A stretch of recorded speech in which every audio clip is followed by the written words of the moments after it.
Please like and subscribe for more audiobooks. Chapter 1, 1878. Flavia Linwood gazed dreamily out of the window at the garden and thought she had never seen it look better. There were flowers everywhere. After a very cold and wet spring, the temperature had risen with the result that the flowers had bloomed and the weeds had flourished too. Suddenly, the whole place seemed to be transformed from the time of the long winter days. Flavia loved being in the country, and she was sad in some way that she must now go to London. Yet she knew that she would enjoy the endless balls and meeting her father's friends. Her father had been saying for some time that she must come out in a traditional season, as it was only the morning after her mother's death that had prevented her from being a debutante the previous year. Queen Victoria had made the period of mourning a great social significance and very lengthy. People were afraid to enjoy themselves if there had been a death in the family, and they were to be dressed at all times in black. Flavia, however, was thinking that most of all she would miss the horses she rode every morning, as well as swimming in the lake at the end of the garden, which she had done ever since she was a child, and some people thought this was very strange on the part of a young girl. But London was waiting for her. When the maid came in to call her, she told her that the carriage had been ordered for 9:30. "I'll have to hurry, Betsy," Flavia exclaimed, "as Papa will be annoyed if I arrive later than he expects." "We'll miss you, Miss Flavia," the maid muttered, "but it will be right and proper for you to have your time in London.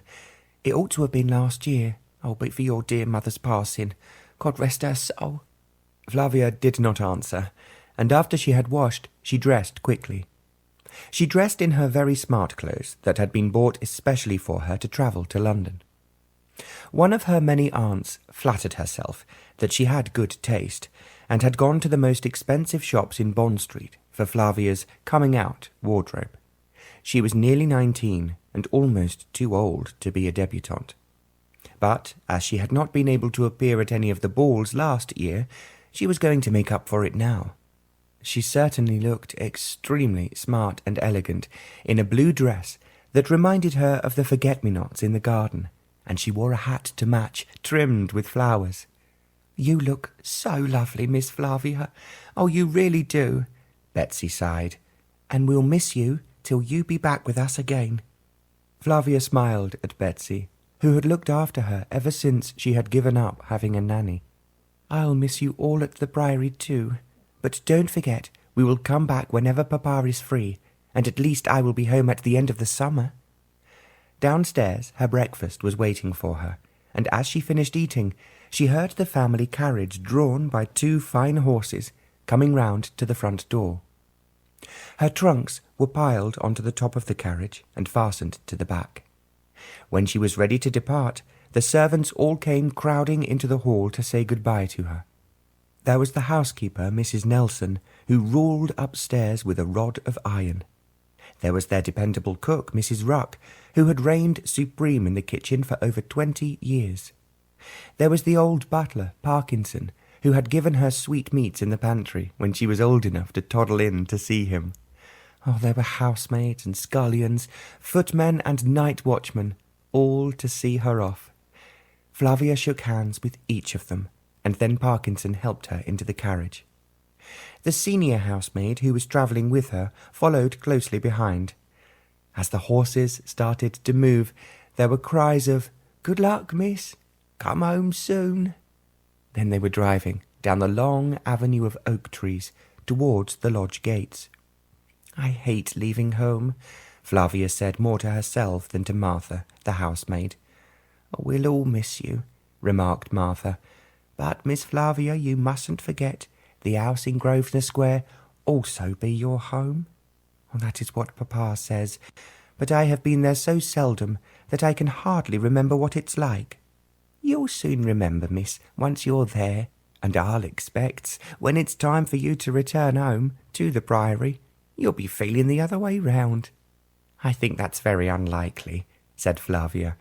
"What I mind more than anything else is leaving the horses." You'll be riding them in Rotten Row in London, miss, and very smart it will be too, from what I hears. I cannot believe it is as much fun as galloping over the fields and riding through the woods," Flavia insisted. Martha did not answer Flavia and stared out of the window at the passing countryside. It would only take 3 hours to reach London. She had often wondered why, after her mother died, her father did not come home more often. He could have easily done so, seeing how short the journey was. Then she remembered his explanation that he was continually required at Windsor Castle, which was in the other direction. Linwood Priory had originally been the home of monks who had inhabited the house for 100 years before the dissolution of the monasteries. Then it had reverted to the church when Queen Elizabeth came to the throne, but it had become private at the end of her reign. She had honoured one of the early Linwoods, who had been of great support to her personally, by making a gift of the priory to him. And it became traditional in the family that they should always be in attendance at the seat of power and at the beck and call of the monarch. It was therefore not surprising that Queen Victoria was constantly seeking the advice of Lord Linwood. He was very conscious of his own importance, and with him duty always came first. If his only daughter suffered because of his duty, he felt that she would understand, as if the Queen wanted him, he must at once be at Her Majesty's side. Flavia had therefore felt, when her mother died, that she had lost not only one parent, but two, and she had often wondered whether her mother had realized how much her father longed to be in London, and how much he yearned to be in attendance at the seat of power. But now, almost like a distant trumpet call, he had told Flavia to come to London. Because her year of mourning was over, there was no possible excuse for her not to obey him. Everyone at the priory, however, had felt ashamed, although they did not say openly.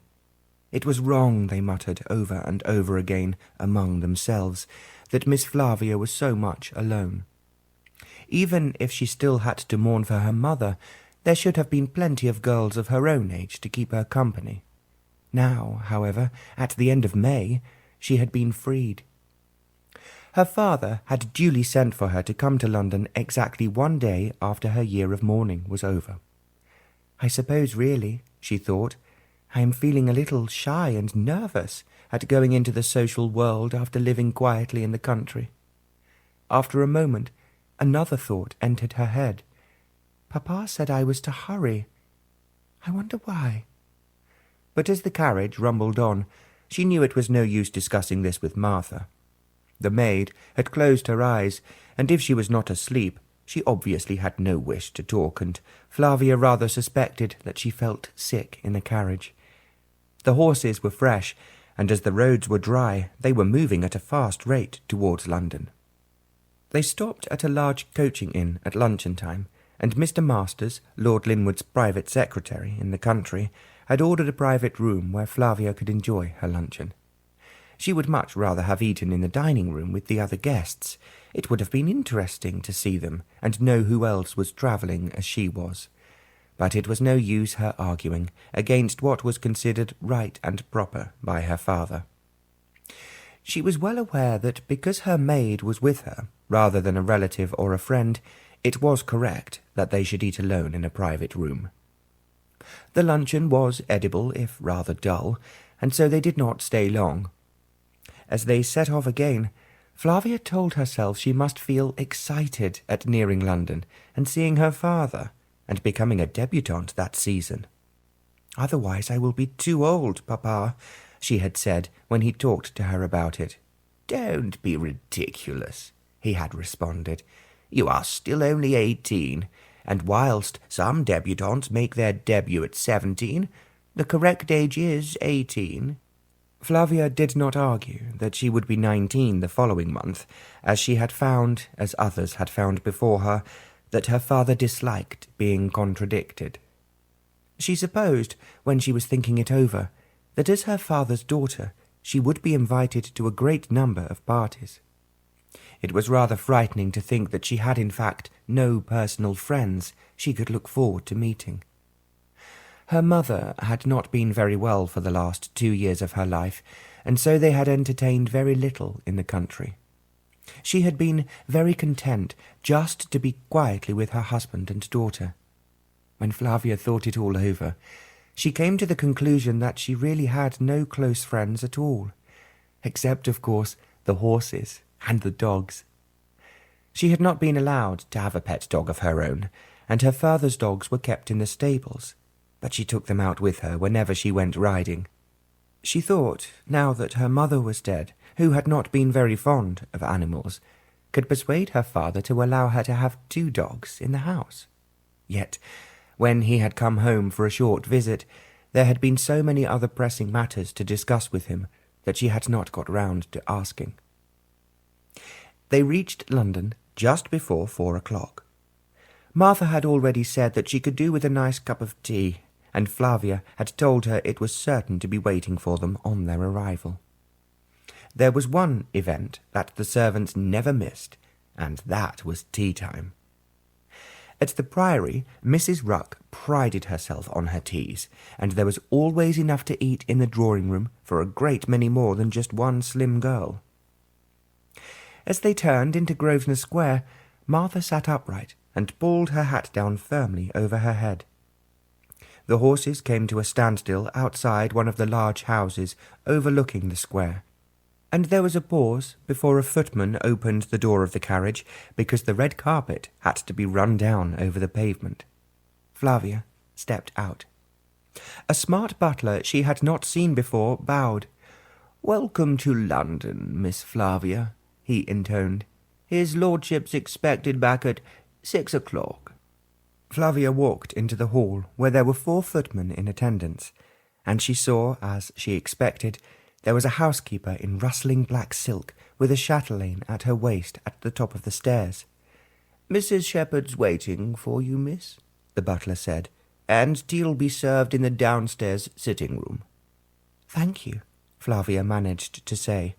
"I will come down as soon as I have taken off my hat and coat." She remembered Mrs. Shepherd and shook her by the hand, and the housekeeper then took her to one of the many bedrooms on the first floor. It was an elegantly furnished room, and as Flavia looked around, she laughed and exclaimed, "I'm glad I'm now old enough to sleep here. I was rather afraid I might still be in the nursery."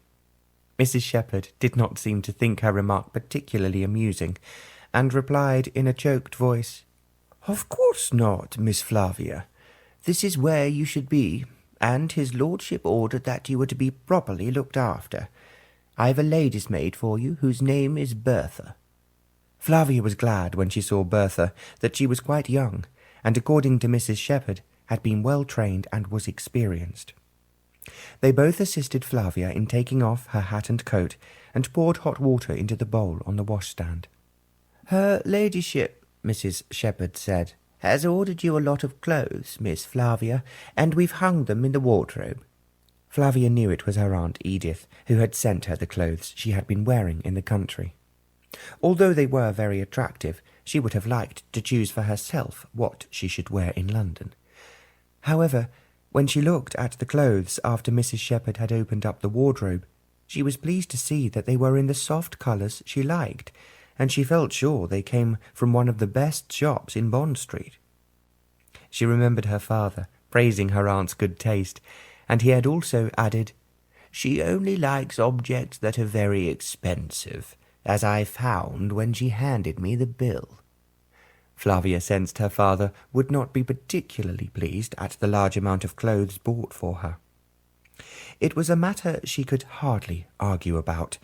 The clothes were there, and she must wear them, and what was clearly of little weight was her own opinion. When she went downstairs for tea, she was to find that the sitting-room was now quite different from how she remembered it. Her father must have rearranged all the furniture, and the sofa and chairs were in different colours. She had to admit it looked very nice, but even so there was something rather masculine and stiff about it. She thought that her mother would have made it softer and in many ways more attractive.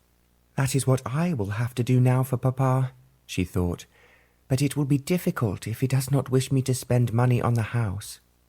She drank some tea and enjoyed the small delicious cakes and hot toast in a silver container. Then she waited for her father. When he came in, she ran to him, and he kissed her affectionately. "It is delightful to see you, Flavia," he said. "Now, I have a busy programme for you, which I hope will make up for the long time you have had to spend in the country." "Oh, it's so wonderful to see you, Papa. You are looking well, and I am sure having no more trouble with your back, as you were at one time." "Fortunately, I have a doctor to take care of that, and as I have been staying at Windsor Castle these past 3 or 4 weeks, I have not had a bumpy journey to endure every time I went there. The rest has definitely done me good." "Did you enjoy yourself, Papa?" Lord Linwood smiled.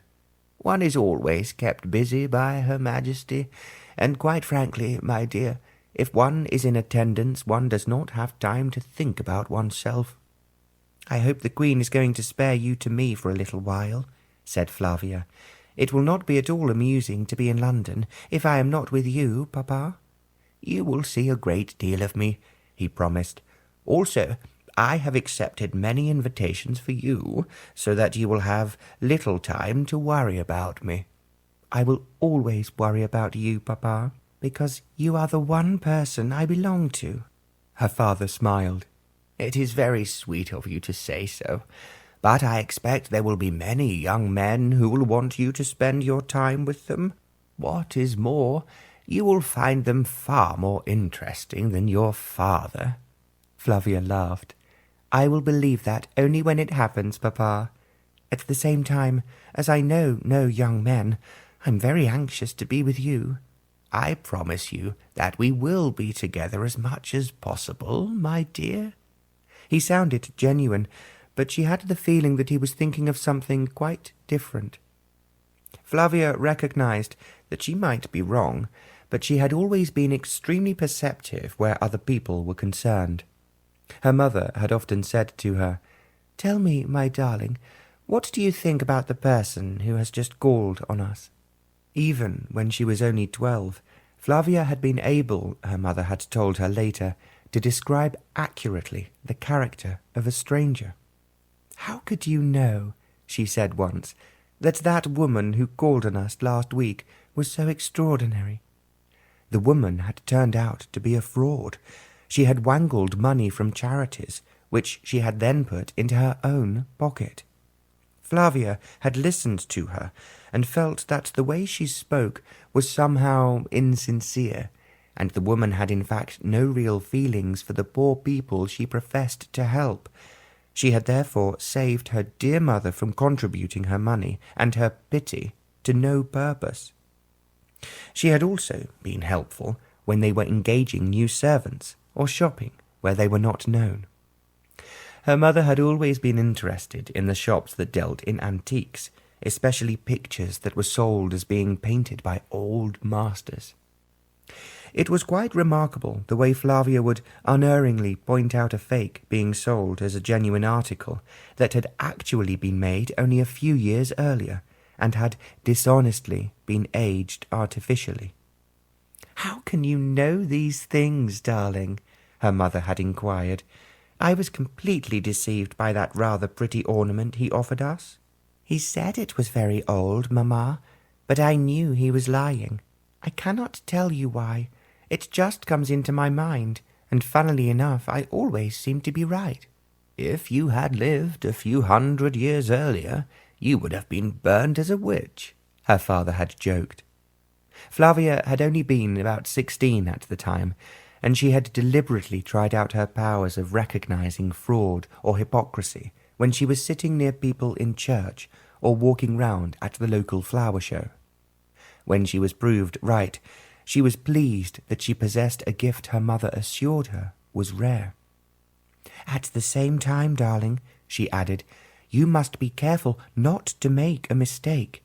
It would be terrible if you said that someone was fraudulent or wicked when they were really good.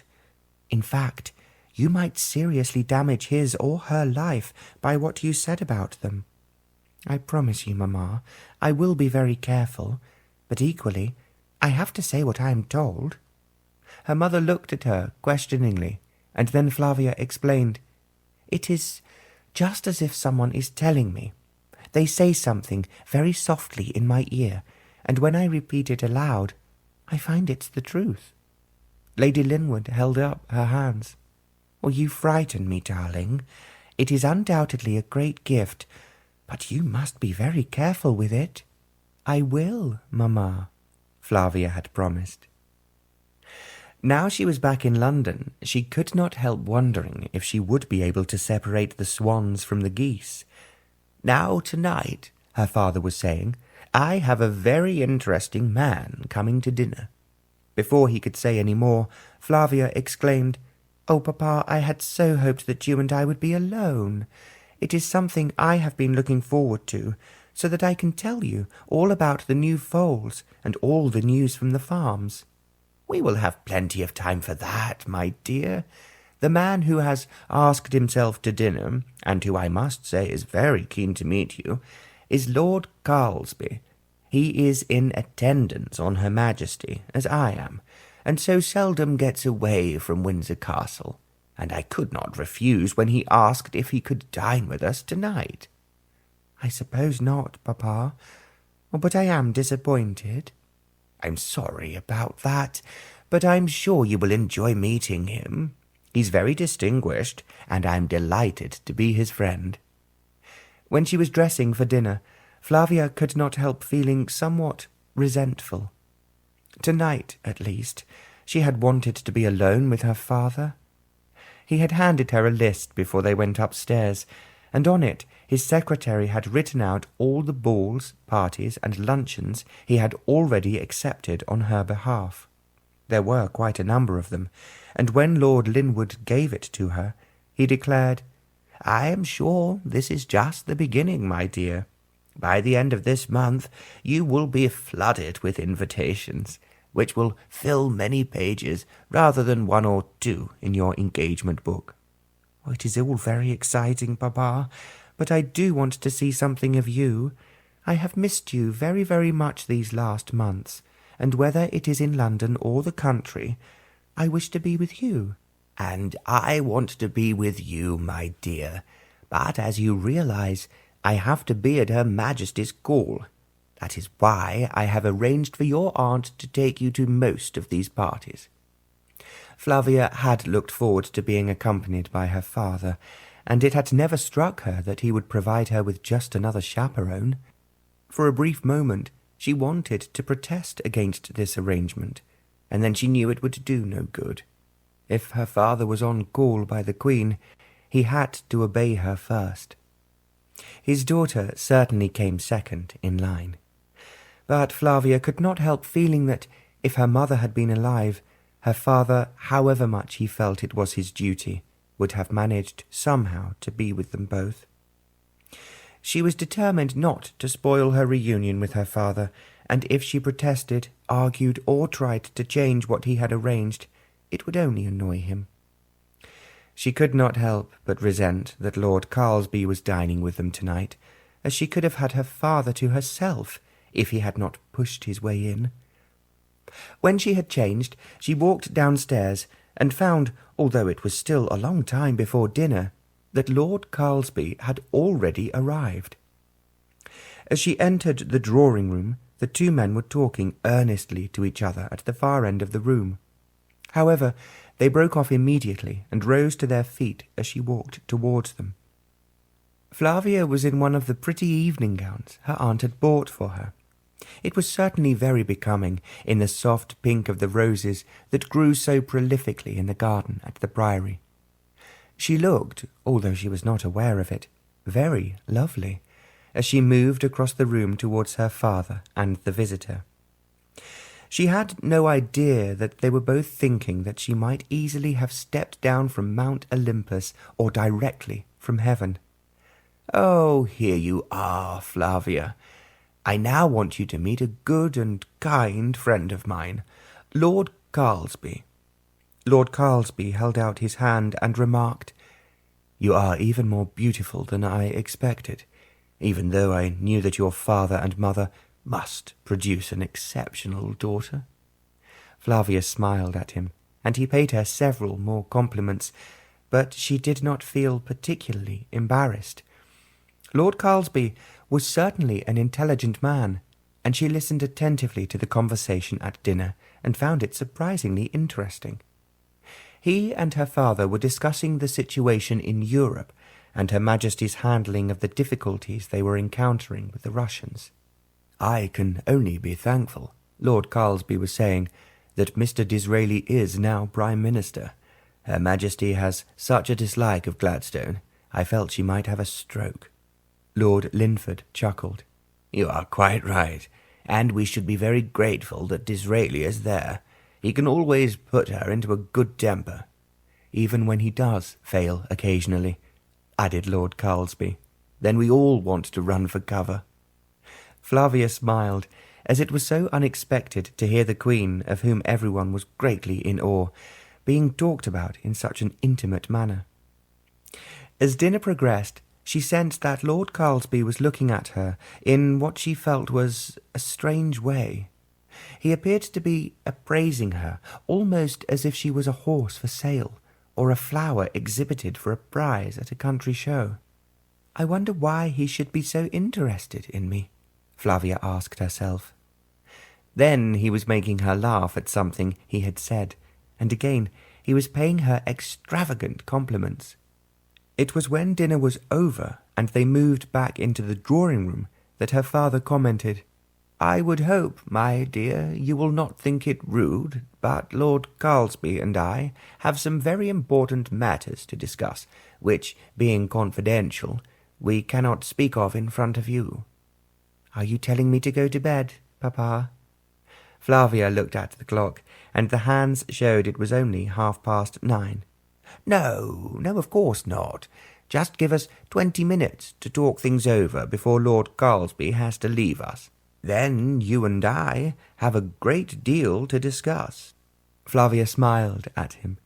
"Yes, indeed we have, Papa, and I will discreetly withdraw until you send for me." She put down her coffee and walked to the door. "Don't be too long," she urged, "or I will think you have forgotten about me." "I promise not to," her father replied. She went from the drawing-room into the sitting-room next door, which her mother had turned into a library. There was a large library in the house, and a famous one at the Priory, but her mother had required books in London too, as she was an avid reader. She had therefore turned what was a rather dull and little-used sitting-room into an attractive library. The books were all enclosed, not in cupboards, but in shelves built onto the walls, and there was not a bare wall in the whole room. Among the books, some of which were centuries old, were, to Flavia's delight, several novels that had been published recently. She decided that she would read them all, and then wondered where she should start, and looked towards the fireplace, which had a narrow bookcase on each side of it. "I will start at the beginning," Flavia told herself. She opened the bookcase nearest to the fireplace to find several books that had been published in the last few years, and which had not yet reached the Priory Library. She then pulled out 2 books by famous authors, deciding that she would take them up to her bedroom and start reading one before she went to sleep tonight. As she pulled out another volume, to her surprise, she could hear men's voices. She suddenly became aware that it was her father's voice she was hearing, and it was then she realized that the fireplaces in the 2 rooms must be back to back. Thus, there was one wall between the 2 rooms to which the bookshelves in this room had been attached. She looked closely at the gap on the shelf left by the books she had removed, and saw that there were some small holes in the wall behind them. She could now hear quite clearly what her father was saying. To her surprise, he was talking about her. "Do you really think, Carlsby," he was saying, "that Haugton will be attracted to Flavia? I have no wish for my daughter to be unhappy." "Anyone who is married to Haugton would find him difficult," replied Lord Carlsby. "But he is without exception the best-looking young man in London. At the same time, as you and I both know, Her Majesty is seeing far too much of him." "Do you think his advice to her is harmful?" asked Lord Linwood. "I do think he is dangerous. simply because anyone who has influence over Her Majesty could interfere with our policy, especially in regard to the Russians. We can always rely on Disraeli." "Then we must thank heaven for that," responded Lord Carlsby. "But he also, between ourselves, is finding Haugton a bit of a nuisance. Naturally, he enjoys having, as he thinks, Her Majesty totally under his control." "I think you're going too far when you say that, although I would agree that he is becoming a nuisance. I was most annoyed with him yesterday when the Queen put forward a new proposition that I knew had come directly from Haugton, and which she had not thought of herself. We do have to do something about him, Linwood, yes, and personally I think my idea is an exceedingly good one, especially now that I have seen your daughter." Lord Carlsby paused before he continued. Anyone who married her would be busy fending off a crowd of admirers, and Haugton, as you well know, would not wish to take second place to someone who bore his name and was his wife. "I agree with you, and needless to say it would be an excellent marriage for my daughter. I suppose Haugton is one of the richest men in England, and no one has a better ancestral home or a finer stable." Lord Carlsby laughed. "Horses, horses. Always horses where you and your daughter are concerned. If nothing else proves easy in this marriage, they will both enjoy the finest and the fastest horses in the country." There was a silence for a moment. Then, very cautiously, Flavia pulled out yet another book so she could hear even better. She saw that the holes in the wall had been bored in a straight line, and it looked as if they had been made at some time to support an object on the other side. "I think it would be best," Lord Carlsby said rather slowly, as if he was thinking out every word, "to let your daughter meet Haugton quite normally at social events. As you know, Haugton is coming to the dinner party I plan to give for Flavia the day after tomorrow, and His Royal Highness the Prince of Wales will be present." "I am sure that will be a useful start to our scheme," said Lord Carlsby. "If the Prince makes a fuss of Flavia, which he is bound to do, seeing how lovely she is, it will definitely make the Earl more interested in her." He gave a sharp laugh before he went on. "If nothing else, Haugton is a snob, and he enjoys royalty as other men have a preference for actresses and cocottes. I suppose that's true, but Haugton is a big success wherever he goes. It is said that no woman can resist him." "When he sees a pretty woman, he is irresistible," said Lord Carlsby. "That is why I think you will have no trouble in marrying your daughter to him."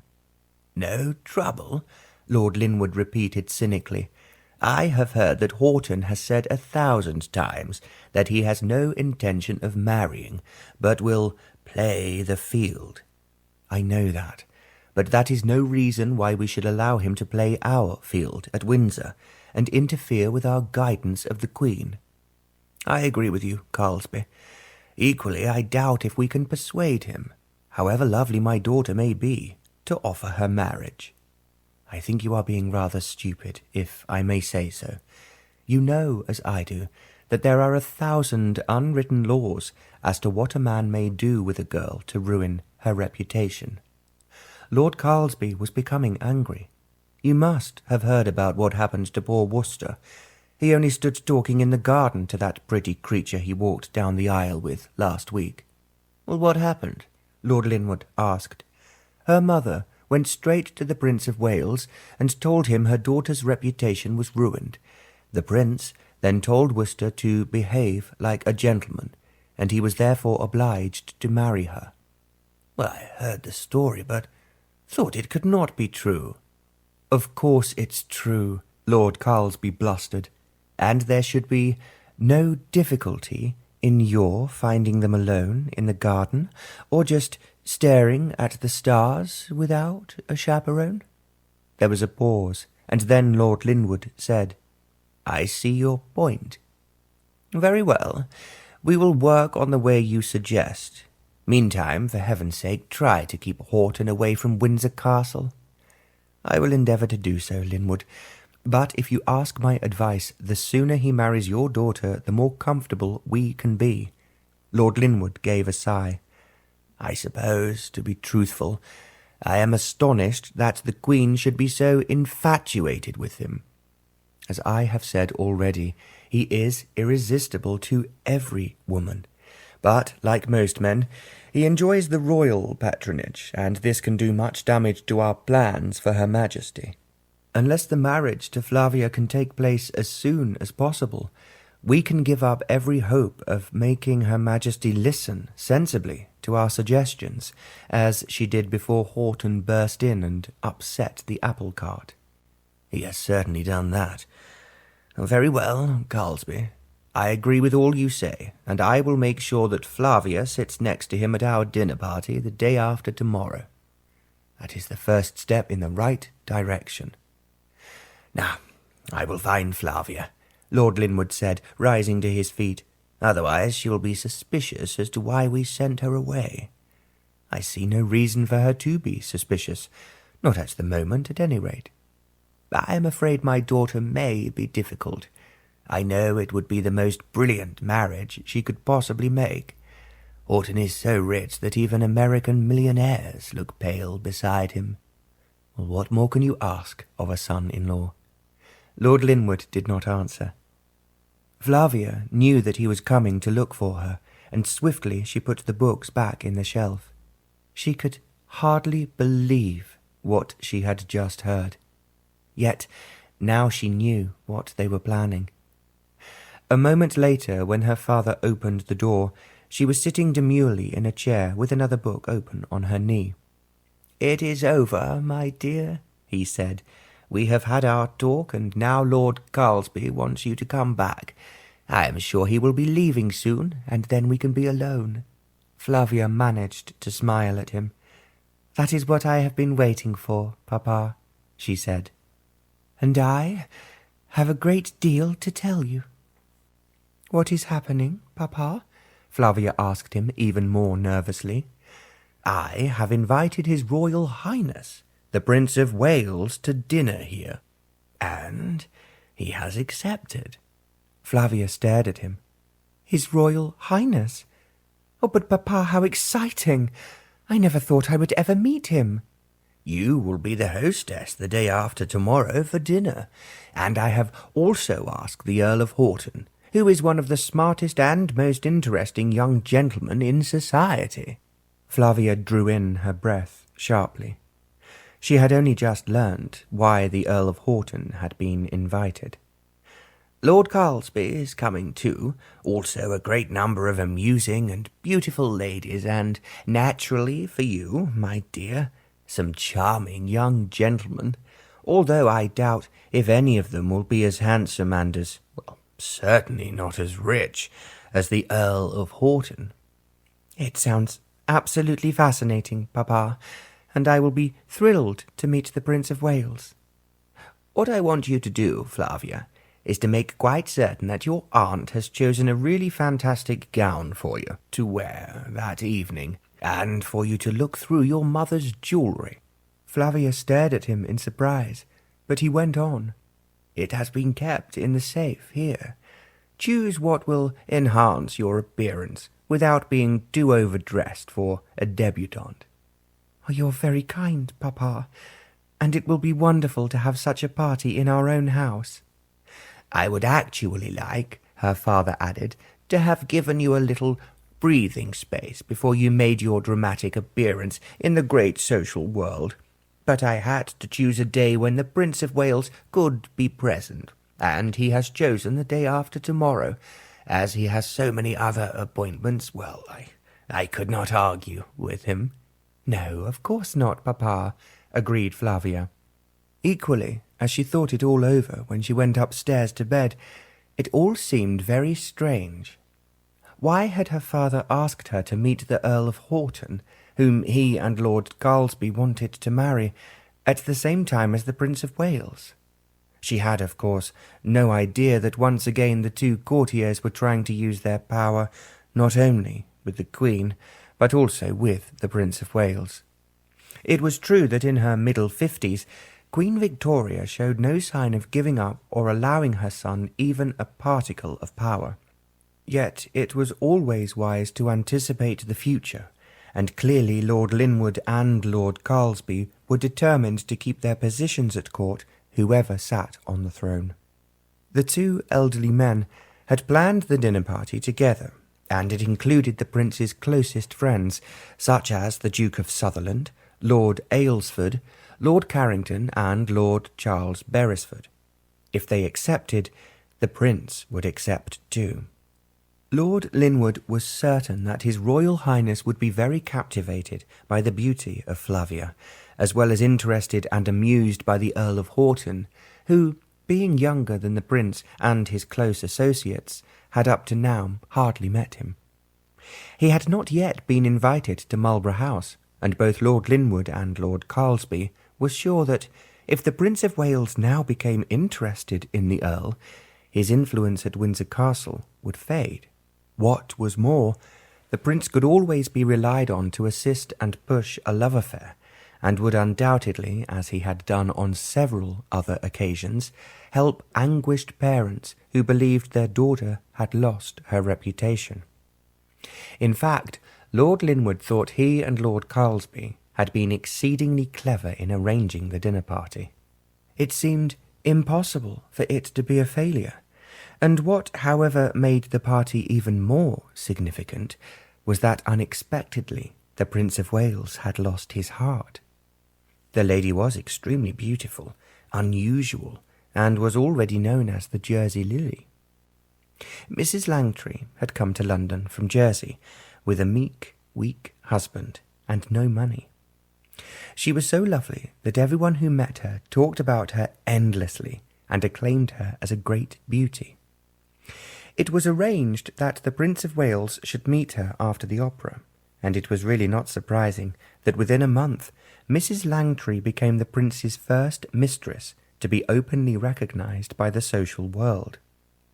As he was so infatuated with her, no invitation was extended to the Prince unless Mrs. Langtry was invited too. If Lord Linwood had not been persona grata with the Queen at Windsor Castle, the Prince would doubtless not have dreamt of accepting an invitation to dinner at Linwood House. But he, too, had an axe to grind.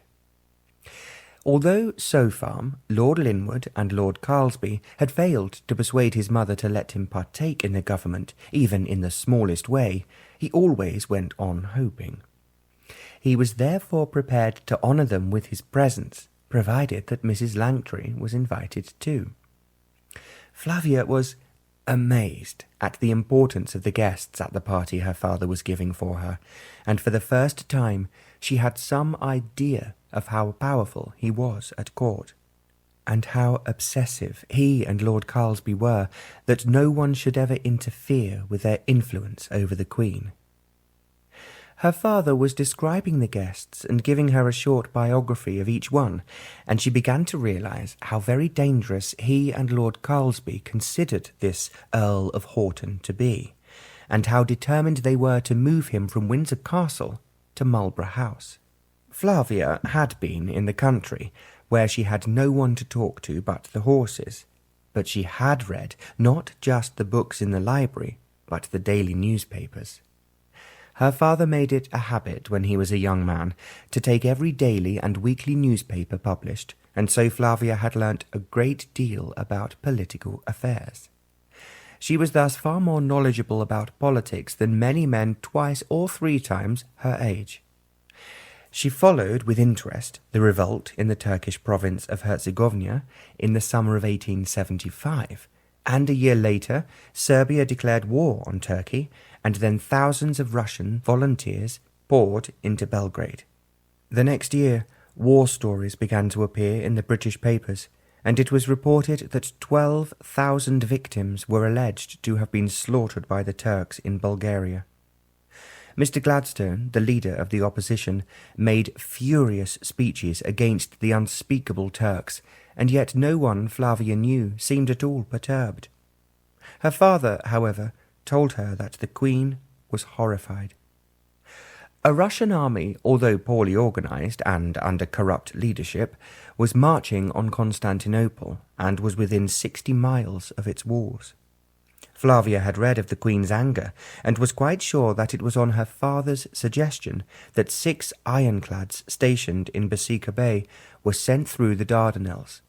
After some delay, the ships steamed to the island of Principe in the Sea of Marmara and dropped anchor within sight of Constantinople, and it was that, Flavia was to learn later, which alarmed the Grand Duke Nicholas, who was in charge of the Russian army.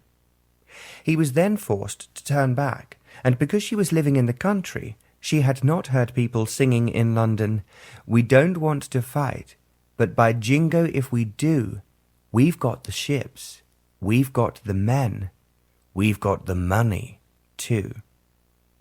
She asked everyone she knew to tell her what was happening, but they knew very little, and so Flavia had to wait until her father came home for a short visit to learn that the Russians had admitted. "We have sacrificed 100,000 picked soldiers and 10 millions of money for nothing." Now she began to see that her father wanted no opposition to himself and Lord Carlsby at Windsor Castle, and they needed to nip any likely challenger in the bud. When Flavia retired to her room that night, she read through the list of people who had been invited to what was called her dinner party. She was now well aware that it was just a clever way of removing the Earl of Haugton from Windsor Castle, and preventing him from taking Lord Linwood's and Lord Carlsby's place beside the Queen. "It's still wheels within wheels," she thought, "and I'm just a pawn in their hands." She could easily understand, having overheard the secret conversation between the 2 older men, what they were up to. If the Earl of Haugton would become a friend and a confidant of the Prince of Wales, the Queen would no longer believe in him. Better still, if he was married and far away on his honeymoon, he would not be in a position to continue his nefarious influence on Her Majesty. It was a clever and well thought-out plan. Flavia's father had told her, "It's just a small private party, but I have engaged a band to play in the ballroom, and there will be card tables for those who prefer gambling to dancing." "But, Papa, how many people do you expect?" she had inquired. "I think we will be 30 for dinner, and perhaps the same number will come in when dinner is over." Flavia was silent, and for the moment she was too astonished to think clearly. Her father had always intended to give her a ball and luncheon parties so that she could make new friends. She recognized now, however, that he must be very anxious with regard to his own position at Windsor Castle to have arranged it all so hastily. She had expected to take everything slowly, to go to only a few parties to start with, then gradually increase them to include everything by the end of the season. Now she was actually starting with the Prince of Wales, coming to Linwood House to dine, accompanied by the beautiful Mrs. Langtry. She was slipping into the social world from the top. It was exciting, it was thrilling, but at the same time, Flavia was desperately afraid.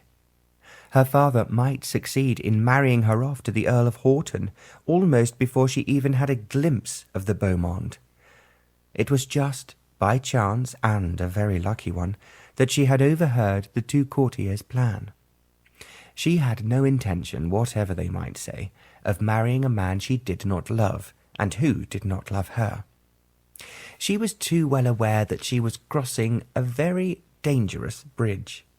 One slip, and she would be submerged in the water beneath, which was, of course, marriage to the man they were planning to marry her off to. Now she thought about it, she remembered she had read his name quite often in the social columns amongst those who had been present at some function, or who were guests at a ball or a concert.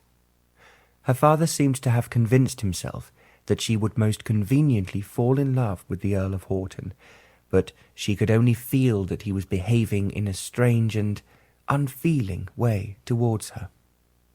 She was quite certain that she would find it difficult to prevent him achieving all he had set out to do.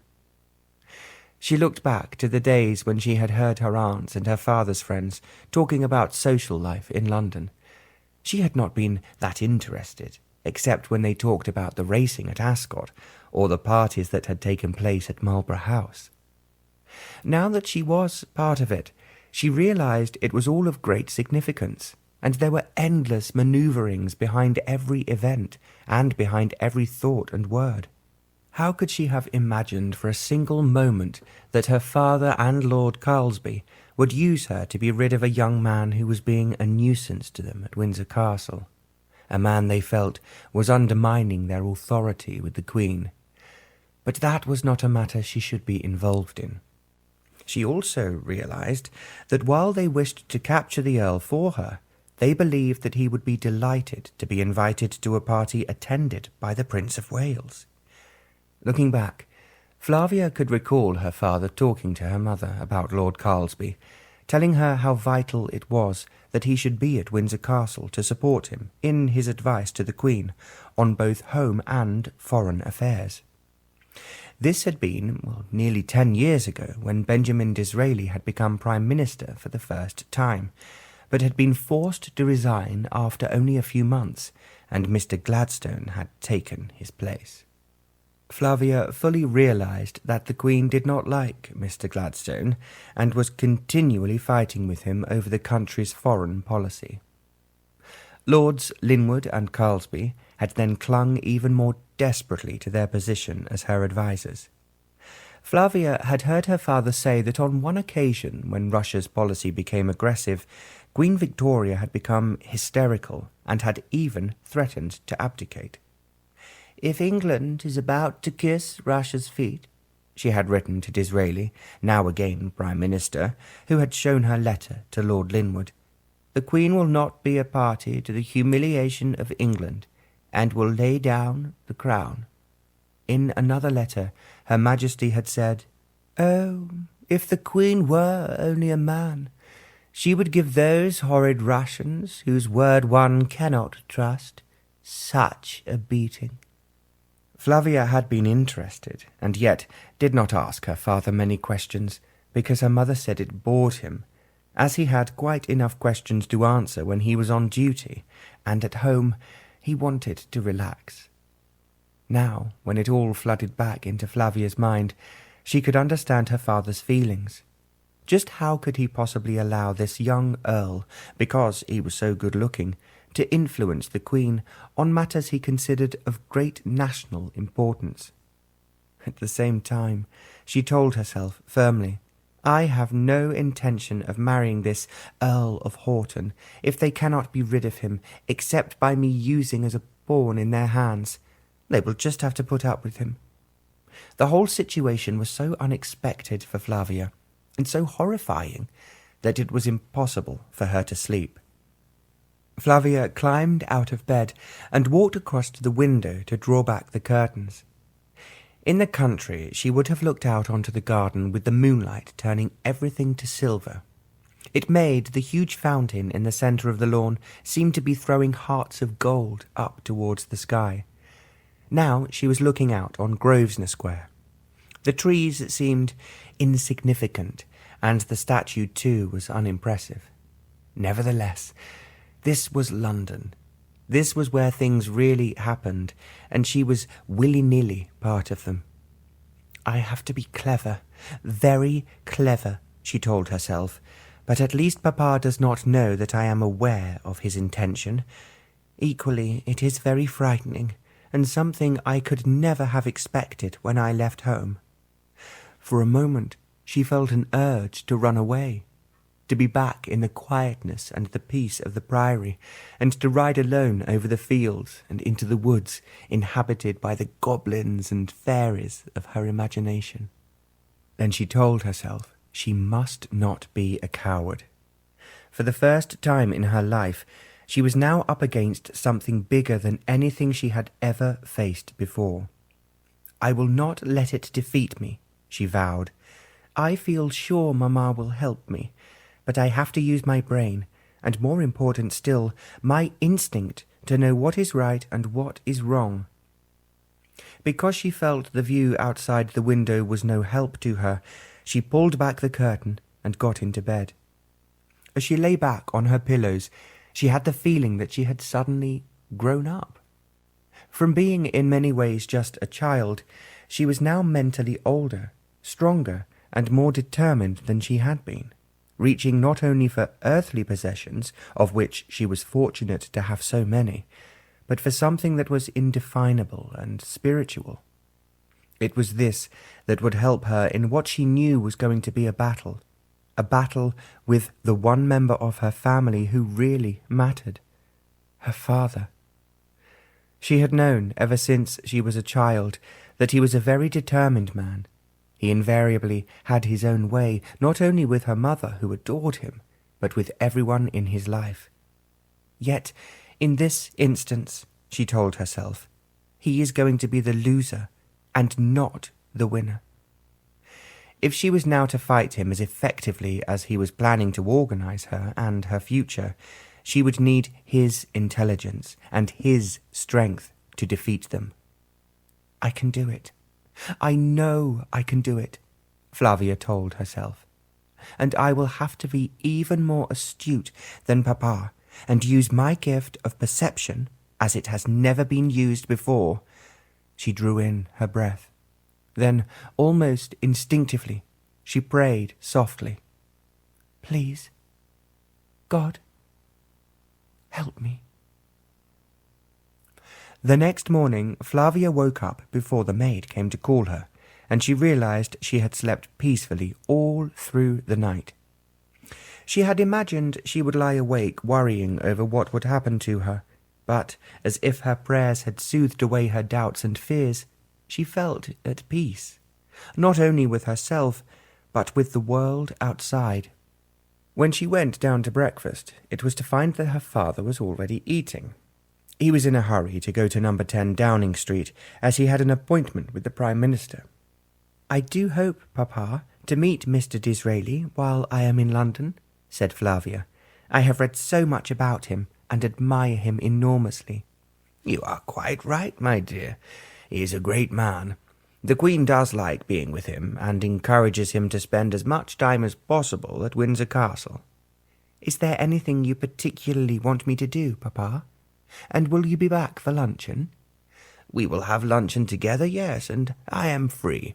I will take you to call on one or two friends who I know will be useful to you. That will be wonderful, Papa. And don't forget, I want you to look through your mother's jewellery for tomorrow night.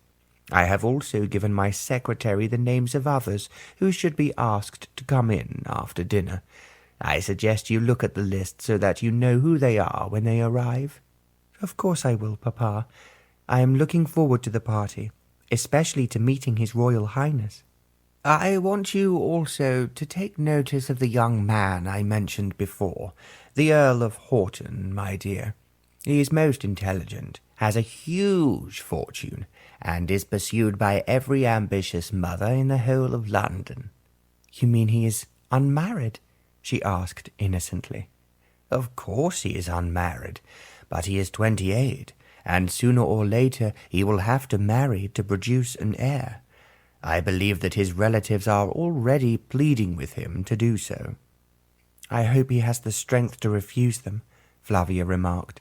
One should marry only because one is in love, and not because one wants a son, or, as the case may be, a title. Her father smiled. You will learn it is really most important. It has always been a deep regret to me that I did not have a son, not only to carry on the title, but to live in the Priory and feel as we do that he is part of it. Which of course we are, Papa. It has been there for hundreds of years, and I am certain that whoever takes over from you will treat it with respect and love. Her father did not answer. She knew, as she had indeed known all her life, that he fervently wished that she was a boy rather than a girl. Because she did not want him to think about this at this moment, Flavia asked him, Will you be seeing Lord Carlsby today? I doubt it. He will be at Windsor Castle. It is so essential that he should be with Her Majesty and keep out others who are undesirable." He spoke the words almost violently, and Flavia smiled to herself. It seemed ridiculous that this Earl of Haugton could topple two such eminent gentlemen from their beloved position of power. Her father rose from the table. "I will be back at 12 o'clock, he said, "and I will take you to luncheon with one of my friends. Then I hope we will call on some more this afternoon. Look your prettiest, and remember, if the dowagers disapprove of you, you are quickly, in some peculiar way, dropped socially." Flavia laughed. "You are not frightening me, Papa. You know that everyone will be pleased to accept me as your daughter. I promise you I will behave exactly as Mamma would want me to." "I know that," her father replied. "The trouble is, we have too many people nowadays barging into places where they should keep out and making trouble." Again he was bitter, and Flavia was convinced that the Earl of Haugton had really got under her father's skin and Lord Carlsby's. "It's almost like a game," she thought, "except that they take it so seriously." She wondered if the Earl of Haugton knew how apprehensive he had made them. Once her father had left, she went into the library. She took out the books she had removed yesterday, just to make sure that she had not been dreaming when she had overheard the conversation between the two courtiers. The small holes were still there. She replaced the books in case anyone else should realize, as she had, that it was a listening post. "It just shows," she mused, "how careful one should be. One day I must warn Papa, in case anyone who is his enemy listens to him and does him untold harm." She chose some more books from the other side of the library to take upstairs to her bedroom. She then dressed for her father to introduce her into the social world. She could not help feeling that if it had been a year ago, before her mother had died, she would have felt very differently from the way she felt now. She was not really certain what she did feel, only that she was older, wiser, and certainly more determined than she had ever been before. She would not be manoeuvred, pushed, or forced into doing anything she did not wish to do, especially when it concerned marriage. Her father and mother had been so happy together, he had never looked at anyone else, nor had she. Yet, although Flavia could not put it into words exactly, she knew that she wanted more. She wanted something other people seldom had, but which everyone sought. It was the love she had read about in books. Love that men had fought for, died for, and even been crucified for. It was the great love that was not only physical, but spiritual, and which had caused revolutions and misery since the world began. But it had also given people a desire for what every man in his heart believed he was entitled to. I suppose in a way, Flavia reflected, that is why I have educated myself, so that I can help any man I love, whatever he is doing. Also, so that I can love someone who is himself everything I am seeking. She realized only too well that debutantes and all young girls wanted to marry a man with money and who was of standing in the social world. Flavia had always thought that was a stupid way of looking at life. After all, even if the man you married was a duke, and you then became a Grand Duchess, it would be small compensation to be bowed to and asked to open flower shows if your husband was not interested in you. What I want, Flavia had said to herself when she was quite young, is a man who will love me because I am me, and not because my father is a lord or my mother is a great beauty. I must be the most important person in the world in his eyes, just as he must be in mine. She had often thought about this, riding alone in the woods. She had often wondered, when she saw a bride and groom coming out of the village church, how much they meant to each other. Was the world really wonderful for them because they were in love? She knew perceptively that most of their friends who came to the priory to see her father and mother were not really happy, They might be influential, they might be rich, they might boast a title, yet she knew that there was something missing in their lives. She could feel that they had little to look forward to, and that they were not living their precious lives to the full. When she studied them with her strange power of perception, she recognized that something was missing. None of them looked forward to a wonderful and exciting life ahead. "There is something wrong," she told herself, "and it is something I definitely don't want." She had thought it all out most carefully this last year before coming to London. Of course, she realized that all debutantes, and she was no exception, wanted to be married. They longed to meet the perfect man who would love them, a man who would give them a life of sunshine and happiness, with children to ensure that their marriage was complete. And Flavia was sensible enough to realize that this happened very rarely, and if she wanted it to happen to her, she would have to be very careful. The man who said that he loved her must not be impressed by her father's power and influence, nor by his title, nor by the priory and its large estate, nor by the money she herself would inherit when her father died. All these thoughts dazzled like stars around her. What she desired was a man who would love and adore her, even if she had been born in the gutter with nothing to offer him but her heart and her soul. "I suppose," Flavia mused as she walked down the stairs, "I'm asking the impossible. Papa has asked his friends to be kind to his motherless daughter, and they will not fail him. And yet secretly he and Lord Carlsby have already decided what to do with me. That I will never tolerate, nor will I ever agree to it." As she reached the bottom of the stairs, she gave a little laugh.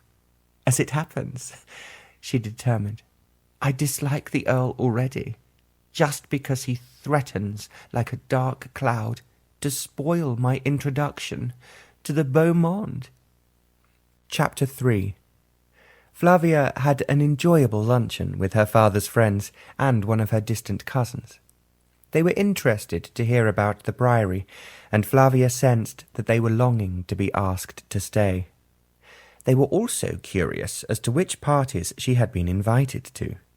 She noticed that her father was careful not to say that His Royal Highness was coming to dinner, and so she too stayed quiet about it, but she was sure that they would not only feel envious, but would then turn up somehow to meet the prince. After they had left, her father remarked, "You were very tactful, my dear. I realized at once that I had not told you to keep your lips sealed about our royal visitor tomorrow night. I knew you had not asked them, and they would be disappointed if I mentioned it, Papa." "You're a very bright girl, my dear, and you would make an excellent wife for a diplomat." Flavia realized that her father was speaking without thinking, and she therefore quickly responded, "I think that is a really fascinating idea, because I could travel with him and see the world." Her father became silent, and she knew he thought he had been rather tactless, and it would be a mistake to go further with the subject. She was about to ask him to tell her more about life at Windsor Castle, and instead he looked anxiously at his watch before saying, "Oh, you must forgive me, my dear, if I leave you with your aunt, who has been so kind in buying your clothes. I have an urgent appointment at 3 with the Secretary of State for Foreign Affairs, and I must not be late." "Of course not, Papa. When will you be home?" He hesitated. "I hope to be back by 6 o'clock, and we will have an early dinner. We are bound to be late tomorrow night." "I'm so looking forward to my party, Papa." "You deserve it, my dear. You have been so good and uncomplaining about being alone in the country. I am sure most girls would have been writing letters begging to be brought to London." "You were quite right to wait until I was out of mourning, Papa. Nothing would be more depressing than trying to look pretty and be amusing when wearing black." "Well, now you are free to wear any colour you want. You will look lovely in every one of them." "That is a very nice compliment, Papa. I hope for your sake I will receive a great many more." He dropped her at a large house in Belgrave Square, where her aunt and some friends were expecting her. She was disappointed when he only came into the drawing-room, kissed his sister-in-law, and declared, "I'm going to be late for my appointment, and you know what a stickler the Marquis of Salisbury can be for punctuality. Oh, so forgive me, Edith, and look after Flavia. I will send a carriage for her after tea." With that, he had gone. Flavia, feeling somewhat apologetic, faced her aunt and her friends, and most fortunately her Aunt Edith, the Viscountess Midstock, was a very effusive person. She kissed Flavia affectionately, introduced her to everyone present, making amusing remarks about each of them as she did so. Everyone was laughing by the time Flavia had met them all, and then her aunt said, "I knew you were coming this afternoon, and I have brought more clothes for you. I saw yesterday some very pretty gowns, and I could not resist them. One is for the smartest party you will attend first." It was with difficulty that Flavia prevented herself from saying that would be tomorrow night, so she replied, "How exciting, Aunt Edith! Well, I'm thrilled with all the clothes you have already found for me." Everyone remarked that what she was wearing was delightful, and it was some time before her aunt could take her upstairs to see the gowns she had purchased. The moment she saw the best one, Flavia knew it was the prettiest gown she had ever imagined, let alone had the chance of wearing. It was, of course, white, but the frills and the flowers that ornamented it were all edged with endless diamante, which would glitter every time she moved. She only just prevented herself from saying that she would wear her mother's jewellery tomorrow night, and a diamond necklace would go perfectly with the gown. "Thank you, she enthused to her aunt. "You have been so kind to me, and now I have a complete trousseau." Aunt Edith turned and looked at Flavia. "Well, that is what I am afraid of, dear child. Anyone as pretty as you is easily rushed into marriage. Not only do they not know their husbands well, but they don't know the sort of life they will be leading. It is very often different from the one they have been born into." She paused, and Flavia parried with a smile. "What you are really saying, Aunt Edith, is that I am not to be in a hurry." "Exactly.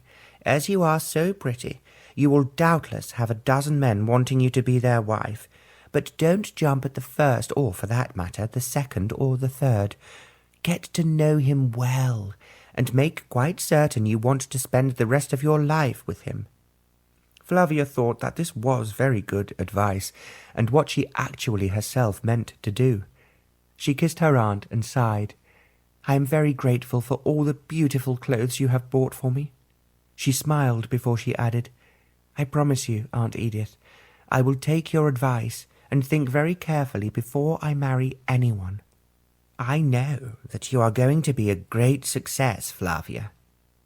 They talked together for some time, and then, in case it seemed rude to her aunt's friends, they went down to the drawing-room. Everyone was talking about the parties they had already enjoyed, and the ones that would take place in the next 2 months. "I am sure your aunt has made sure you are invited by everyone who is of significance," one of the ladies said.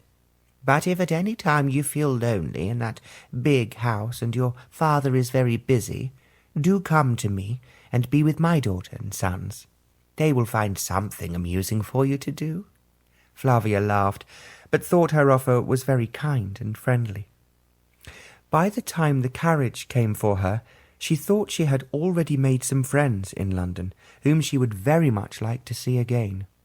She had been surprised that her father had not asked her aunt to the party tomorrow night, but she understood why, when her aunt insisted on driving back to Grosvenor Square with her.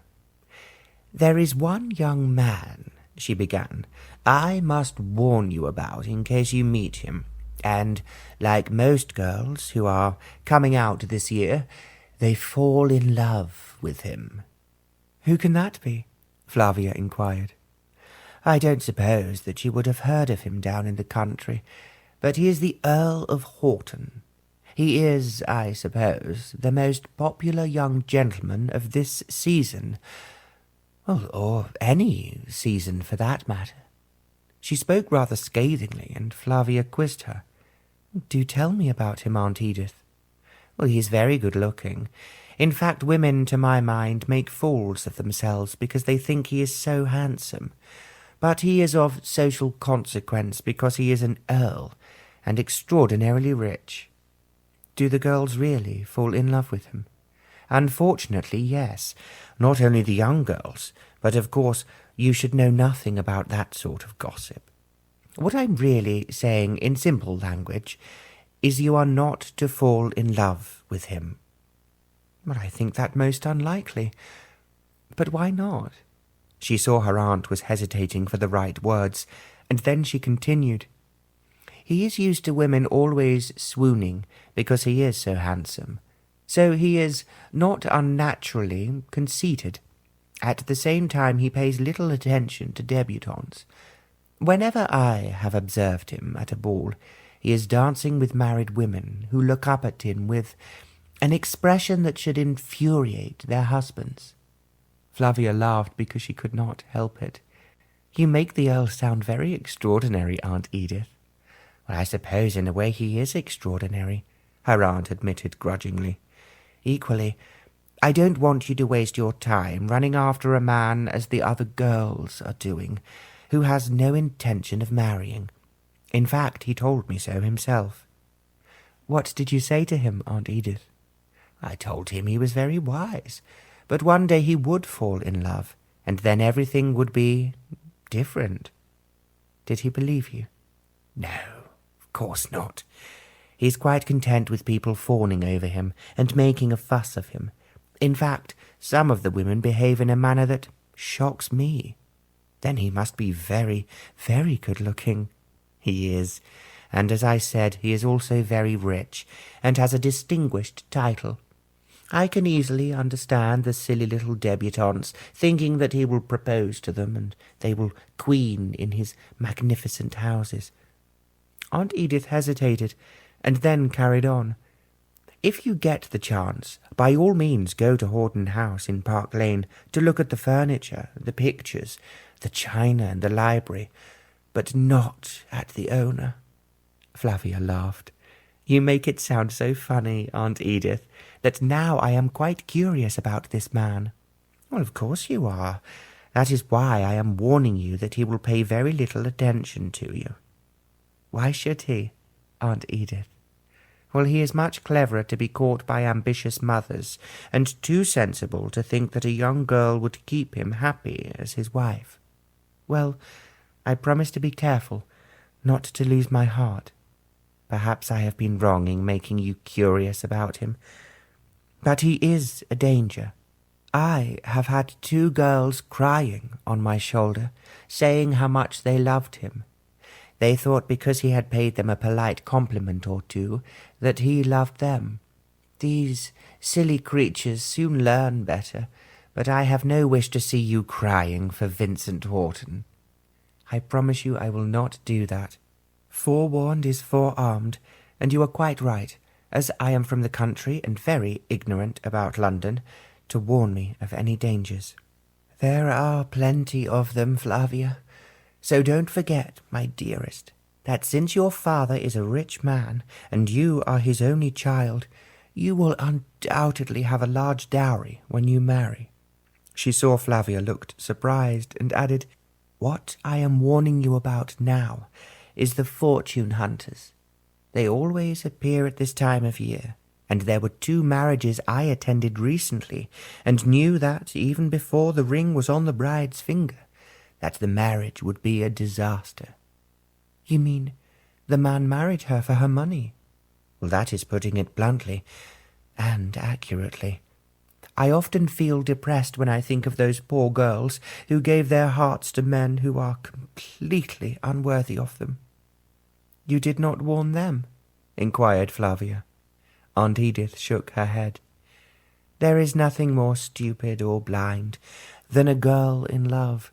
She sees a man not as he is, but as she wants him to be. The disillusionment comes later, when they are married, and then there is no escape." Her aunt spoke so solemnly that Flavia wanted to laugh, but she felt it would be rude. She knew her aunt was very fond of her because she had loved her so much, and she was therefore trying to mother her. Flavia fully realized that she was genuinely worried about her, and almost as if she was reading her thoughts, Aunt Edith remarked, "You might think that I'm making a fuss, dear child, but I assure you I am speaking because I want you to be as happy as your father and mother were, and as I was with my beloved husband until he died. Of course I want that. You are quite right to warn me where I might make mistakes. As you must be aware, since Mamma died, I have lived alone almost all the time at the Priory. Papa is always in London or Windsor Castle, and few local people bothered about me. So I only had the horses and the dogs to talk to. I ought to have come and stayed with you more often, but I too had many obligations in London, and it was difficult to get away. I am not reproaching you, Aunt Edith. I am only grateful for all you are telling me now. My advice is quite simple, Flavia. Enjoy yourself, but don't take any man too seriously, not until you know him well. Hesitate a dozen times before you say yes. I will promise you, Aunt Edith. But you seem sure I will have a great number of proposals. I'm not greedy, and will be quite content with just one or two. I don't mind predicting that you will have a great many more. I just want you to be careful of the men who try to sweep you off your feet and up the aisle before you have really considered what sort of life you will lead once the honeymoon is over. I have already promised you I will not do anything in haste, Aunt Edith, and I am so grateful for the warning, especially about the Earl of Haugton.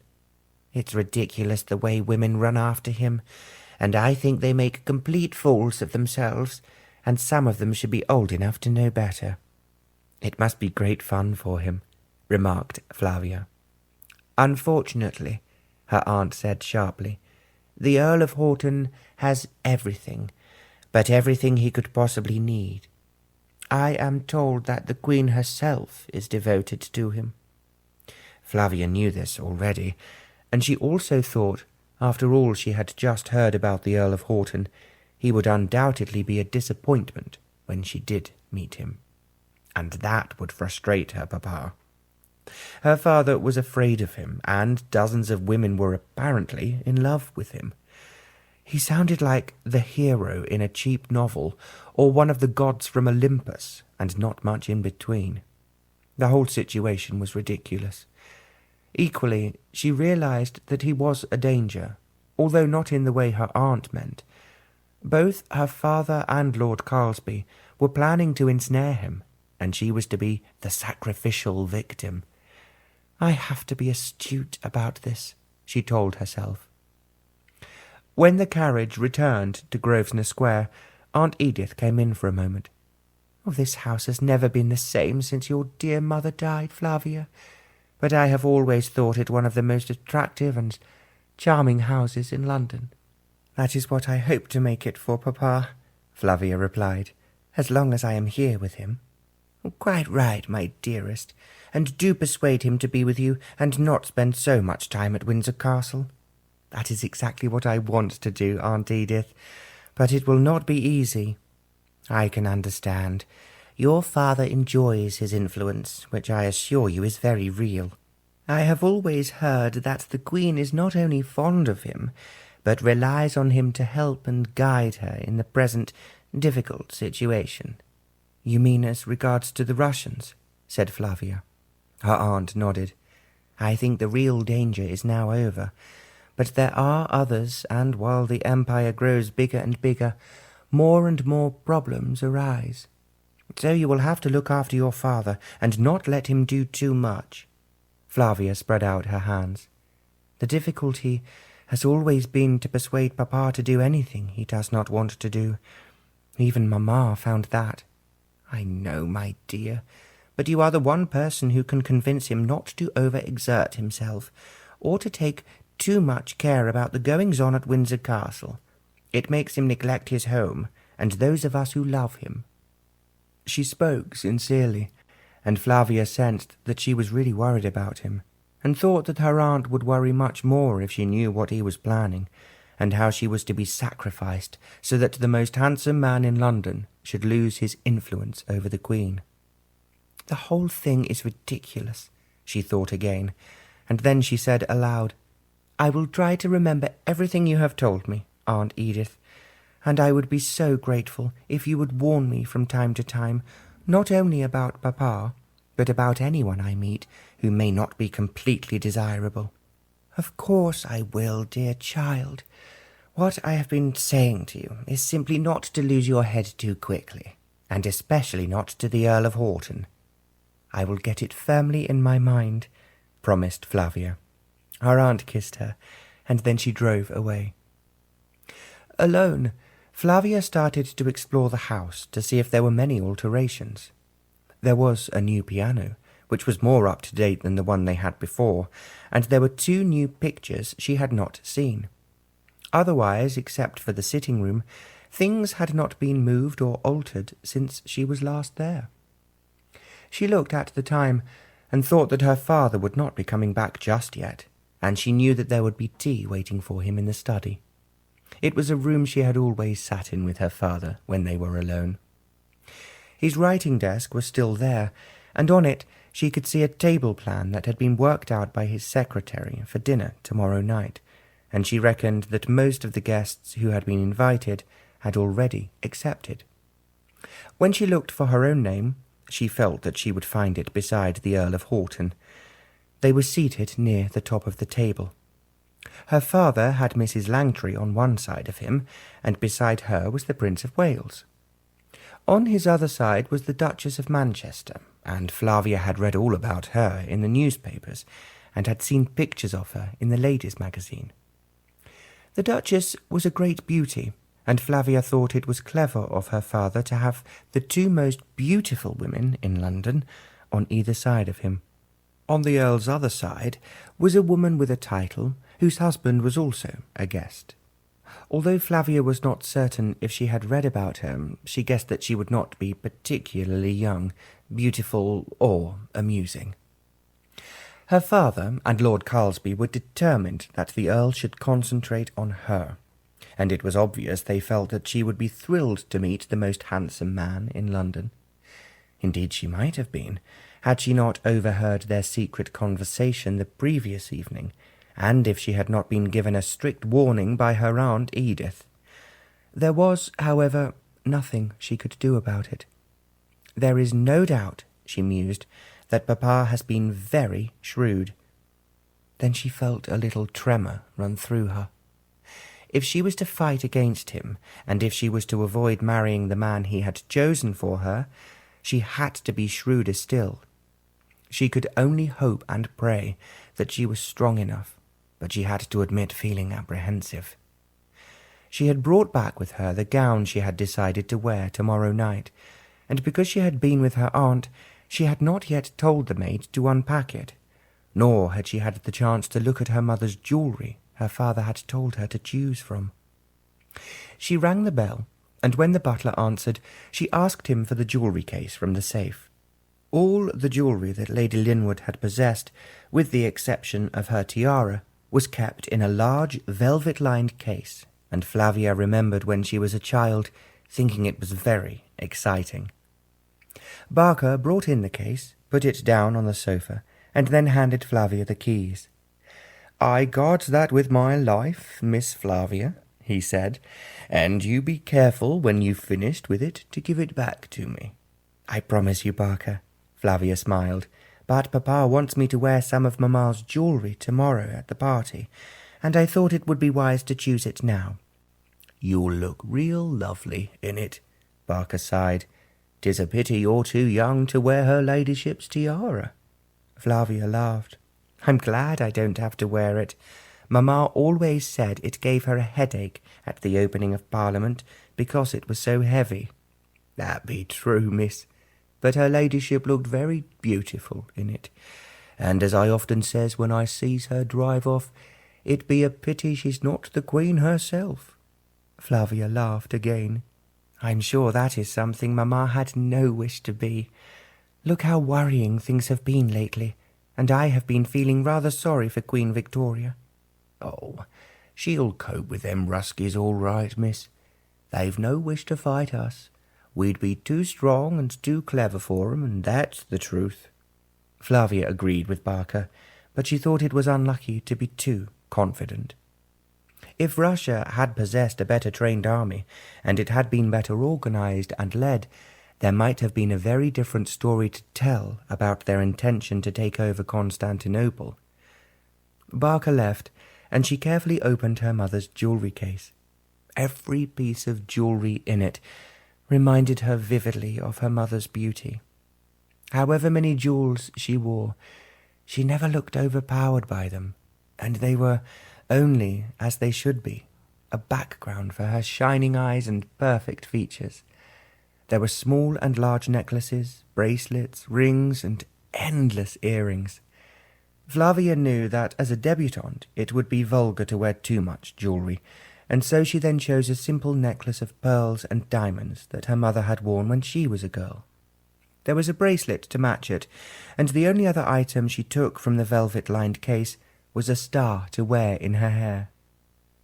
When Barker returned to collect the case, he saw what she had chosen. "Be that all you be going to wear, Miss Flavia?" he asked. "I do thinks as His Royal Highness be one of the guests, you'd be shining like the sun." Flavia giggled. That would be most disconcerting for everyone. After all, you must remember I am only a debutante from the country, and so I cannot compete with all the beautiful ladies we will see here tomorrow night, like the Duchess of Manchester, and of course Mrs. Langtry. "Oh, her," Barker remarked. "She's sprung up like a mushroom. If you wants to know what I thinks, she'll fall as quick as she rose." "I hope not. Not before I've seen her." "You'll see her everywhere, miss.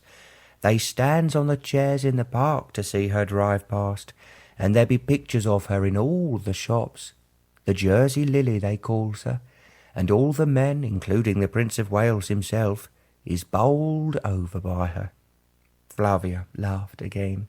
"Well, that is exactly why I am so excited at seeing her tomorrow night. Surely you are thrilled she is coming here to dinner?" "We've been told by Mr. Wilson not to say a word about it to anyone, but I finds when them royals be entertained, it means a lot more work and a lot more trouble." "But you enjoy it, Barker?" "That's a maybe, miss. There'll be policemen and soldiers guarding the house, and however much they tries to pretend no one knows, a crowd gathers outside and no one can stop 'em." Flavia was amazed at the indignation in his voice. "You may find all these difficulties, Barker, but I am looking forward to it, because it will be wonderful for me to meet the prince. Of course, I am longing to see Mrs. Langtry too, and find out if she really is as beautiful as the newspapers say she is." When she was in the country, she had thought it extraordinary that so much could have been written about someone who had never been of any importance. Then Mrs. Langtry had come to London, and had attracted the attention of the Prince of Wales. It would now be a very stupid person in any part of England who did not know who Lily Langtry was. Upstairs, Mrs. Shepherd and the maids unpacked the gown Aunt Edith had chosen for Flavia. "Now that's what I calls a very pretty gown," Mrs. Shepherd said, not once but several times. "It will give me confidence," Flavia replied, "and that I'm going to need in abundance tomorrow night." The servants were thinking that she was merely shy, which of course she was. At the same time, she never for a moment forgot the reason why the party was being held, or the conniving of the two elderly courtiers who hoped they would kill two birds with one stone. She was not surprised when a message came from her father. It was to say that he would be so late for dinner that she was not to wait for him, and he would doubtless have something to eat before he finally returned. She guessed that, having gone to see the Secretary of State for Foreign Affairs, there had been a number of other statesmen waiting to pounce on him. She supposed she was lucky that he had not been summoned to Windsor. As it happened, He turned up at 9 o'clock. She was still in the dining-room, and he sat down with her. Although he had already eaten, he had a glass of port and some pâté that Barker brought him. "Cook's just finished making these, my lord, and she feels, even if you've had a good dinner, you could eat a wee bit more." "Well, I will certainly try, or Cook will be disappointed." Actually, the pâté was so good he ate several slices, and Flavia joined him. "Now, tell me what you have been doing, Flavia, and I am sure it was far more interesting than all I have been up to in the last few hours." "More trouble abroad, Papa?" "Of course. Oh, and I'm afraid I will have to go down to Windsor tomorrow morning to tell the Queen about it." Flavia wanted to say that she was sure someone else would have done that already, but she did not want to make her father feel that the Queen could do without him. "Of course, or you must go if you are summoned by Her Majesty, Papa. But you must not forget we have a party tomorrow night. His Royal Highness will be horrified if his host is not here." "I will be here," her father promised. "Now tell me what your Aunt Edith said to you." Flavia hesitated for a moment. Should she tell her father that her aunt had warned her against the Earl of Haugton? Then she thought it might make him even more eager to tie her up quickly. So she therefore merely told him about the clothes, and who else she had met at her house, and how kind they had all been to her. Also, how she had been careful not to say he was holding a special dinner party for her, as Aunt Edith had not been invited. Lord Linwood put his hand up to his forehead. "Oh, thank goodness you have so much sense, Flavia. It was stupid of me not to tell you that I have only invited special guests who are friends of His Royal Highness." "I did think of that, Papa." "He will enjoy the evening more that way, as he is not always at ease with strangers. Thus I chose the guests very carefully, so that they will please him as well as you." He smiled before he added, "Actually, the young men I have invited are mostly sons of his best friends, although there are one or two who I think the Prince has not met before." Flavia longed to ask if the Earl of Haugton had actually been introduced to him, but she thought it would be a mistake to do so. The one thing she did not want him to realize was that she already knew a great deal about the Earl, none to his advantage. They talked until it was time to change for dinner, and then as they walked upstairs together, her father said, "Oh, I have a charming couple coming to dinner tonight, whom I know you will enjoy meeting." "Dinner? Tonight?" Flavia exclaimed. "But, Papa, I thought we would be alone." "I saw him at the Foreign Office, and he said his wife was longing to meet you, so I asked them to dinner. It is impossible to squeeze them in tomorrow night, and I have a feeling, although I might be wrong, that the Prince does not like him." "I'm disappointed," murmured Flavia. "I know, my dear, but unfortunately I have to make sure that everyone of influence will do their best to make this a wonderful season for you." He spoke with such sincerity that Flavia could not argue, and he continued, "Lord Chatterton's wife comes from a very ancient family, who could be very useful in asking you to stay in the winter for hunts and balls, and at their Scottish castle." Flavia sighed. "Must we only know people who are useful to us?" "At the moment the answer is yes. I want you to be the best success ever among the debutantes. And when you marry, it must be to someone who has something to offer you, more than you already have at home." She knew he was thinking of the Earl of Haugton, and as they reached the top landing, she replied, "I know you are doing your best, Papa, to launch me as Mamma would have wanted, with all flags flying. At the same time, because I love you, I want to spend as much time as I can just with you." He kissed her. "I feel the same, my dear. Oh, but unfortunately we both have our duties in life, and mine are very demanding at present." He did not say anything more, but walked down the corridor into his own bedroom, and Flavia went into hers. She had the feeling, as she did so, that the plotting and planning where she was concerned was like a net, and it was closing tighter and tighter over her every minute. She was quite certain that the two people who had been asked to dinner were friends of Lord Carlsby, and therefore enemies of the Earl of Haugton. Her father clearly believed that, when the time was ripe, they would be very useful in his plan to rid Windsor Castle of the Earl. Every time she thought about her situation, Flavia knew that to escape was not going to be easy. It was a battle she might lose.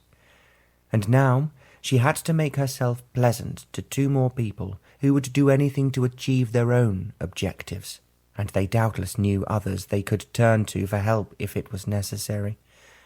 "But I am alone," she said to herself, "completely and absolutely alone." For the moment, all she wanted to do was to run away to the country, and, at least if she went back home, she would be safe. There would be the horses and the dogs to make her happy. And then she told herself she would not be beaten. Being her father's daughter put her in some way on a level with him. Other people were outsiders, and they were prepared to use her if necessary, but were not interested in her as a real person. "I will not be defeated so easily," she told herself. "Even if they win, I am certain I will find a way to escape." Flavia went over to the window and pulled back the curtains. When she looked out, the moon was just appearing in the darkening sky, and the first star was twinkling near it. She stood looking up at them, feeling that in some way they might help her. Then, suddenly, a shooting star sped across the sky and disappeared behind the roofs of the houses. It was almost as if the heavens had spoken to her. The shooting star told her there was always a way out, however frightening the future might seem. Like the shooting star, she would somehow evade them, and they would be unable to catch her. "That is what I wanted to know," she determined. She threw back her head and looked up at the sky again. "Thank you," she whispered. "Now I know that you are with me, and I am no longer alone." Chapter 4. Flavia spent the next day shopping. Though her aunt had bought her the most beautiful dresses, she had said that she could not choose hats to match them. Everyone, Aunt Edith had propounded, has an individual taste about their own hats. Flavia spent a long time buying a great number to match her dresses. They were all striking, and so different from the styles she had worn in the country. She thought that she might be going on the stage, considering the fuss made about her appearance. Her father was continually asking her what she had chosen, if she had been to the very best shops, and if she was sure that she could not do better elsewhere. She knew, at the back of his mind, he was thinking that she must attract the Earl. "If I was just thinking only of him," she reflected, "I would wear black and a pair of spectacles." She wondered what would happen if that was how she appeared at tonight's party, and she was sure everyone would think she was mad, and after that they would only sympathize with her father. She had chosen jewellery suitable for a debutante to wear, with the gown that would have graced any stage. She had asked her father's secretary to engage the best hairdresser in London to come to the house before dinner and arrange her hair. As her hair was naturally curly and such a lovely golden colour, she never worried about it. She had been quite content first to brush it back from her forehead, and if she was alone at home, she would tie it at the back of her head with a ribbon. Now she knew that she must do her father proud. He was actually taking more trouble over this party than any other he had ever given, and it was Mr. Wilson, his secretary, who told her that. She wondered if, at the back of his mind, he guessed the reason why, but she certainly could not ask him. So she merely commented, "We must not disappoint my father, and I am sure you have thought of everything we could possibly need to make the evening a success." "I do hope so," Mr. Wilson replied, "but it's very easy to forget something particularly important on these occasions. Then everything goes wrong." "Well, this one has to go right," said Flavia, "and I am sure it will, after all the trouble you have taken." "I have been asked by His Royal Highness's secretary, who is a friend of mine," Mr. Wilson confided, "for a look at the guest list. It is something I have always been told is correct, but the close friends of His Royal Highness don't normally bother. To tell the truth, Miss Flavia, I was a little worried about the Duchess of Manchester being included." "I have read about her, and I believe she is very beautiful." "Very beautiful indeed," Mr. Wilson agreed, "but Her Majesty has barred her from being invited to Windsor Castle." "She has?" Flavia exclaimed. "Well, how extraordinary! But why?" Mr. Wilson hesitated, obviously feeling for words. "The Duchess," he said after a moment, "and her husband, the Duke, enjoy gambling for very high stakes, and Her Majesty has a horror of what she calls the fast Manchester house set." Flavia became interested, as this was indeed the sort of information she could not read about in the newspapers. "Tell me more," she begged Mr. Wilson. "I suppose I should not really tell you, but when the Duchess was a young married woman, she attracted Lord Derby. It was whispered that under her spell he signed a promise that if he ever became Prime Minister, which was then rather unlikely, he would recommend her as Mistress of the Robes." Flavia was listening intently, and then she said, "But Lord Derby did become Prime Minister." "Exactly, and the Duchess made him redeem his promissory note." Flavia was entranced. What happened when Queen Victoria learned of the story? Well, she was furious, and refused to send the Duchess an invitation to the Prince of Wales's wedding. Oh, how unkind of her. The Duchess must have been very upset." Mr. Wilson smiled. "She possessed a very noble name, splendid houses, great riches, and a household who apparently adored her. What was more, she had an iron determination." "So she survived the insult?" "She most certainly did. The Prince and Princess of Wales found her house parties at Kimbleton Castle and gambling soirees at Manchester House very much more amusing than anywhere else." "I can quite understand why they continued to be friends," Flavia observed. She was thinking she could understand that many people, unlike her father, found Windsor Castle very dull, especially when there were fun parties elsewhere, of which Her Majesty most definitely did not approve.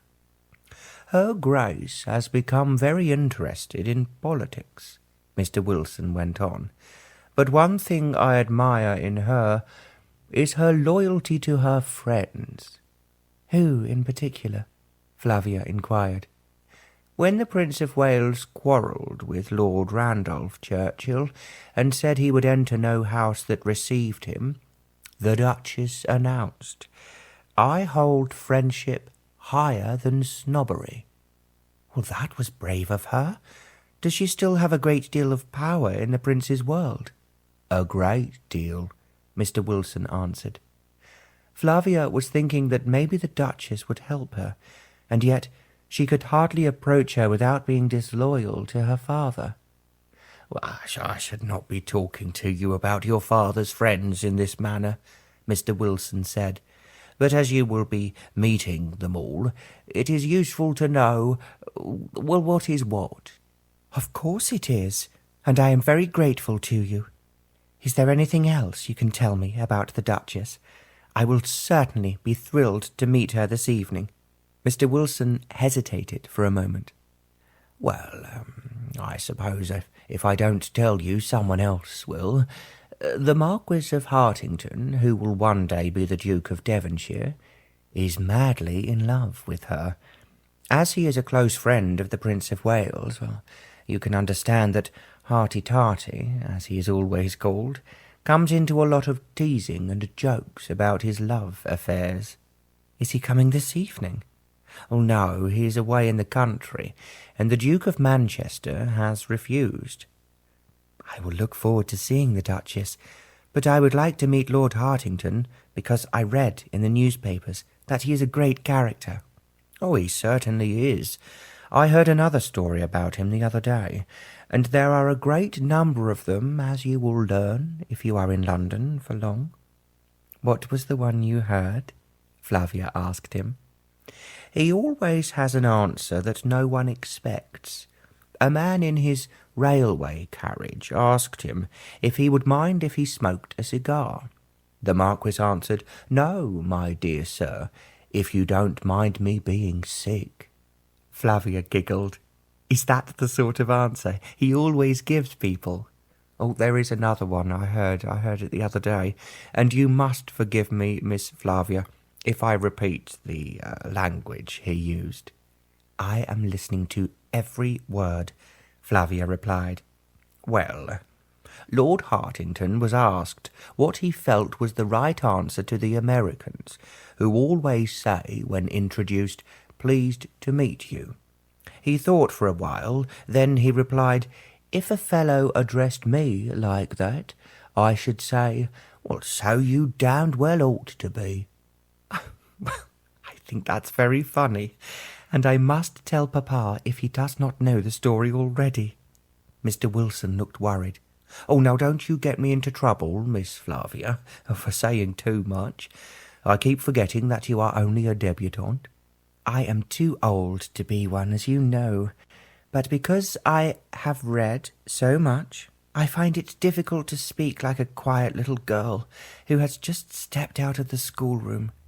Mr. Wilson laughed at this and declared, "Well, I'm sure, Miss Flavia, that you were never any of those things, but you always made everyone aware of your looks as well as your brain, as you will tonight." Flavia smiled at him. "You're very encouraging, and of course I want to be a success for Papa's sake. He has taken so much trouble over me." She left the secretary's room, hoping that her father would be back, but there was no sign of him as yet.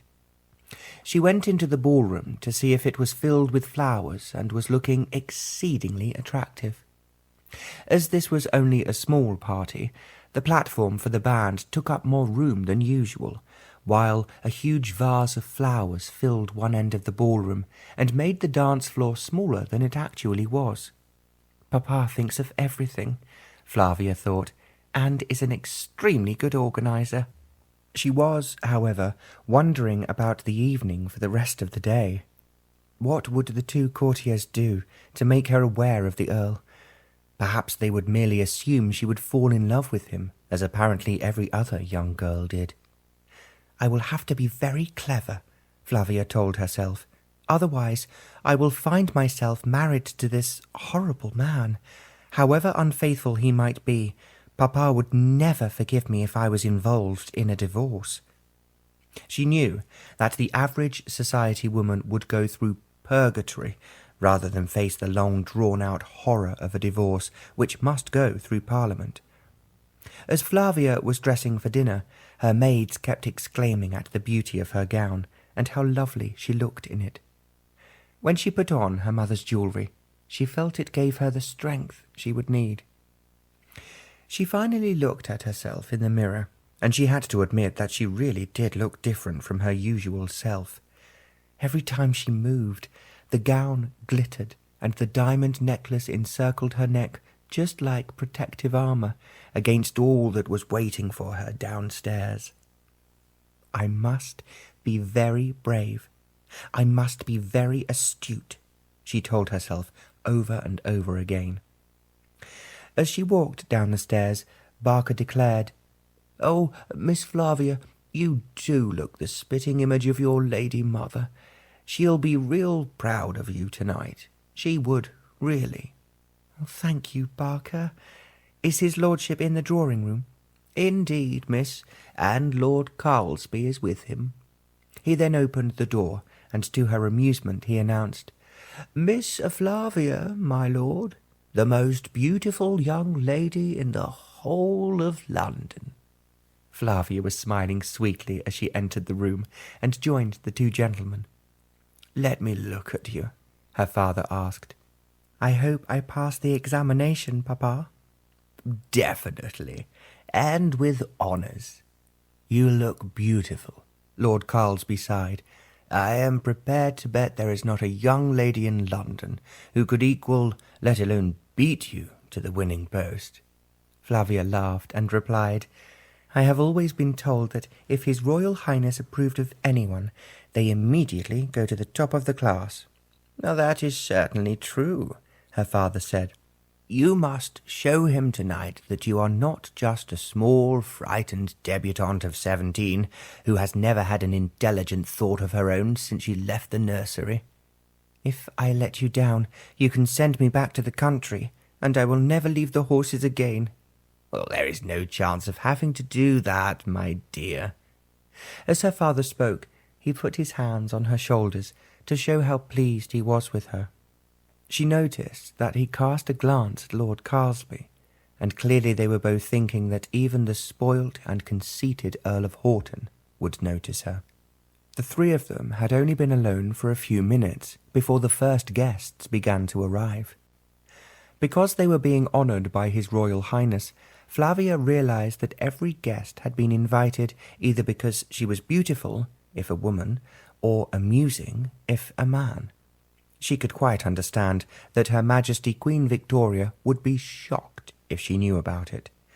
This was undoubtedly one of the parties which her son would enjoy very much, and of which she most definitely disapproved. Everyone complimented Flavia on her appearance. The women, she felt, had a slightly bitter note on their lips, as if they thought, "Here is another contender," while the gentlemen were sincere in saying that she was fantastic and was just what they needed in society. "I have never seen a duller bunch of debutantes than we had last year," a man said. "None of them had anything to say for themselves." "I think you're rather sweeping, Johnny," one of the ladies replied. "It may surprise you, but nearly every one of them was married by the end of the season." "Well, that is something I have no intention of doing," Flavia piped up, "until I have enjoyed London to the full. I have lived in the country for too long, and now I want to see all the amusements available in this wonderful city, and attend all the parties which up to now I have only read about in the newspapers." "I promise I will help you," one of the guests said.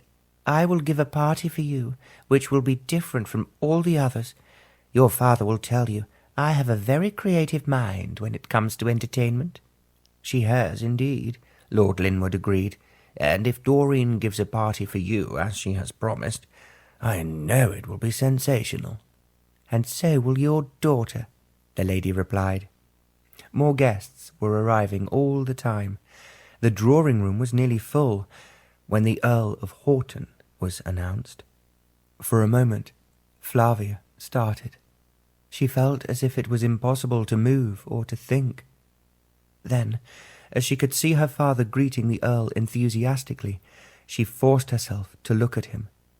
He was undoubtedly one of the most handsome men she had ever seen.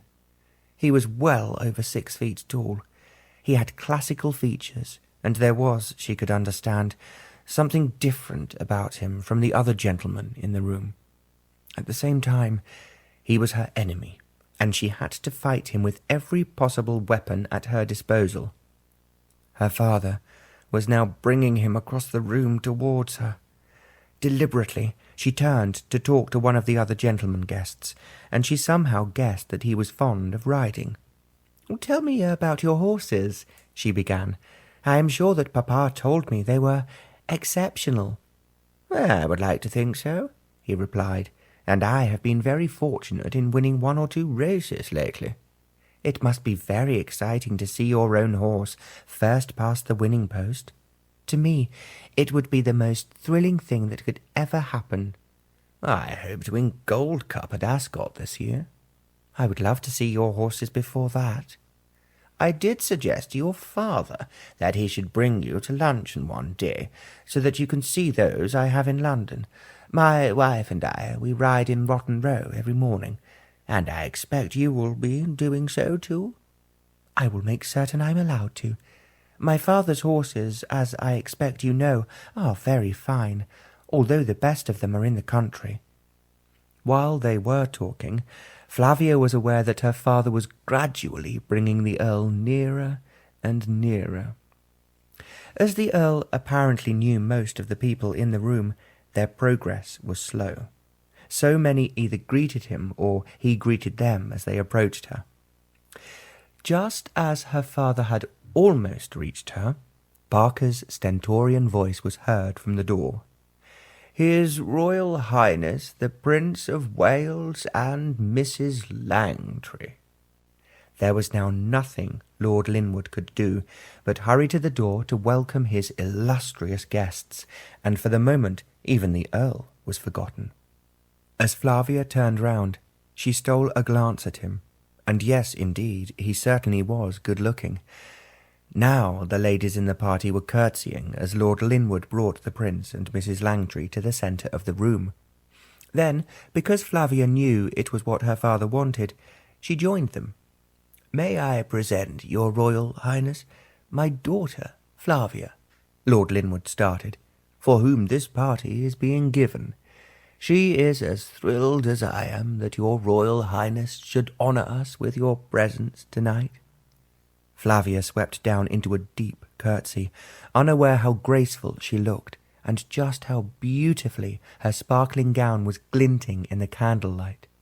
The Prince smiled at her. "I am very delighted to meet you, Flavia," he said. "Your father is one of my oldest friends, and has supported me, I might easily say, through thick and thin. Now I am determined, as I always pay my debts, to do my best for him." "And he is most grateful, your Royal Highness," Flavia answered. "It is marvellous for me that you are here tonight." "I must say, having met your mother, I expected you to be beautiful. Indeed, you look like a fairy queen who has just stepped out of fairyland to amuse us mere mortals." "Those are just the right words to use," a soft voice at the Prince's side remarked. He turned to smile at Mrs. Langtry. "I expect," he said to Flavia, "you have heard of the most glorious woman who has taken London by storm?" "I most certainly have," Flavia replied, and looked towards Mrs. Langtry. "And please, forgive me if I say you are far lovelier than your postcards." Everyone laughed, and Lily Langtry added, "That is exactly the compliment I like to receive. I thought myself the postcards were rather disappointing, but I was too polite to say so." "How could anyone put someone as beautiful as you on a piece of paper?" the Prince of Wales asked. She smiled at his compliment. Flavia, watching them, thought that they were very much in love with each other. Then Lord Linwood suggested, "There is someone else here tonight who I want to present to your Royal Highness, and I am only surprised you have not met before. He is the Earl of Haugton." The Prince held out his hand. "I have heard a great deal about you," he said. "And none of it to my advantage," the Earl replied as he bowed. The men laughed, and Lily Langtry commented, "I'm sure that's not true. I've been told 1,000 times since I arrived in London that you were exceedingly handsome, which of course you must know is the truth." "I'm very honoured that I have been brought to your notice," the Earl replied. "At the same time, I am rather afraid of becoming just one of the sights of London." "I can give you an answer to that one," someone exclaimed, "but not when ladies are present." The Prince laughed, and so did Lord Linwood. Flavia saw a look of satisfaction in Lord Carlsby's eyes. He obviously thought that the party was going the way he wanted. The Prince was amused at something else the Earl said, and again they were both chuckling. Then Barker announced that dinner was served. Lord Linwood offered his arm to the Duchess of Manchester. Flavia had heard her announced, but had been at the other end of the room, and she had therefore not been able to look at her closely. Now, as her father led the way with her arm in his, the prince followed with Lily Langtry. It was the Earl who should have taken Flavia into dinner, but she just managed to slip her arm through Lord Carlsby's before he was aware of what was happening. "I want you to take me to dinner," she said, "and tell me something amusing I can say to the prince if he speaks to me again." Lord Carlsby smiled. "What are his main interests?" Flavia quizzed him. "If I'm honest," he said in a voice only she could hear, "it is beautiful women. That is certainly a subject you cannot discuss in public, well, or in private for that matter." I thought perhaps that was the answer, but His Royal Highness is much better looking than he appears in his photographs, and I can understand him enjoying social success, especially as he is not only attractive, but also the Prince of Wales. Lord Carlsby smiled. "And what do you think of the most handsome man in the whole country?" Flavia forced herself to look at him in surprise. "Who is he?" she asked innocently. "It is the Earl of Haugton. You can hardly not have noticed him in such a glamorous crowd as we have collected tonight for your debut." "Oh, him. Actually, I was rather disappointed." "You don't think him handsome?" Lord Carlsby asked her in surprise. "Not particularly. I have always believed that so much was written about him in the newspapers because they had little else to write about." Lord Carlsby drew in his breath in surprise. Then, as they had now reached the dining-room, it was impossible for him to say any more. Lord Carlsby escorted Flavia to her seat and went to his own on the other side of the table. Then, as the Earl stood beside her, Flavia had an idea. She waited until the prince was seated with Lily Langtry on his right and an attractive lady on his left. Her father was now at the top of the table with the Duchess of Manchester beside him. As the Earl sat down beside Flavia, she saw that on the other side of him was a married woman. She had once been a beauty, but was now over 50, and she might be a friend of the Prince of Wales, but she was certainly too dull and too old for the Earl. He would therefore have to talk to her, which was exactly what her father and Lord Carlsby planned. Flavia drew in her breath, and before the servants could start serving the first course, she rose to her feet. She touched her wine-glass with a silver spoon. It was what she had often seen her father do when he wanted to attract attention at a dinner party. As she was standing, and everyone else was sitting, they all looked up at her. In a clear voice, which actually had a very soft and unusual sound about it, Flavia began, "Your Royal Highness, as it is my party tonight, which is being given for me as an introduction to the gaiety and excitement of London, I want first of all to thank your Royal Highness sincerely for coming. It is an honour that I will remember for the rest of my life." There was a murmur of approval as she went on. "I have, however, one request which I know your Royal Highness will readily understand. I have been in the country in deep mourning for my mamma for a year, and have seen very little of the person I love most, and who I know loves me. To complete the wonder of this glorious party, I ask your Royal Highness's permission for me to sit beside my father, who I have seen very little of these past months.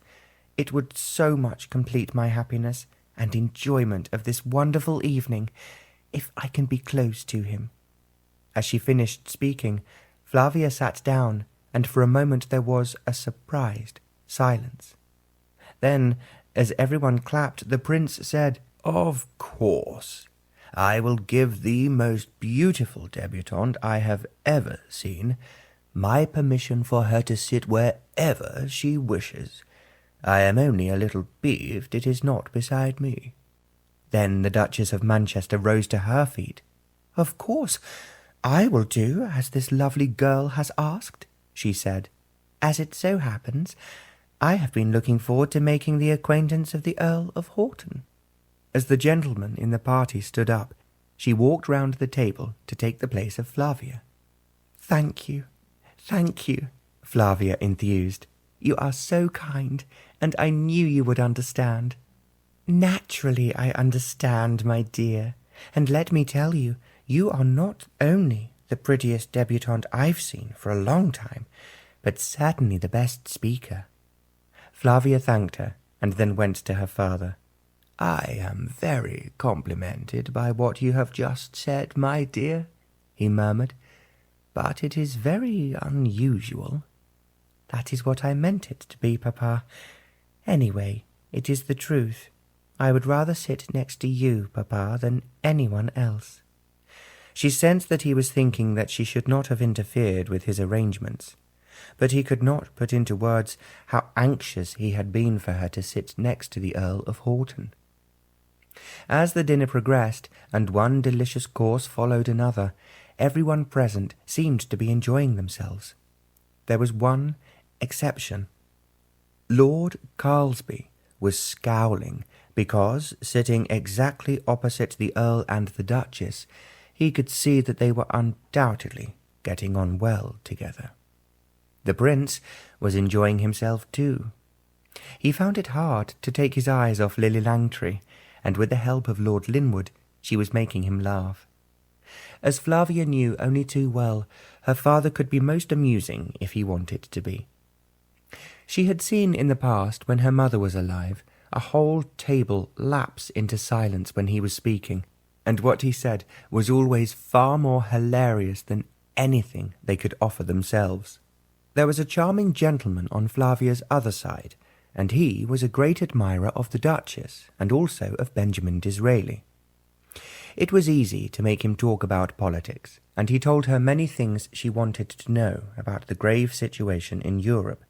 It was when the ladies left the dining-room that he said to Lord Linwood, "Your daughter is undoubtedly a chip off the old block, Linwood. I have had one of the most interesting conversations I have ever enjoyed at a dinner party. It is only a pity that she cannot be a boy to follow you into the House of Lords."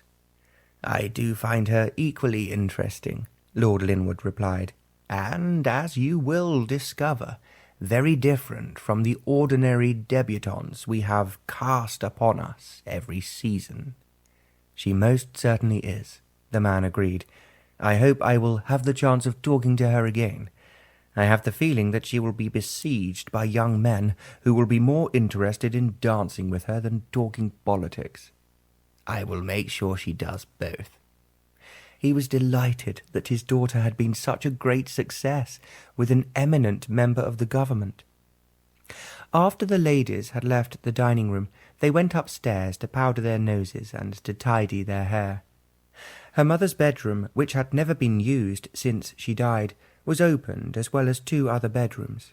They were all very kind and friendly to Flavia, and when she thanked the Duchess of Manchester again for giving up her place at dinner, her Grace replied, "I felt I was depriving you of the most handsome man I have ever seen. As you are undoubtedly the most beautiful debutante, you must get together and make the most of each other. Oh, you were so kind to me, your Grace, and tonight is an occasion I will always remember." "And we will always remember you," the Duchess replied. "It was very brave of you to stand up and ask a favour from the Prince of Wales. It is what I would have done when I first came to London, if I had thought of it. As it was, everyone was surprised I was so outspoken. I used to say what was in my mind instead of being afraid of what people would think." "I'm sure you were right to do so," Flavia said. "I saw last year that you were brave enough to attack Sir Charles Dilke when he criticised the Prussians after their defeat of France." The Duchess laughed. "Oh, I remember everyone was horrified with me at the time, and said that I had too strong an influence on my husband." Flavia knew that she had been gossiped about as having too strong an influence on everyone. She wondered, a little apprehensively, if her father would seek the Duchess's help in forcing her to marry the Earl, and then she told herself that such a possibility was too far-fetched. When the ladies came downstairs, the gentlemen then joined them. The older members of the party sat down at the card tables, while the rest headed for the ballroom. Now the guests who had not been at dinner began to arrive. They were mostly young and were delighted with the band that Lord Linwood had engaged. The gentlemen all admired Flavia's appearance, and she next found herself dancing energetically with one after another. They even practised cutting in when they thought one of her partners had danced with her for more than his share. They fought with each other for the next dance, and Flavia found it amusing and very flattering. It was getting on for midnight when she walked in from the garden at the back of the house. As she tried to enter the ballroom through one of the many French windows, she found the Earl of Haugton standing in front of her. "I have been very remiss in not asking my hostess to dance with me," he said, "but my excuse is that it has not been possible to get anywhere near her." Flavia did not answer him, and he went on, "May I have the pleasure of this dance? I find it impossible to wait until you are without a partner." He obviously intended to sweep away any other arrangements she had made, and she was unnerved by his eagerness to dance with her. At that very moment she was standing outside the window, and he was just inside the ballroom. Lowering her voice until it was a little more than a whisper, she said to the Earl, "Leave me alone. It is dangerous, and you must ignore me." As he stared at her in astonishment, she walked quickly past him. She then talked animatedly to the first young man she encountered inside the ballroom. For a moment, the Earl thought he could not have heard her correctly. There must be some mistake. Then he saw Flavia being swept around the floor, her gown shimmering as she moved, the star in her fair hair glittering as it caught the light. He told himself he must have imagined what she had just said to him. It could not be true. She had actually told him to ignore her. But why? What could be dangerous about a dance? He stood staring at Flavia moving round the dance floor. He thought that ever since he had come to London, he had never before in his whole life had a woman tell him that it was dangerous for them to dance together. Nor had any member of the female sex ever ordered him to ignore her. Chapter 5. All the way home in his elegant carriage, the Earl was thinking about Flavia. He had indeed expected Lord Linwood's daughter to be attractive. He had heard many people talk about her mother. He had accepted the invitation to the party given in Flavia's honour simply because the Prince of Wales would be there. He was keen to meet him, as he was a great admirer of the prince, and he thought, well, as most people did, that he was very badly treated by his mother, the Queen. The Earl had been wondering if he should tell the Queen that many people felt she was being exceedingly unkind to her eldest son. Then he told himself it was none of his business. At any rate, he would wait till he had met the prince, which would give him a better idea of whether the Queen was right or wrong. The Earl was a very positive person, and considered himself an excellent judge of character. He believed it was wrong that the Prince of Wales was not allowed to take part in affairs of state. However, as he was very astute, he always thought before he did anything unusual, and he had no intention, where Her Majesty was concerned, of putting a foot wrong.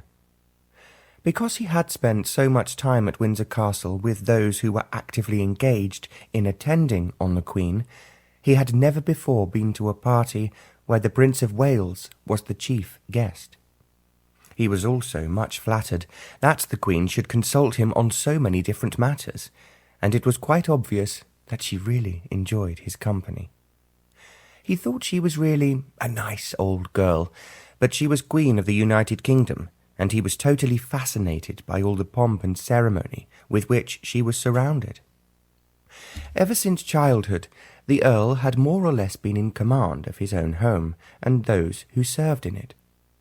His mother had died when he was at school at Eton, and his father had, when he came home, practically handed over the running of the estate to him.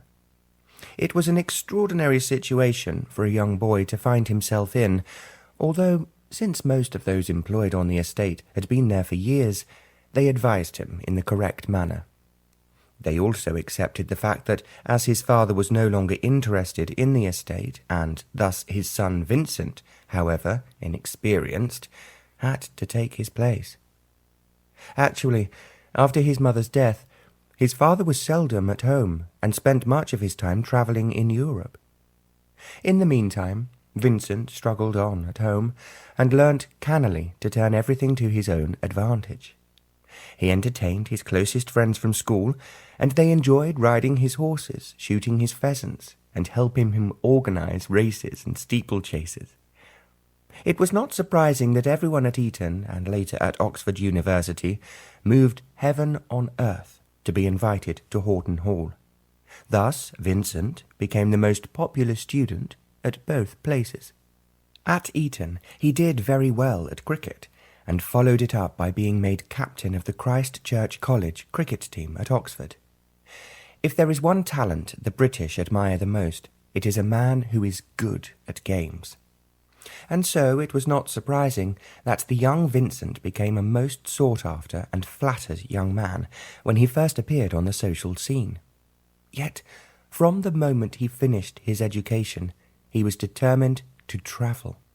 He sought out his father, and learnt from him about the countries that up to now had just been names on maps, and then his father gave him introductions to the rulers of countries he was interested in.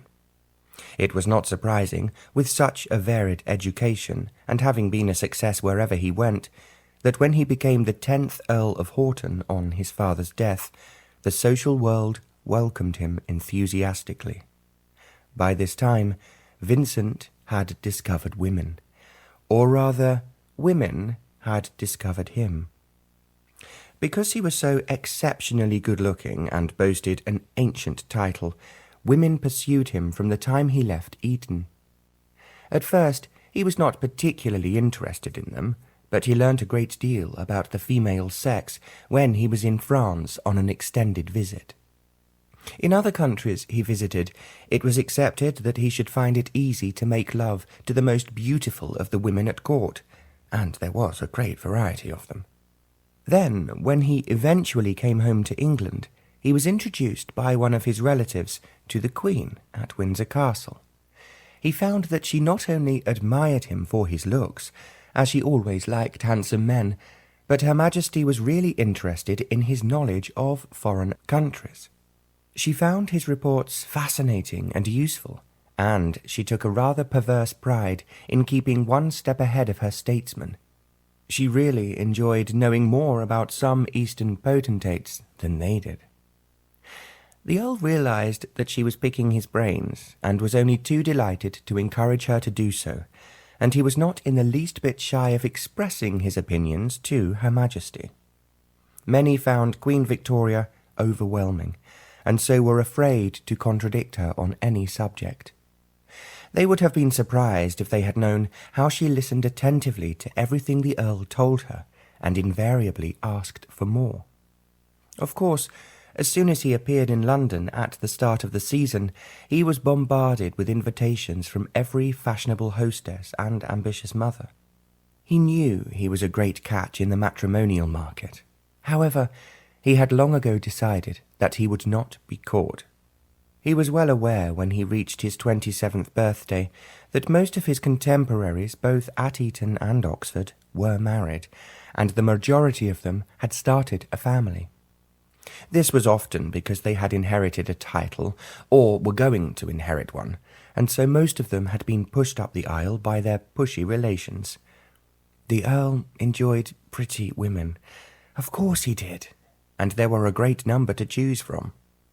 Unfortunately, he found that his affairs de cour never lasted long. Inevitably, after a few weeks, he began to feel restless and bored by conversations that never varied. There was no doubt that there was little more he could say about love than he had said already. Exciting and fiery, it was always marvellous when it started, but where he was concerned, it died down too quickly, and it faded away into a boredom that he could not ignore. Sometimes he noticed a beautiful woman whom he thought completely and utterly desirable. She would look at him across a ballroom with an invitation in her eyes, but he would be aware that a number of men were fighting for her attention. It was then he thought that there must be something wrong with him, and when he diagnosed it, he found the answer was always the same. The lovely creatures appealed only to his body. He would be the very first to admit that they were highly successful at doing so, but not to his mind. Only occasionally did he have a conversation with the beauty that did not concern herself. Inevitably, he found that he was talking to a woman who was not really listening to what he was saying, and instead she was wondering just how soon he would kiss her again. The trouble with women, he had said to one of his friends recently, is that they are too eager and one does not really have to make much effort to win them. His friend had laughed. "That is what you may think, Vincent, because you are exceptional. But poor creatures like myself, who do not have your good looks or your possessions, have to wait for what we want, or find when we do knock on the door it is closed against us." "That's a very sad story," the Earl commented. "But it happens to be true," his friend answered, "and you should be thankful for being the exception. No woman refuses you, and that is what we resent about you." The Earl had chuckled, but he had not denied that it was the truth. Yet now, for the first time in his life, a woman was avoiding him and actually telling him to ignore her. As he entered the drawing-room this evening and had seen Flavia, he had thought she was exceptionally lovely, and she seemed so unlike the other women present in a way he could not explain. Then he saw her name next to his on the dining-room table, and considered that he was very lucky to be sitting next to her on such an auspicious occasion. She was certainly beautiful, in a different way from the other beauties present.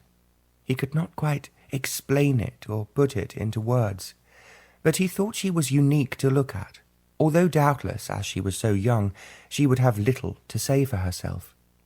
Then, to his surprise, she had risen to her feet, and without showing any shyness, had made a speech, asking the Prince of Wales if she could change her place at the table, so that she could be near her father, whom she loved. The Earl thought that she spoke brilliantly for such a young girl. He also thought it exceptionally brave of her to rise and address the Prince of Wales without apparently any prior arrangement. When His Royal Highness then agreed, and Flavia changed places with the Duchess of Manchester, the Earl was taken aback. At the same time, he did not suppose that there was anything personal about her wish to change her place. But then he had asked her politely to dance, and she had answered him in such an astonishing manner. He could only think that something had happened which he did not know about, and he could not think what it could possibly be. Why should knowing her be dangerous? The words seemed to repeat themselves in his ears over and over again as he drove home. Even when he got into bed, he found it impossible not to hear her whisper, "Leave me alone. It is dangerous, and you must ignore me." The Earl made up his mind before he went to sleep that he must find out the reason for this rebuff, but equally he could not think how. After all, Lord Linwood had always been pleasant to him when they had met at Windsor Castle, and the same might be said of Lord Carlsby. He remembered that another elder statesman, when he had first started to visit the Queen several times a week, had said to him, "You are now popular with Her Majesty, and have become a privileged person at Windsor, but don't upset Lords Linwood and Carlsby, who have been Her Majesty's closest advisers for some considerable time." "I have no wish to upset anyone," he had replied. He had not really thought again about the warning. He was, however, more than a little surprised when Lord Linwood had invited him to a small and intimate dinner party. He said he was giving it for his daughter as soon as she arrived in London, a party that the Prince of Wales already agreed to attend. Had it have been a large ball, such as he was invited to every night, and to which the members of the beau monde seemed to attend automatically, he would have accepted it as perfectly normal. Of course, as the Earl of Haugton, he was on the list of all the fashionable hostesses, and at the age of 27 he was well aware of his own attractions, not the least being his bank balance. He might, however, have expected Lord Linwood's invitation simply because he was persona grata at Windsor Castle, and if Lord Linwood did not resent the attention the Queen was giving him, he made no sign of it. The Prince of Wales was very different, and the Earl had been surprised when, as the ladies left the dining-room, Lord Linwood had told him, with a gesture of his hand, to sit down next to the Prince. Being naturally a wit, he had found it easy to make the Prince laugh, and when it was time to join the ladies, His Royal Highness had declared, "You must come to Marlborough House, my boy. I know all your stories that have entertained me this evening will amuse my friends." "Well, that is very kind of you, your Royal Highness," the Earl replied. "I will be delighted, and very honoured, to be a guest at Marlborough House." "I expect you have heard of the alterations I have been making to it. I was told, I think it must have been by Linwood, that you have made some major improvements recently at Haugton Hall." "I have altered the picture gallery, and bought some very fine pictures recently in Rome that I would like your Royal Highness to view." He paused, wondering if he had said too much, and the Prince would consider that he was being too pushy. But the Prince had smiled at him, and responded, "I would really love to see them, and so would Mrs. Langtry. If you have a date when you would like to invite us, discuss it with my private secretary. I would be most interested not just to see your pictures, but Haugton Hall too." The Prince, with Lord Linwood, then led the way from the dining-room, and by the time the Earl had reached the ballroom, the Prince was dancing with Mrs. Langtry. The Earl felt it was only polite that he should ask the Duchess of Manchester for a dance, as he had sat next to her at dinner. She was a superb dancer, and as they swept round the room to a romantic waltz, she asked, "What do you think of our host's daughter? She is really lovely." "I find most girls," replied the Earl, "have little to say for themselves. I was impressed, however, that she made that speech which was apparently unprompted. But naturally I did enjoy sitting with you, and having that most fascinating conversation." "Oh, now you are flattering me," the Duchess smiled. "But I enjoyed our conversation too. It was an entirely serious political one, but I don't reproach you for that." The Earl laughed, as he knew only too well about the Duchess's reputation, and she seldom talked to a man without flirting with him. They had, in fact, plunged into a conversation over the new education bill, as the Duchess was supporting the proposer of the bill, Mr. William Forster, who was one of her close friends.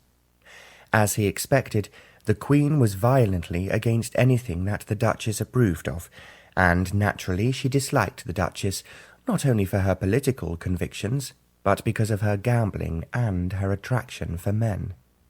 The Earl had enjoyed every moment of his dinner. Everything she said to him was exactly what he wanted to know about influence and lobbying at Windsor. Nevertheless, later in the evening, he realized he had not behaved correctly, and asked to dance with his hostess, or rather the debutante the dinner was given for. When he had approached Flavia, he had expected her eyes to reproach him for being so slow in requesting a dance. Her answer had been as astonishing as if she had fired a pistol at him. He had woken in the morning no less determined to find an explanation. He was not quite certain where to begin. Thinking it over, he came to the conclusion that his best idea would be to call at Linwood House. He would leave a bouquet of flowers for Flavia, and a letter thanking Lord Linwood for his hospitality. It had truly been a most enjoyable and interesting dinner party, and he had actually enjoyed himself more than at any other party this season. He had, with an invitation to Marlborough House, definitely set off on the right foot. Why, he wondered, must I ignore Flavia? It was quite obvious from what everyone else had said last night that Flavia Linwood would be the belle of the season. Then why did he have to ignore her? What could the danger be? If there were two different things the Earl found fascinating, they were a problem he could not solve at once, and the unexpected. He knew he must find an answer to this dilemma. He sat down and wrote his letter of thanks, and then he ordered the flowers and a carriage for 3 o'clock. He was then aware that his secretary and his butler were looking at him in some surprise that he was attending to his correspondence first thing after breakfast. The horse he was to ride that morning in Rotten Row was waiting for him at the door. It was one of his latest purchases, and a superb thoroughbred. He knew when he was riding it that there was no one in Rotten Row, or anywhere else in London for that matter, who could equal him. He set off, enjoying the sunshine and the fresh air which was sweeping in from the trees in Park Lane. It was when he was halfway down Rotten Row that he saw Lord Linwood coming towards him. He was riding a very fine horse, and beside him was Flavia.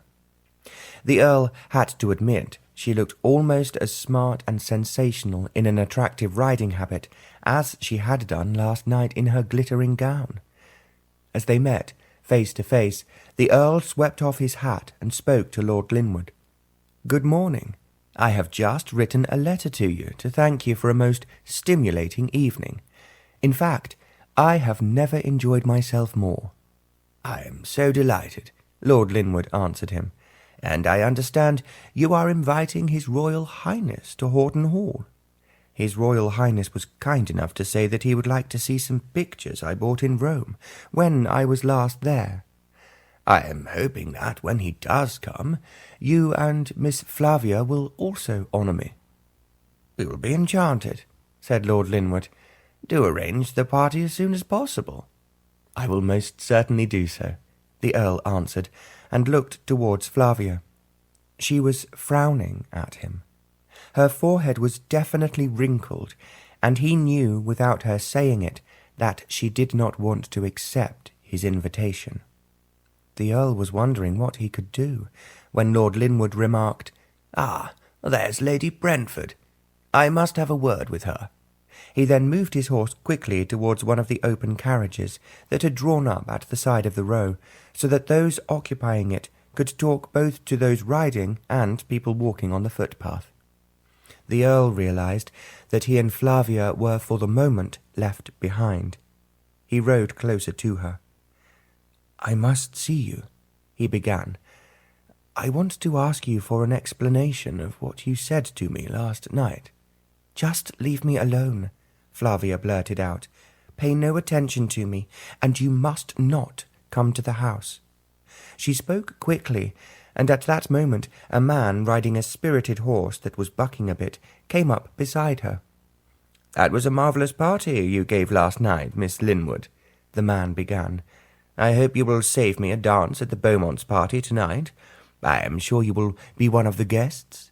Flavia smiled at him. "I must ask Papa, but I expect we are going. He said something about it yesterday." "Then please promise me the first dance, and a great number of dances after that," the man blustered on. Flavia laughed. "You must not be greedy. As I have just arrived in London, there are a great number of people I want to meet, who up to now have just been names to me in the court circular." The young man chuckled. "I suppose I should be grateful. I'm grand enough to be in it. Do I get my dance?" "It depends what time you arrive," Flavia answered. "If you are late, and my dance card is full, what can I do about it?" "I think you're being very unkind," the young man protested, and turned to the Earl. "What do you think, Vincent?" he asked. Before the Earl could answer, Flavia moved away, and she was now riding quickly down Rotten Row, passing her father, who was still talking to his friend in the carriage. The Earl felt that he should follow her, and then changed his mind. "I must get to the bottom of this," he determined. but for the moment he could not see how. Hoping to avoid the Earl, Flavia rode to the end of Rotten Row and waited for her father to join her. When he did so, he asked her quizzically, "Why did you run away so quickly? I thought you would be pleased to talk to the Earl." "I did not get the chance, Papa. A rather tiresome man who pursued me last night came up and started to ask for a dozen dances or so at the Beaumonts' party tonight. As I have no wish to dance even one dance with him, the only thing I could do was to gallop away." Lord Linwood was frowning. "I hope you were not rude to the Earl, my dear. He was a great success with the Prince of Wales last night, and I would indeed like to visit Haugton Hall when his Royal Highness is also a guest." Flavia did not answer, and after they had ridden on a little way, Lord Linwood added, "I thought he was more pleasant than I expected him to be, and the Duchess was saying the most flattering words about him." Flavia did not reply, and yet she realized that her father was waiting for her to say something. "Well, I think the party was a huge success, Papa," she answered after what seemed a long pause, "and everyone said how much they enjoyed themselves. If you are not careful, you will find you will have to give another party." "Which I have every intention of doing. The only difficulty will be to find a vacant evening when we are not going somewhere else." "I saw a large number of letters arrive just before we left the house. Of course they may have been bills." Her father laughed. "Oh, if they are, I will settle them all. But you were a great success, and I was very proud of you last night." They rode on for a little before he added, "It was very sweet of you to want to sit with me at dinner, but I really wanted you to get to know the Earl." "But I have no wish to know him, Papa." "Why ever not?" "He's too busy with women like the Duchess of Manchester, and Aunt Edith told me he has little use for unmarried girls, especially debutantes." Lord Linwood scowled. "Well, that is absolute nonsense. You must not believe anything your aunt tells you about anyone, as she always exaggerates." "There are lots of charming men in London besides the Earl," she responded, "so don't let's bother about him." She realized that her father's lips had tightened, and he was preventing himself from saying all he really wanted to say. He therefore changed the subject, and as Flavia was so astute, she managed to make her father laugh before they arrived back in Grosvenor Square. However, later on in the day, a beautiful bouquet of orchids arrived at the house, and her father said that he had received a charming letter from the Earl.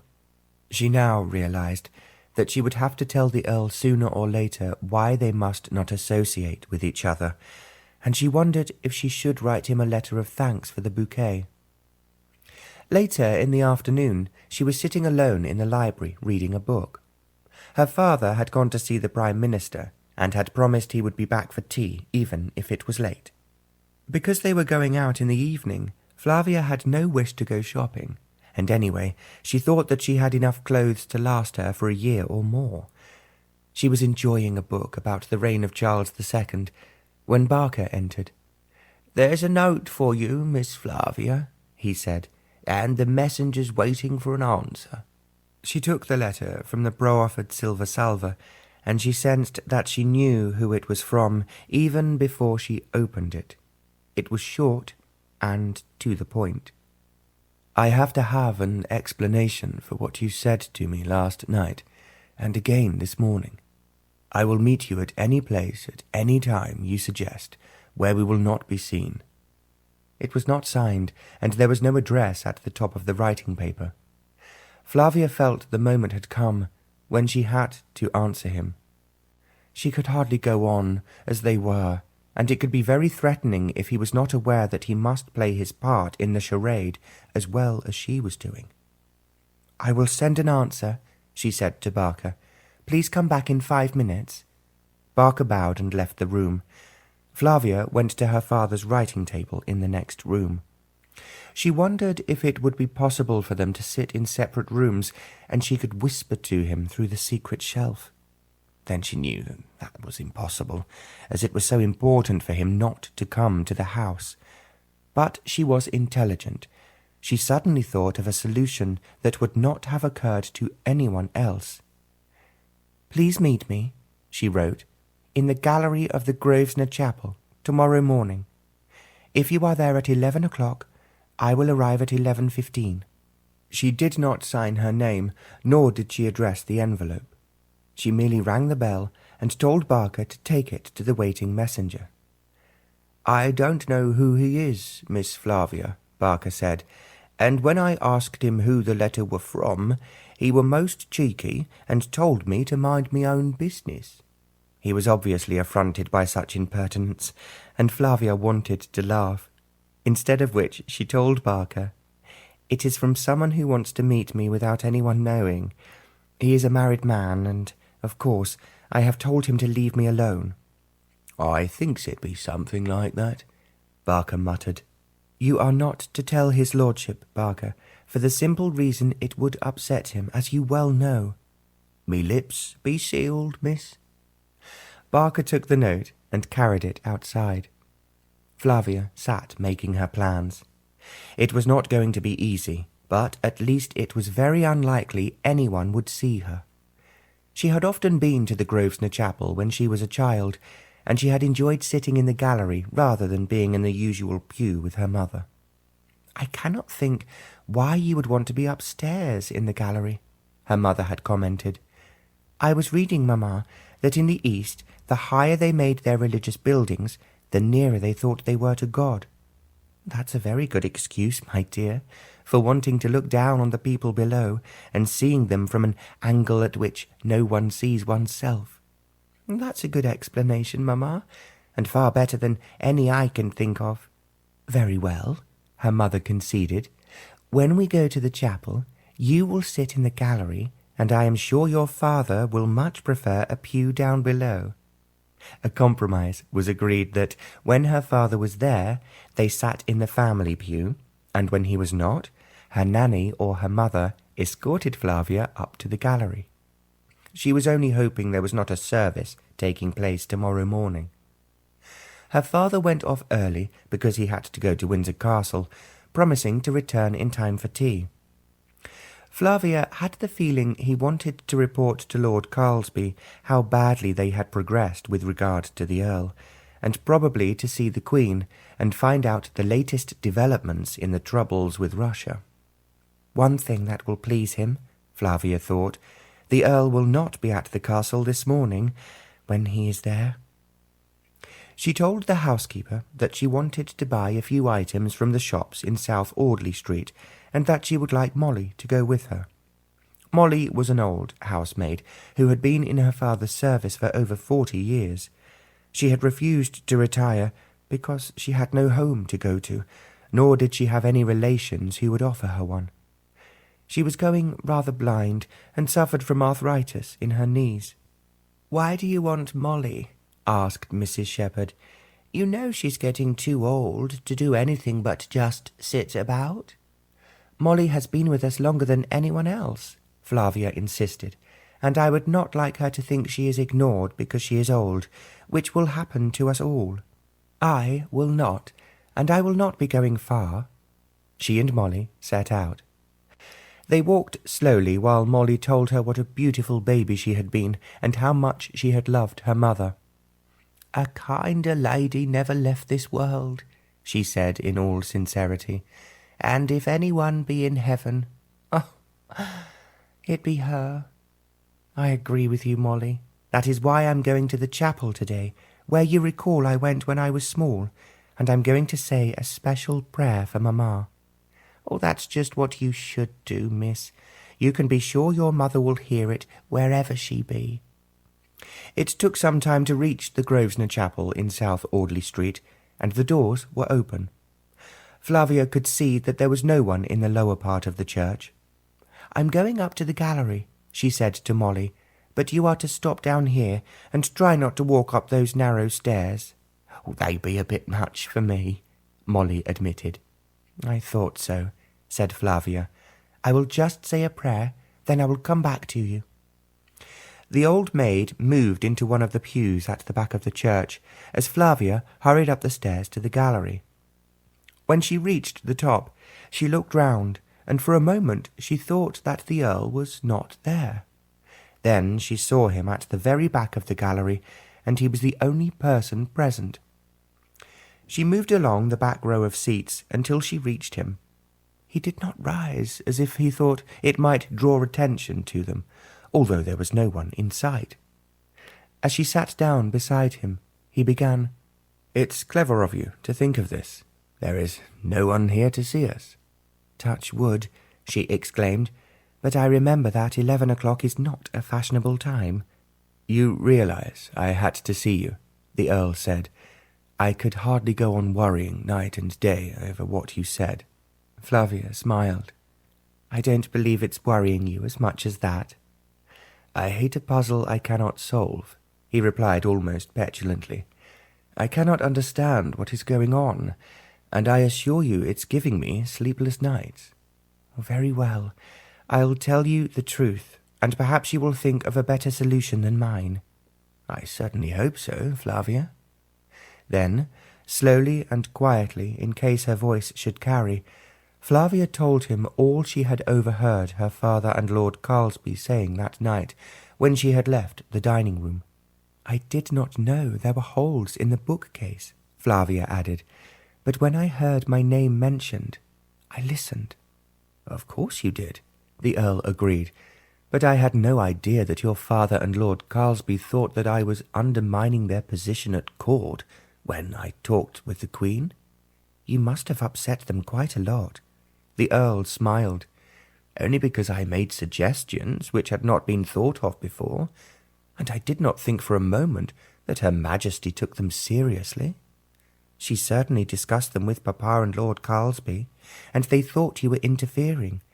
Everyone has told me that if Her Majesty gets an idea into her head, nothing will make her change it, except, of course, someone like you." The Earl wanted to laugh, but prevented himself. "Do you really believe," he asked, "that your father would agree to you being pushed into marriage with me rather than lose what he believes to be his control over the Queen?" "It sounds somewhat unpleasant, put like that, but you know as well as I do that people consider you a great social catch, so my father would think I was very lucky if I married you, and I should jump at the chance. But you will understand I much prefer to choose my own husband." "As I want to choose my own wife, if I ever take one." "Well, we agree on that, if nothing else." "We agree on everything. I think you have been exceedingly clever, and have done the only possible thing you could have done under the circumstances." Flavia smiled at him. "Thank you, kind sir, for your considerate words. No, I'm serious. It was a terrible predicament to find yourself in, and you have dealt with the situation very astutely. What we have to decide now is just how we will manage to avoid being caught out in circumstances which they can claim are compromising." Flavia gave a sigh. "That is what I hoped you would say. It has been so worrying being pushed on to you by Papa, and I cannot be expected to change my seat at every party." "We will have to talk this over again some time or another," the Earl suggested. "We can come here, but if we do, the servants will think that I have suddenly become very religious, and they will talk about it in the servants' hall, if nowhere else." "Servants, servants," the Earl cried. "They have changed the course of history more often than people are ever aware." Flavia gave a little giggle. "That is true. So, what are we going to do?" "I will think of something. But of course, we can come here occasionally if things are desperate. If I send a note with just a time on it, you will know what I mean." "And I will do the same. But we will have to leave the notes somewhere, otherwise our staff are bound to talk, and if we carry on avoiding each other, then Papa may get suspicious." "I think that Lord Linwood and Lord Carlsby are fussing quite unnecessarily. I would hate to just disappear from Windsor Castle and leave the Queen wondering what had upset me." "No, no, of course you cannot do that. It must be very nice for Her Majesty to have someone young and, of course, handsome to talk to."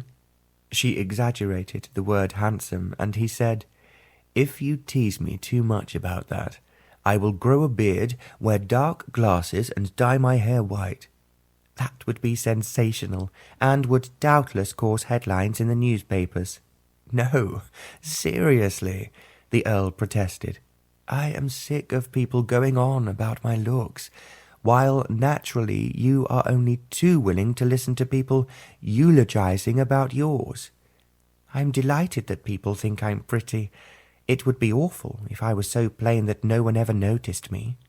"I suppose you're right, Flavia, and we should be grateful for small mercies." "I think these are particularly big ones. The trouble is that it gives my father ideas, and it is doubtless tedious for you that all the ambitious mothers pursue you." "Not because of my looks, but because of my title.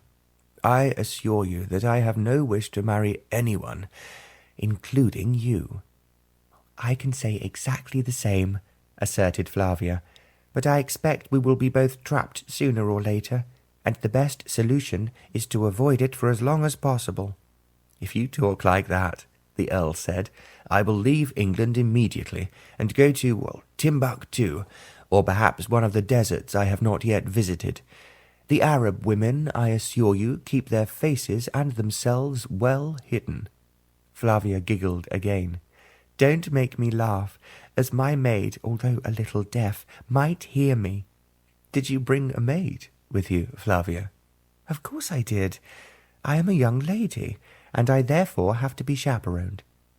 I had forgotten that piece of protocol. How would you like to roam over the desert or the mountains of Tibet without anyone to bother you?" "It is the sort of venture that will never be possible unless I was with my husband," replied Flavia. "I assure you that I would then enjoy it enormously." "One day perhaps I'll be able to tell you about it, and how wonderful it is. But now it looks unlikely that we will be able to have a sensible conversation of any sort." "It's a subject I would so love to hear about, and I have read a great number of books about it. I would love to go to Tibet, and if you ask me, my greatest ambition, I would like to be the first woman to climb Mont Blanc." He began to laugh, then quickly stopped himself by putting his hand over his mouth. "That's not the right answer," he smiled. "What you should really be saying, as a nicely brought-up young lady, is that you wish to marry a marquis or a duke, and open a flower show every day for the rest of your life." It was Flavia's turn to stop herself laughing out loud. "Can you think of anything more boring? But I imagine most young women who are making their debut at the moment would think it the nearest thing to heaven." "Oh, of course they would," he agreed, "and perhaps the only way we could escape from being married without our consent is to run away to one of the places where no white man or woman has ever been before." Flavia sighed. "That is what you can do, only too easily.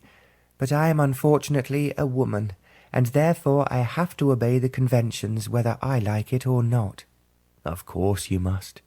And you must help me to be clever enough not to be caught in this very uncomfortable whirlpool, which I now know is threatening me." "If you send me a letter, don't give it to a servant, just address it to me," Flavia suggested, "and then drop it through the letterbox, preferably when no one is looking." "I will do that. But how can you communicate with me?" Flavia thought for a moment. "I have just thought of a better way for both of us. There is a statue in the gardens of Grosvenor Square.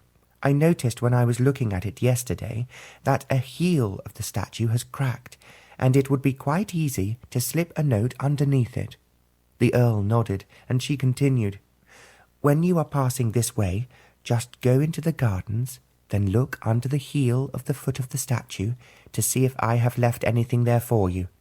The Earl smiled. "I will, and leave my note for you there." That will make it exciting for me."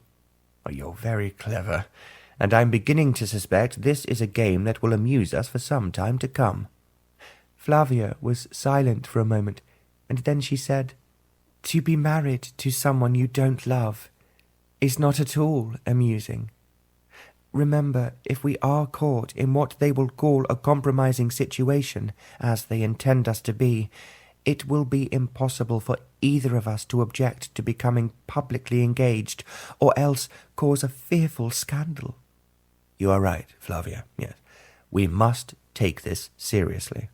"Indeed we must, but at this very moment we are laughing at it, and if you are forced to take me as your wife, you will not be laughing, nor will I." The Earl looked at her. "That is a funny thing for you to say. I have always thought that all the women I met longed to marry me, and it was only I who was in opposition to the idea." "I assure you that I have no wish to marry you or anyone else I don't love," Flavia insisted. "It will be very critical and suspicious of anyone who says he loves me." She spoke earnestly, and the Earl was thinking she looked very lovely. Then he held out his hand and took hers. "I promise you that I will play this game seriously, and we must both contrive with everything in our power to outwit those who are threatening us." Flavia took her hand from his. "Thank you. Now please wait for 5 minutes while I collect my old maid and walk away." "I think 10 minutes will be safer," the Earl replied. "I am not in the habit of dropping in here, and anyone who sees me coming out of the chapel might think it strange." "You are so clever. You think of everything," Flavia said. "That was stupid of me." "You have been very canny so far, and good luck in the future." "And the same to you." Then she rose and left him. As he heard her footsteps going down the stairs, he reflected that never in his whole life had he been in such an extraordinary situation, nor had he ever had a partner who was so beautiful, at the same time so outspoken and definitely intelligent. As he thought of Lord Linwood and Lord Carlsby, he smiled. "We will now give the old gentleman a run for their money," he told himself. "It will certainly be something new, and a situation I could never have expected in my wildest dreams." Chapter 6. Flavia found herself overwhelmed with invitations. She had to consult her father as to which ones she should accept, and he was most helpful by describing his friendship or association with each hostess. She attended 3 very large balls, and to her relief the Earl was not at any of them. Equally, she could not help thinking it was much more amusing talking to him than with any of the young gentlemen she danced with. They were either the same age or only a little older than she, and after they had paid her fulsome compliments, she found there was really very little else to talk about. Some were in the army, but posted only in London barracks, and others had been studying at university, and none of them had travelled. People she was really interested in were those who had visited far-off countries she hoped to see one day. However, to please her father, she made herself as pleasant as she could. At the end of the week, she confided in him. "I have had 2 proposals of marriage, Papa, and another is only on the horizon at the moment, but is coming nearer every day." Her father looked surprised.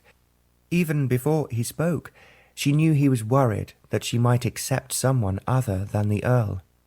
"Well, you should not be in a hurry," he replied after a moment's silence. "You must remember, my dear, that the man you marry will be the one with you for the rest of your life. Therefore you have to be very sure that he is the right one before you accept him." "That is just what I have thought, Papa, and when I remember how happy you and Mamma were, I knew at once that I would never be happy with any of the men who have proposed to me." "Of course, I also want you to make an important marriage," he added. She realized at once that he was thinking of the Earl, and answered him innocently. "Do you mean to marry someone with a title?" "Of course I do. I want you to marry someone of importance socially, who has an estate as large as our own, and naturally outstanding horses." Flavia realized that he was describing the Earl very accurately, so she responded, "I don't think I know anyone like that. In fact, the gentlemen who asked me to dance last night all had healthy fathers who were not likely to pass on their coronets, if they have one, for another 40 or 50 years. Lord Linwood laughed as if he could not help it. "I hope it will not be as bad as that, my dear.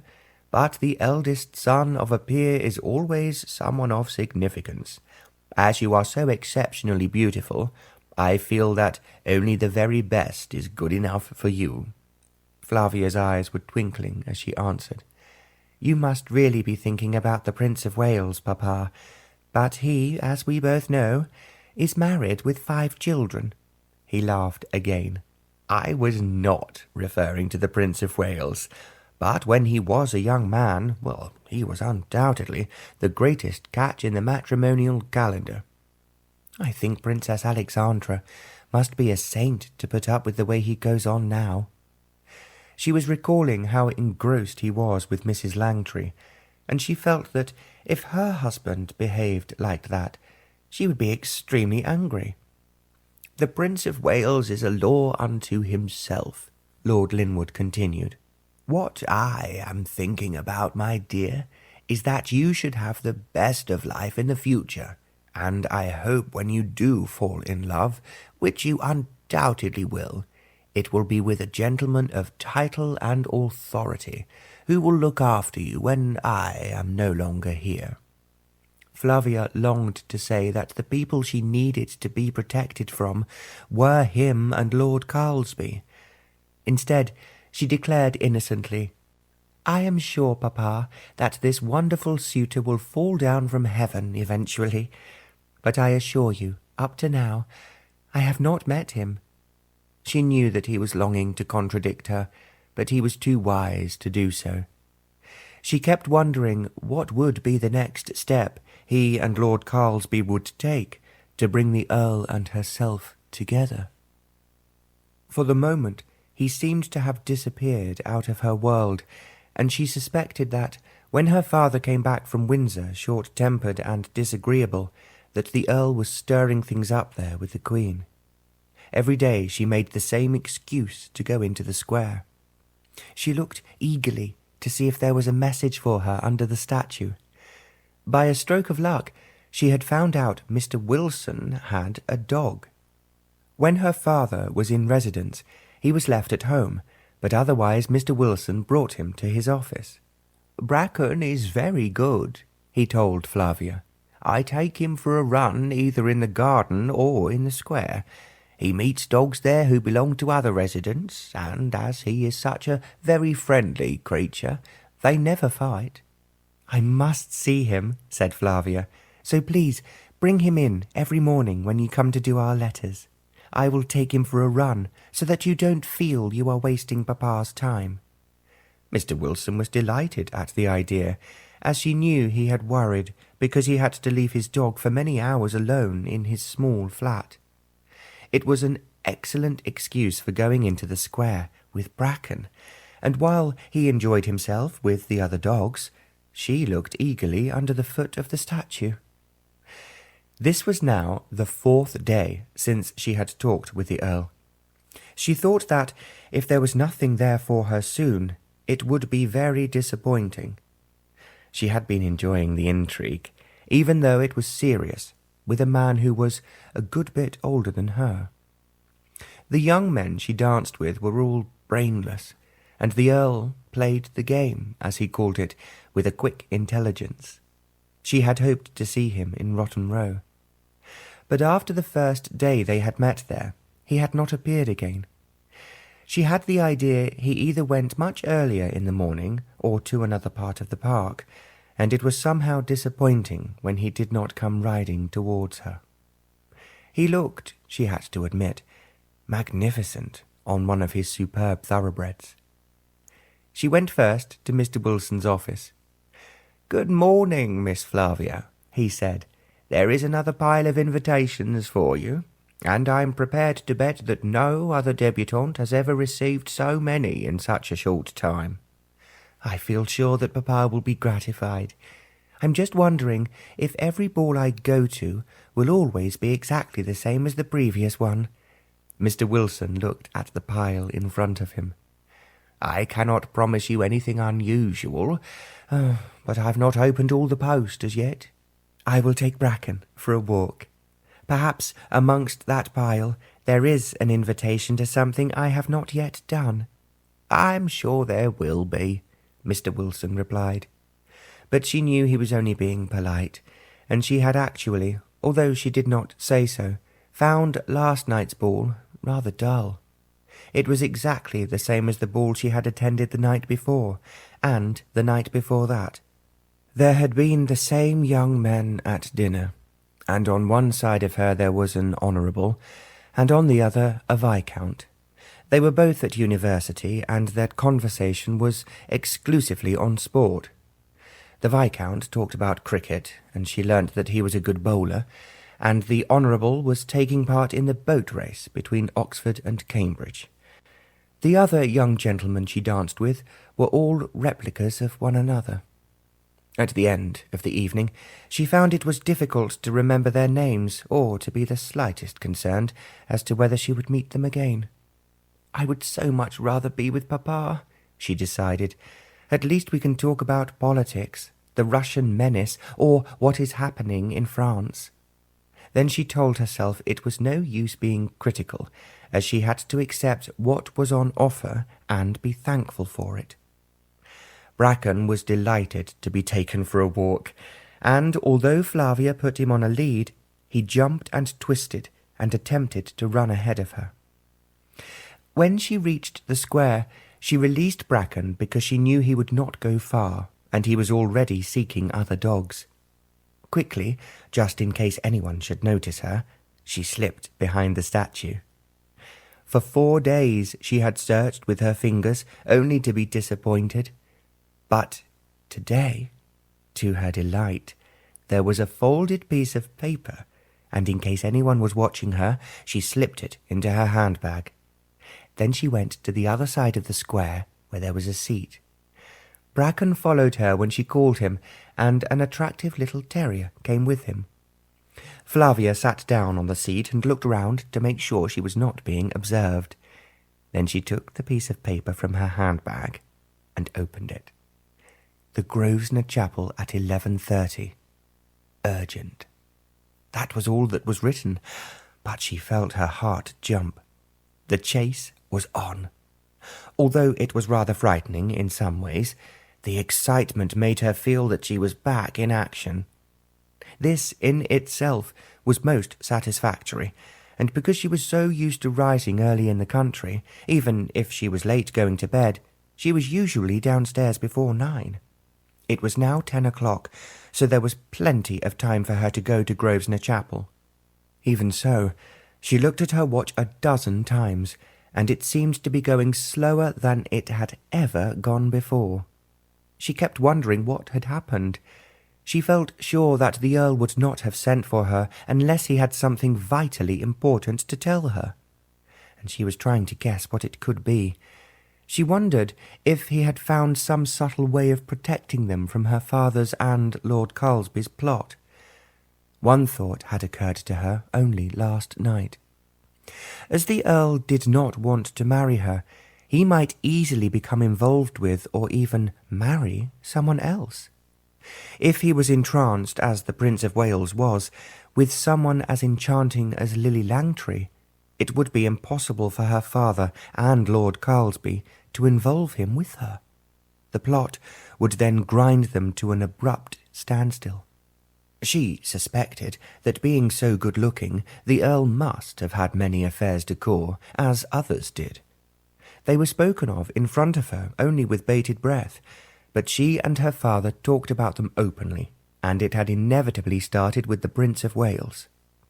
"Is it really true, Papa," Flavia had asked, "that the Prince has had a great number of affairs de cour with beautiful ladies, not only in London, but in Paris?"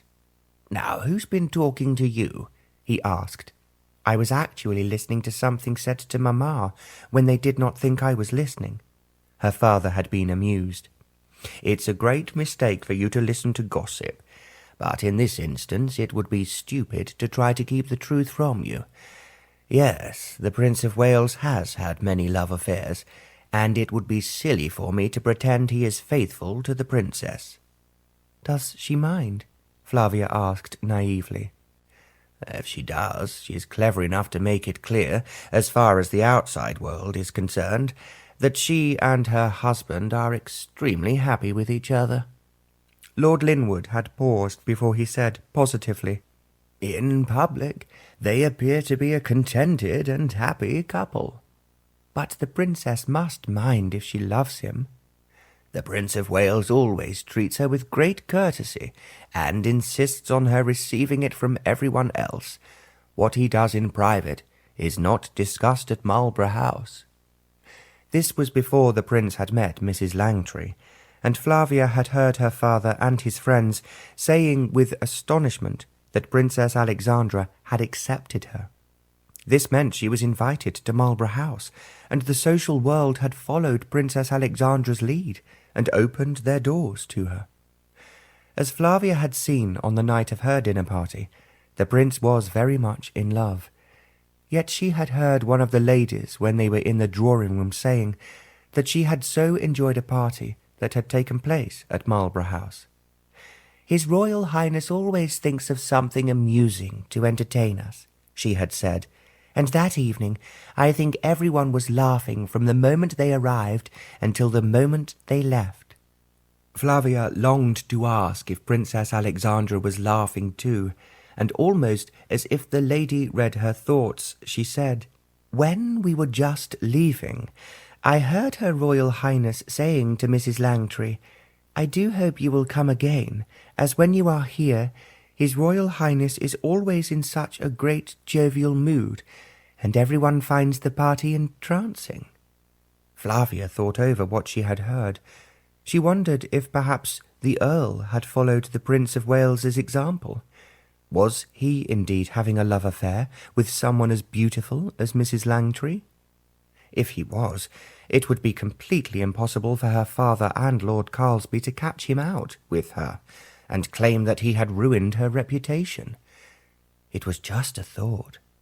Yet she knew that if it was the end of this strange drama, she would in a way be relieved. At the same time, she would miss the excitement of wondering what could happen next, or how she and the Earl could defeat the two of them, who were determined to lock them together in holy matrimony. She took Bracken back to the house. Then she spent some time choosing a pretty hat to go with the dress she was wearing. When finally she was ready, it was 15 minutes past 11. She needed to find someone to escort her to South Audley Street, and it was safe to say that she was going there directly, as she had done earlier. She therefore approached Mrs. Shepherd. "I am only going to the chemist to buy some more scent, so I will take Molly again with me. She so enjoyed coming with me the other morning that I felt I must take her again, for old time's sake." "You're very kind and considerate, Miss Flavia," Mrs. Shepherd said, "which be more than I could say for most young women of your age. All they thinks about is how they can doll themselves up for the dancing." "I think you're being unkind, but as you know, Molly has been with us longer, I think, than anyone else, and I don't want her to feel that she is too old for whatever we are doing now." "She'll be very happy to go with you, Miss Flavia, and so would any of the others. But as you says yourself, Molly be getting old, and you mustn't take her too far. Only to the chemist, and this afternoon, unless I get an invitation to tea with anyone, I would like to take Betty to come with me, and we'll take Bracken for a walk in Hyde Park." Mrs. Shepherd smiled. "Well, that's a good idea, and what you need's be plenty of exercise. You were late this morning setting off for your ride, and came back quicker than I expected." Flavia could not say she had been disappointed, as there was no sign of the Earl in Rotten Row. There was just the same people she had seen every day, and some had been at the party last night. She had therefore galloped with the groom behind her several times up and down the row, and then returned home. Now she was feeling excited because the game had started again. She wondered what the Earl would have to tell her. Holding Bracken's lead and walking very slowly, as Molly could not hurry, they then turned into South Audley Street. The chemist's shop was halfway down on the right-hand side. "I want you to go and ask for the scent I always use," Flavia said to Molly. "If he does not have it, tell him to order it for me." She paused for breath before she added, "I will leave Bracken with you while I run to the post office with a letter I have to send. I will not be long, but in case they keep me waiting, sit down inside the shop. There is always a chair, and wait until I reappear." "That's all right then, miss," said Molly. "I knows exactly what you want. Don't you hurry yourself too much, as it's so hot." Flavia saw Molly go into the chemist's, and then she walked as quickly as she could to Grosvenor Chapel. The door was open, as it always was, and she saw, as she peeped inside, that there were 3 people praying in various pews. Then, as she hurried upstairs to the gallery, she was frightened in case there were worshippers there as well. Much to her relief, however, there was only the Earl, sitting where he had been before. She moved quickly towards him, but he did not rise, and she sat down beside him. "I thought you had forgotten about me," she began. "You can be quite certain I have not," he replied, "but I had no news to tell you until yesterday." "What happened then?" Flavia asked breathlessly. "Your father and Lord Carlsby have been extremely shrewd, and have done something we did not expect." "What is that?" Flavia asked. "Your father suggested to Her Majesty that as you have been such an amazing success since you appeared in London, and everyone is now talking about your beauty, he thought it essential you should marry as soon as possible." Flavia gave a gasp and stared at the Earl. "Did Papa really say that to the Queen?" "He did, and what is more, he suggested that Her Majesty would understand that I was definitely the most eligible bachelor in London at this moment, and begged her help in drawing us together." "I don't believe it," Flavia exclaimed. "Surely my papa couldn't really have said that to Her Majesty." "That is what Her Majesty told me. When I insisted it was nonsense, and I had no wish to be married, she said she thought it would be good for me to have a wife. Also, she understood that I was consorting with women like the Duchess of Manchester, and that was something of which she most definitely disapproved." "What did you say to her?" "What could I say? I said I had no wish to marry anyone at the moment, and if I did, it must be someone I loved, who would share the same interests as I have." There was a pause, and his eyes twinkled. He added, "I must now be honest and tell you that I said I was looking for someone just like Her Majesty when she was young." Flavia laughed because she could not help it. Then she rapidly covered her lips with her hand in case she was overheard. "That was very quick of you," she whispered. "It is almost true. After all, she is an intelligent woman, and Lord Melbourne taught her so much when she was young that she is so different from the brainless young women who are pushed upon me at every ball." "I wondered why you were not at the Duchess of Bedford's last night," Flavia commented. "Do you mean you missed me, Flavia?" "Of course I did. I find our dangerous situation, even though it is frightening, far more interesting than the conversation of the men who danced with me." "You must have enjoyed the compliments they paid you. How many proposals of marriage have you had?"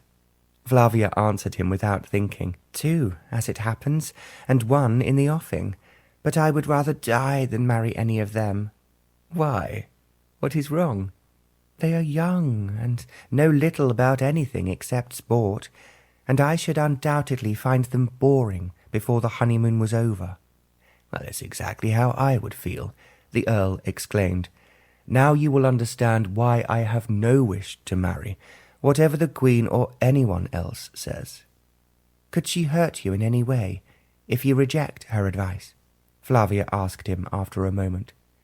"Well, she could make things very difficult for me, and that, of course, is what your father and Lord Carlsby desire." "In other words, either you marry me, or you are no longer persona grata at Windsor Castle." "Exactly. Therefore, we have to think of something brilliant as an answer." Flavia was silent for a moment, and then she said, "I was actually thinking today that perhaps you had found someone who thrilled you in the same way that Mrs. Langtry thrills the prince. If you were as much in love as they are, it would be impossible for Papa or Lord Carlsby to try to force you to marry me." "Well, that is certainly an idea, but at present I am not particularly attracted by anyone, and I have no wish to go looking for more trouble than I am in already."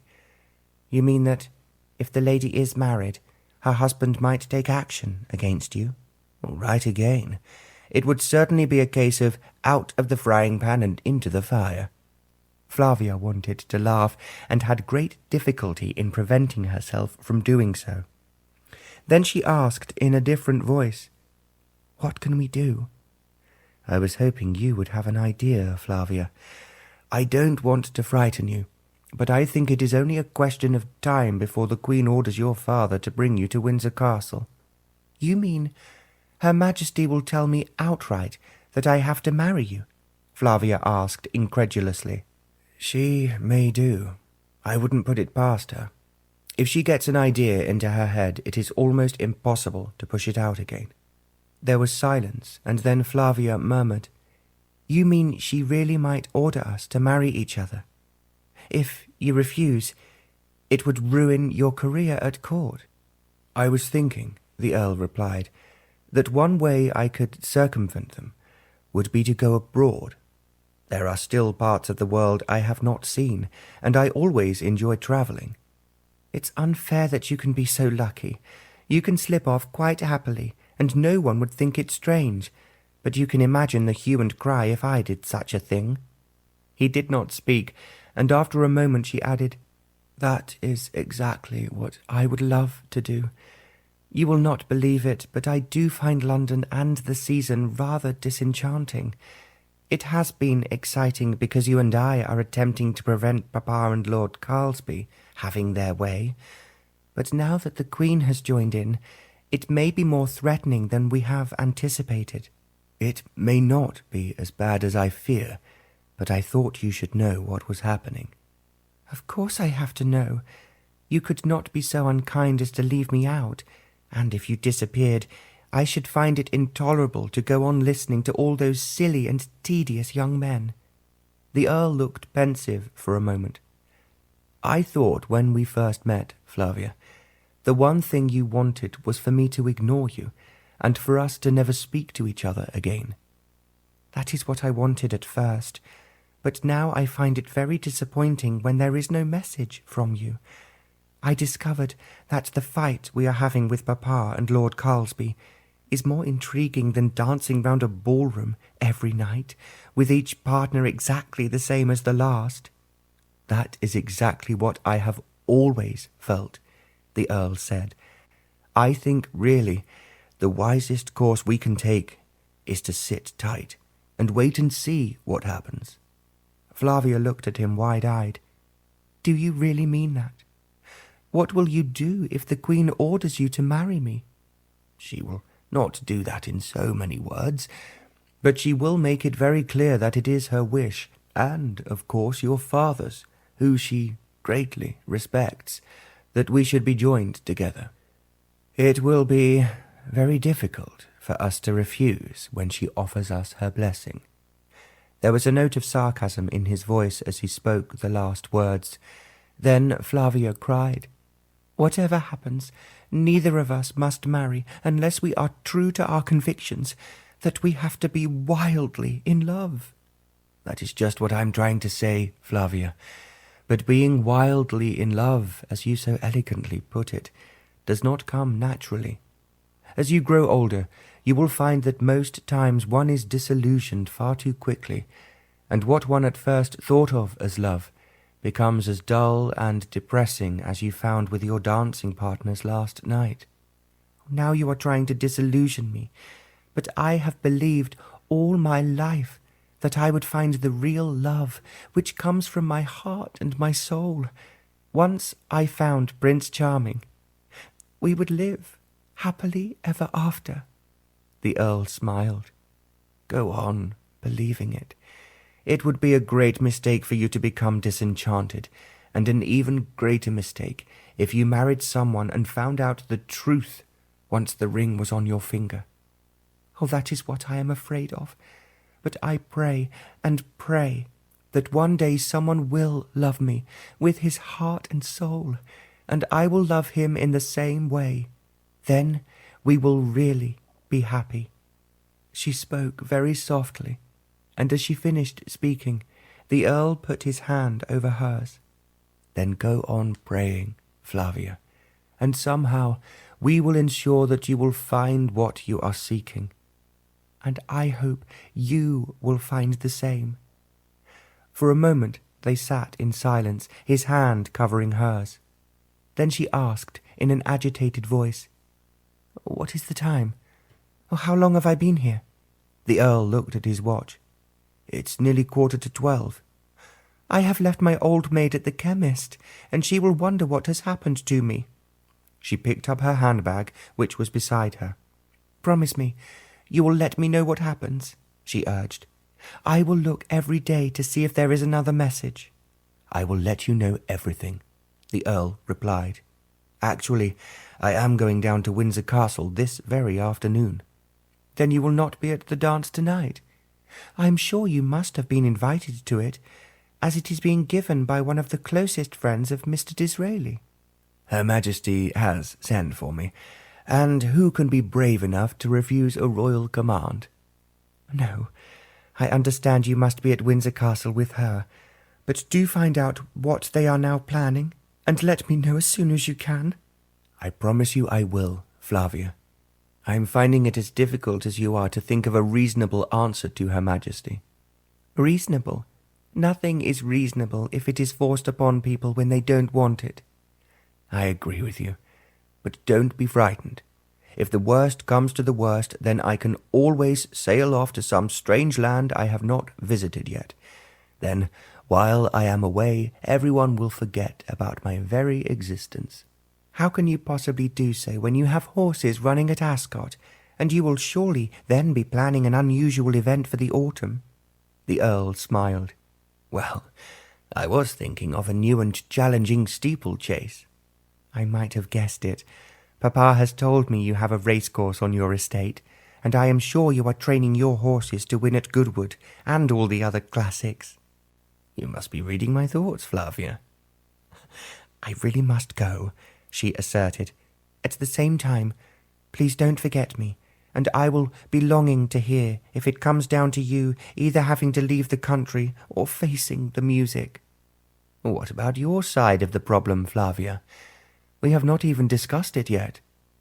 "I was just wondering," she replied after a moment, "whether I should indeed marry someone I don't yet know, or meekly obey Her Majesty's command to marry you."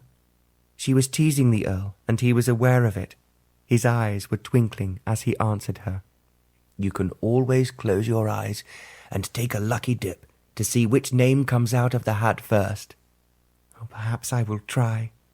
Now goodbye, and please remember that I am waiting to hear from you."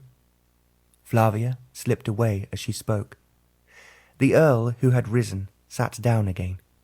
He was thinking, as he heard her footsteps down the stairs, that she was surely the prettiest and definitely the most interesting young woman he had met for years. Then, as if there was no escape, he could hear the Queen's stringent voice telling him what he had to do. Flavia hurried back to the chemist, afraid that Molly would be wondering what had kept her. However, she found that the old maid was perfectly happy, inspecting a whole array of different scents that the chemist had laid out on the counter in front of her. "Oh, I'm sorry if I have been too long, Molly, but I met an old friend, and we started talking." "That's all right, miss. I was just wondering which of these scents you'd prefer. Mr. Coombs tells me that your favourite be out of fashion now." Mr. Coombs was the chemist, and Flavia smiled at him. "Is that true? I always thought it a very nice scent." "If you try one of the new scents, miss, you'll find them much improved. It's because, although I shouldn't be saying so, they come from France." "I have heard that French scents are now the very best, but my mother always felt she was being unpatriotic if she bought one." "Well, miss, you try this one," Mr. Coombs said, putting the bottle into her hand.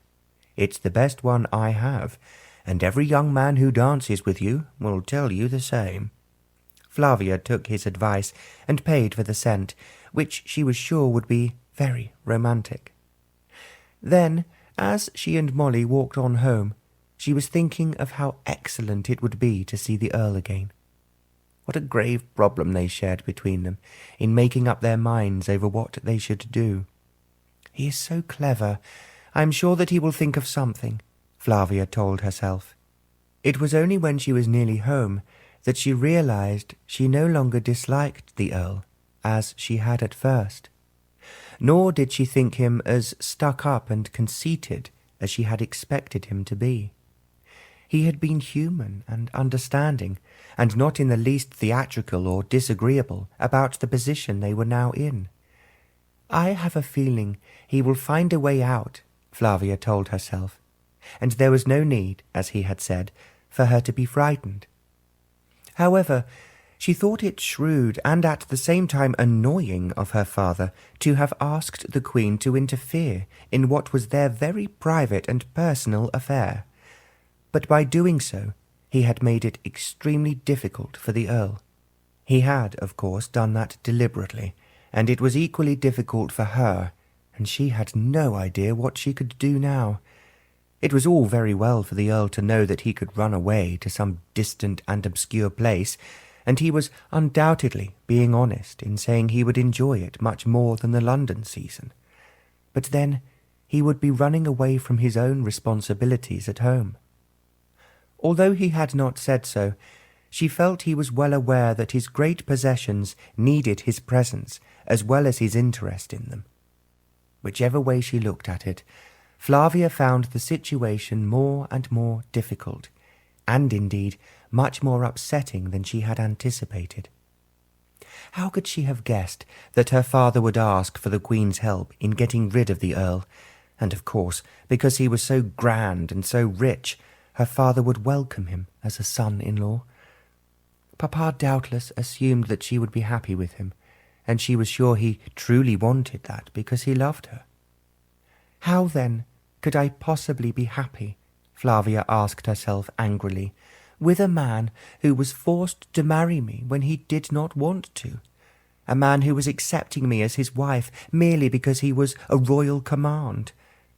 Then, once again, she thought the only alternative where she was concerned was to marry someone else. But who? She thought of the men she had met since she came to London. Of the two who had said they wanted to marry her, although she had not given them the least encouragement, and she knew, as she had said to the Earl, she would rather die than marry either of them. They are stupid, she thought, and have no experience of life in any other part of the world, as Papa and the Earl have. As she drew in her breath, she wondered what it would be like to travel with the Earl, to visit one of the strange places where he, on his travels, had already been.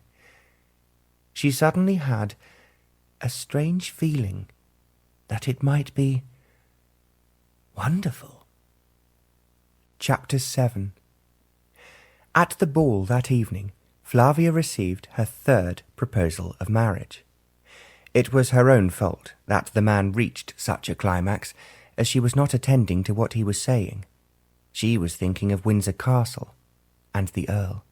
Then, as they danced out of the ballroom and into a quiet conservatory, the gentleman, who still had an arm round her waist, piped up. Promise me you will marry me, Flavia. I want you more than I have ever wanted anyone before. I know I will make you happy." It was difficult for Flavia to explain to him that she had no wish to marry anyone, not until she loved a man beyond peradventure, and she did not love him. "I will make you love me," he persisted. Flavia shook her head. "Love does not happen like this. You have to love a person instinctively while your vibrations touch his." She did not know why she was explaining this to him, except that, in a way, she was explaining it to herself. However, he said firmly when she was going home, "I will be seeing you again as soon as I can, and I will not give up hoping." He had spoken almost in a whisper so that only she could hear him. But her Aunt Edith, who had chaperoned her to the ball, because her father could not manage to be with her that evening, asked, "What has this Richard just said to you? I may be wrong, but I feel he is very much in love with you." Flavia smiled. "I think many people believe they are in love when they are dancing to a vibrant band, as we had this evening. But when they wake up in the morning and it is not there, they feel very different." Her aunt looked at her as if she thought she was speaking strangely, but she did not argue. She dropped Flavia off at Grosvenor Square, and as there were still 3 others with them in the carriage, there was no possibility of an intimate conversation. Flavia found out from the night footman that her father had already returned home and gone to bed early, saying he was tired. "I will be careful not to wake him," she cautioned. But she was glad that her father was back and not staying the night at Windsor Castle. However, she found an unexpected note from him lying on her bed. She opened it, guessing what it contained before she read, "My dear Flavia, I am sorry to be late, but I have exciting news for you. Her Majesty wishes to meet you tomorrow. Therefore don't go riding, as we will leave fairly early for luncheon at Windsor. Bless you, and sleep well. Your loving father." Flavia read the note through twice. She knew it was just as she expected, and what the Earl had warned her was about to happen. It was now, when she saw it written down in black and white, that she began to feel really apprehensive. Was there any way either of them could escape? Or was the Earl just over-optimistic in saying he would think of something? There was no answer to these questions. She was expected to lie awake, ruminating about her predicament, but she was more tired than she realized, and fell asleep almost immediately. She woke when her maid called her, and she had slept peacefully without dreaming. "Breakfast's at 9 o'clock, Miss Flavia," the maid said. "His lordship says you'll be leaving soon after tea." She dressed quickly in one of her prettiest gowns, as she knew she must look her best for her father. Whatever the difficulties that lay ahead, she must be careful not to spoil her father's relationship with the Queen. He was so proud of her being Her Majesty's confidant, and it made up in some degree for the loss of her mother. She looked at herself in the mirror when she was finally dressed. Then she wondered if she should, for her father's sake, agree to marry the Earl, even if he did not wish to marry her. "I love Papa, and I know he loves me," she said to herself. "But equally, he is no way entitled, and nor is Lord Carlsby, to choose a husband for me, especially someone who does not wish to marry me." When she went down to breakfast, her father was already there. "Did you enjoy yourself last night?" he asked as she kissed him. "I missed you, Papa, and to tell the truth, it was a very boring party, even though they had the best band and the supper was delicious." "Then what was wrong, my dear?" "You can guess the answer to that," replied Flavia. She sat down at the breakfast table. "You mean the men bored you?" her father asked. "They were much worse than usual, and when I was thinking of someone else, I had another proposal." "Which I presume you refused?" "Oh, yes, of course," Flavia answered. "As you well know, Papa, I have no wish to marry anyone." Lord Linwood pressed his lips together, but he did not say anything. Almost as soon as they had finished breakfast, they started off for Windsor Castle. It was a beautiful, sunny day, and there was no particular need to hurry. Flavia would have enjoyed the drive if she had not known the reason for the invitation. When they arrived at Windsor Castle, she thought it looked very impressive, in fact, just as she had expected it to be. They were met by an equerry who told them that he would inform Her Majesty of their arrival. It had been arranged beforehand that they should have luncheon with Lord Carlsby and some other courtiers. "Will Her Majesty be having luncheon in her own apartments?" Lord Linwood asked. The equerry smiled. "Yes. As you know, Her Majesty dislikes large parties unless they are absolutely unavoidable. We have quite a number of Her Majesty's royal relations staying in the castle at the moment." There was a slight frown on Lord Linwood's brow. Flavia sensed he was worried that his plan might have to be postponed, and she was half afraid that the Earl might not turn up at the last moment, and that would make her position even more difficult than it was already. So she felt a sudden excitement and sense of relief at the sight of the Earl striding towards her. He took her hand and pressed it. She knew that he was still confident he could deal with the situation. Her father and Lord Carlsby were being careful, and they did not want to make Flavia, or the Earl for that matter, aware that anything unusual was likely to happen. Flavia found herself seated at luncheon next to two elderly statesmen, and the Earl was at the other end of the table between two ancient ladies-in-waiting. Flavia felt that the whole scenario was something they would laugh about later, if the situation was not now so critical that it became impossible for them to laugh at anything. Fortunately, the statesmen were only too anxious to tell Flavia about Windsor Castle and the significant part it had played in the history of England. "It surprises me," one of them said, "that you have never been here before." "I have been living in the country," Flavia replied, "and as I was in deep mourning for a year, I have only just been allowed to come back to London." "Well, you have certainly been a sensation since you appeared," the statesman declared. "I am always being told by my wife and daughter what a success you are, and now I have seen you. I am not surprised." Flavia smiled at him. "That is very kind of you. You must tell Papa that you approve of me. This is my first visit to the castle, and I am sure he is afraid I will do something outrageous that would let him down." The statesman laughed. "I am sure you would never do anything like that. As I expect you know, Lord Linwood is a great help and comfort to Her Majesty." "He's very proud to be, and she certainly needs his guidance in the present difficult situation in Europe, and I am not surprised that Her Majesty is grateful." "Now you must not worry your pretty head about such issues. All you should worry about are the charming young gentlemen who want to dance with you, and who I am sure are waiting to ask you to spend the rest of your life with them." "What I want to do with my life is to see something of the world, and to meet a great number of different people before I settle down with a husband and a large family." The statesman chuckled. "Well, that is frank at any rate.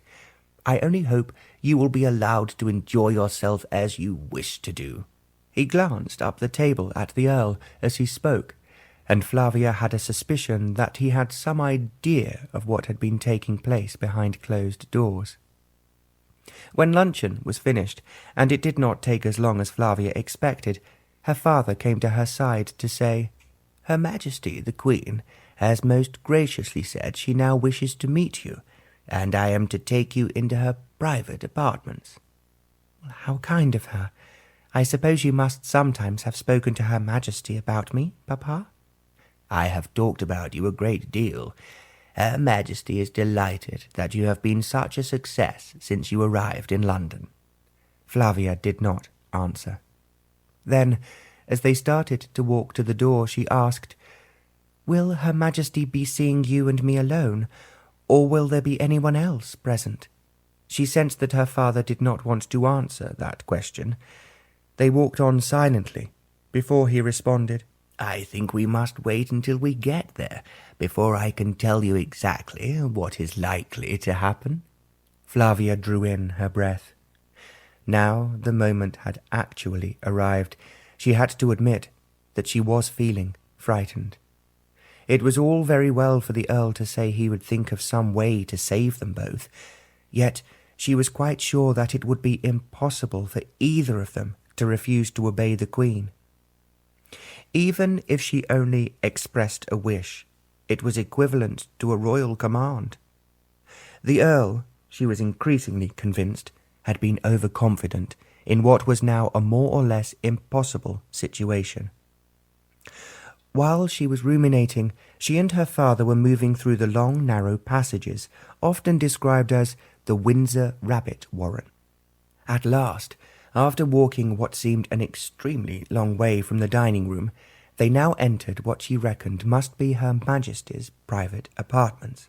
There were several equerries to greet them, and they were shown into an anteroom and found that the Earl was already there. He smiled at Flavia. She longed to ask him if he had found the solution he had promised her, or whether they were to go in like sheep to the slaughter, with nothing to protect or aid them. When they reached the Earl's side, Flavia knew that her father was deliberately taking her to be next to him. There were others in the room, 2 ladies-in-waiting, several equerries, and not surprisingly, Lord Carlsby. "I was just wondering how your horses are doing," Lord Linwood addressed the Earl. Flavia realized he was trying to make it seem quite ordinary that they were both there, without any of the other visitors who had been at the luncheon. "I have hopes for at least 3 of them," the Earl replied. "Then you must tell me which one is likely to win the big race tomorrow," Lord Linwood quizzed him. He was talking quite casually, as if this was not a particularly important occasion. Flavia felt a sudden impulse to turn and run away. She was quite certain this had all been planned by her father and Lord Carlsby, down to the minutest detail. It would be absolutely impossible for either her or the Earl to gainsay the Queen, or even protest at anything she suggested. Then, as she looked at the Earl almost beseechingly, she had the feeling that he was telling her without words not to be afraid. She looked into his eyes and knew that he was quite certain that he could cope with all that lay ahead. "I only hope that you are right," she wanted to say. Then an equerry opened the door and announced, "Her Majesty the Queen has graciously consented to receive the Honourable Miss Flavia Linwood and the Earl of Haugton." Now that the moment had actually arrived, Flavia drew in her breath, not only in fear, but also in surprise. She had never for a single moment dreamt that the Queen would see her alone with the Earl. She had expected at least her father would be there to present her in person, as he had always wanted to do. As she stood irresolute, the Earl put out his hand. Without even thinking, she slipped her fingers into it. Lord Linwood bent forward as if to speak to his daughter, but the Earl moved her quickly across the room and through the door where the equerry was standing. As he led them down a passage, the equerry said, "Her Majesty commands that, as it is a nice day and the sun is shining, she would like to speak to you both in the garden." Flavia was aware that the Earl raised his eyebrows, and then he pressed her finger as if to warn her not to say anything. They walked down a small staircase, and then there was an open door leading into the garden. Standing just outside, with the sun on her face, was Her Majesty the Queen. The Earl bowed. "I know, Vincent," the Queen said, "how much you enjoy the fresh air and the sunshine. Therefore I thought we would have a little talk here, rather than in my room." "Your Majesty thinks of everything," replied the Earl. "And may I present Miss Flavia Linwood, who I know you have heard about from her father." The Queen put out her hand, and Flavia sank down in a low and graceful curtsy. "I have heard a great deal about Miss Linwood, and all, I may say, to her advantage. Now come along and sit on my favourite bench and look at my very special view of the great park." The Earl had released Flavia's hand as he presented her. Now he made a step forward to offer the Queen his arm. As he did so, Flavia saw to her intense surprise a rough-looking man appear over the stone wall just ahead of them. He held a rifle in his hand, and then he raised it to his shoulder. Before she could utter any warning, the Earl gave a loud exclamation and flung himself in front of the Queen. The man who was about to shoot hesitated. Then, just as he raised his rifle again, as if to shoot directly at the Earl, Flavia realized what was happening. She gave a scream. As the Earl was now standing in front of the Queen, she threw herself at him, throwing out both her arms so that her back was protecting him from the gunman. Then, as she waited for the sound of the shot, it came not from the gunman facing them, but from behind him. The bullet must have hit the gunman in the back. As his rifle exploded harmlessly into the air, he fell down onto the ground behind the stone wall. The noise of the 2 rifle shots seemed deafening. Next, the garden door opened behind them. Equerries and servants poured through. Shouting at the top of their voices, they surrounded the Queen. Despite the dastardly attempt to murder her, Her Majesty was surprisingly calm. As they all hurried back into the castle, the Earl reached out and took Flavia's hand in his. She did not speak. Her heart was beating tumultuously in her breast. She knew that not only the Queen, but she and the Earl had escaped sudden death by what seemed a miracle. Sentries were now running from the lower part of the garden to where the gunman had fallen, shot down by one of the Queen's alert security guards, who had seen the man acting suspiciously and then acted decisively. But the Earl, now holding firmly onto Flavia's hand, drew her behind the people surrounding the Queen. Hurrying her back into safety, they passed through the garden door and down the passage, the Earl and Flavia following behind them. Then, suddenly, much to Flavia's surprise, the Earl stopped and opened a door just to the side of them. Before she realized what was happening, he pulled her through it and into a small sitting room. It was empty. The Earl closed the door behind them. Again, to her astonishment, he locked it, and then he turned round to look at her. She was still feeling as if her heart was beating so violently it might burst through her breast. Her face was pale, but very lovely, as she looked up at him. "You saved Her Majesty," she managed to stutter in a soft, hesitating voice. "And you saved me, Flavia. I want to thank you, and there is only one way I feel I can do so adequately." She felt his arms go round her as he spoke. Then his lips were on hers, holding her so closely against his chest it was just impossible to move, and almost impossible to breathe. As he kissed her, she felt a strange and wonderful sensation sweep through her entire being. It was something she had never known or imagined before. Yet she knew it was exactly what she had always wanted and believed she would never find. The Earl kissed her and went on kissing her until she felt as if her whole body had melted into his, and she was part of him. Then he raised his head. "Now," he said, and his voice was very deep and a little unsteady, "tell me what you feel about me." I love you," Flavia murmured. "I did not know that love could be so wonderful." "Nor did I, my darling. I am asking myself how it is possible you can make me feel like this." She did not answer him, but he gazed deeply into her eyes as he went on. "I have loved you for a good, long time, but I fought against it, because I knew you did not love me, and had no wish to marry me. But I think, my darling, we now know the answer to our problem." Without waiting for her reply, he was kissing her again, kissing her wildly, demandingly, passionately, as if he was forcing her to tell him that her love was as strong as his. "I love you, Flavia." "And I love you, Vincent." When they could speak, that was all they could whisper to each other. At last the Earl sighed. "Her Majesty was going to ask us to marry each other, but we have solved the problem for ourselves."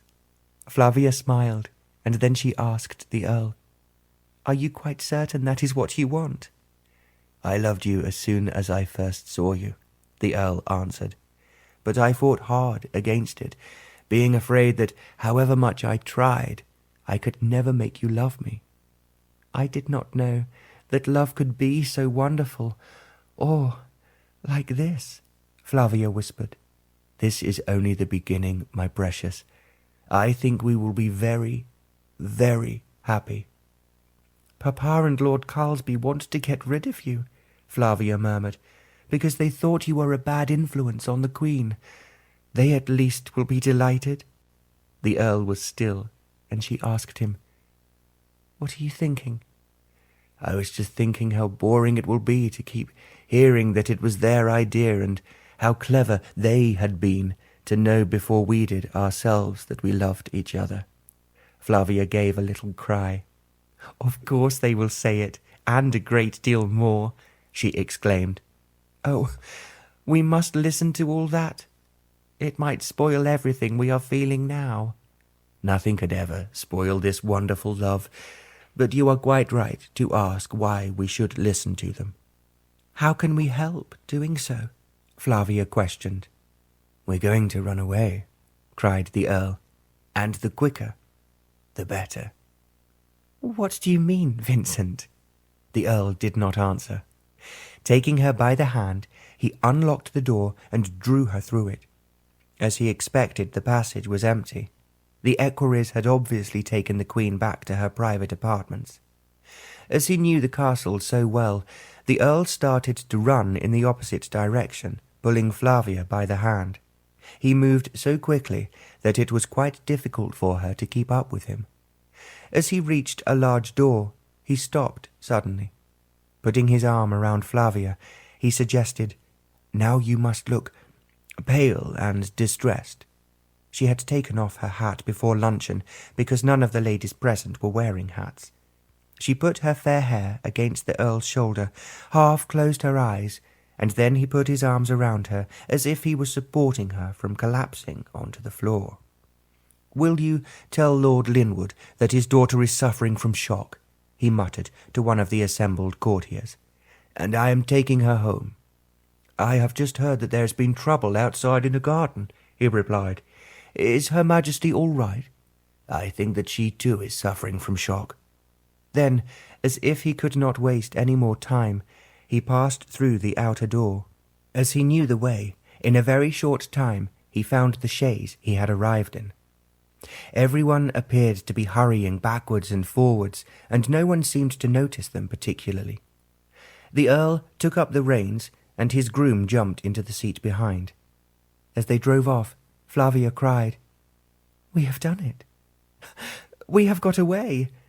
You are so clever." We avoided what would be hours of talk as to who the man was and why he wanted to assassinate the Queen, the Earl replied. "I don't suppose they will come to any conclusion, even if they talk until midnight." "I don't want to listen to them. But tell me, where we are going, Vincent?" "I have an idea that will save us from having to listen to them telling us what they have always known, and that we were made for each other, and it is entirely due to them that we have fallen in love. We must escape." "But how, and where to?" "Do you really love me enough, my darling Flavia, to run away with me here and now, and so avoid all these tiresome diversions that could spoil our happiness?" "What are you suggesting?" The Earl thought for a moment. "I am taking you back to Grosvenor Square, and I want you then to pack up everything you will need for our honeymoon. We can easily buy anything you forget later. Where are we going? Flavia asked. What are you planning? Just leave it to me. You will have to learn to love and obey me, and I want you to start now. Flavia laughed. How could I have guessed you would love me? I loved you from the first moment I saw you, the Earl affirmed, but I had been, as you know, determined never to marry. And then, when I knew I wanted to marry you, you were intent on telling me how much you disliked me. But I soon found I wanted to be with you, Vincent, and I found everyone else a bore when I was not with you. Well, that's a very good foundation on which to build our marriage, the Earl smiled. Flavia looked at him. Can I not ask you how and where we are going to be married if we run away? She questioned him. I want you to leave that to me for a little longer. I have an idea, and I rather suspect it will please you. You are being very mysterious, but I will be a very good and subservient wife-to-be, and will not ask you any more questions. There is one thing I do know, and that, as my wife, you will be good for me in every way. That, I promise you, is something I have never said to any other woman. Of course, I am very honoured and very surprised that you should say it to me, Vincent. She was laughing and laid her cheek on his arm. This is the most exciting thing, she murmured softly, that has ever happened to me. It will go on being exciting, Flavia, now and for the rest of our lives. They reached Grosvenor Square in record time. I will be back as soon as I can, the Earl told her. It's essential, as you well know, for us to be away before your father returns from Windsor Castle. I'll pack everything as quickly as I can. Flavia jumped out of the carriage, and even before the front door opened for her, the Earl had driven away. She wondered where he was going and what he had in his mind. However, she must do as he said, and ask questions later. She had not been in her bedroom for long, and was pulling clothes out of the wardrobe when Mrs. Shepherd appeared. "I hears you were back, Miss Flavia," she said, "but it's sooner than we had expected. What are you doing with your clothes?" "I'm going to stay with friends in the country for a very special party, and they are calling for me very shortly. Please get these packed just as quickly as you can. I must not keep them waiting." If Mrs. Shepherd thought it was a bit strange, she was too well trained to say so. She merely called for the maids, and they started to pack everything Flavia had pulled out of the wardrobe into her travelling cases. As they did so, she just had time to write a note to her father to tell him that she was going away to stay with friends, and she would let him know as soon as she could when she would be returning. He will worry far more about the Queen than he will about me, she reflected ruefully. Then she told herself that she was acting wrongly in deceiving him. I must persuade Vincent to tell Papa where we are as soon as I know myself, she mused. At the moment, he's being so secretive. I were hoping, miss, you'll tell us, Mrs. Shepherd was saying as Flavia finished writing the note to her father, about Windsor Castle and what Her Majesty the Queen says to you. I am sure Papa will tell you all when he arrives, Flavia answered. I am in too much of a hurry to think of anything but being ready for my friends. Otherwise they might go without me. I don't believe they'd do that, miss. But Flavia was already rushing from the room and hurrying down the stairs, hoping that the carriage would be outside waiting for her. Actually, the packing had taken much longer than she expected. She had changed into a dress that was even prettier than the one she had worn to go to Windsor Castle. It was white, as was expected of a debutante, and was even more elaborate than a day dress, although not décolleté enough to be called an evening gown. And it made her look even lovelier than she had at luncheon.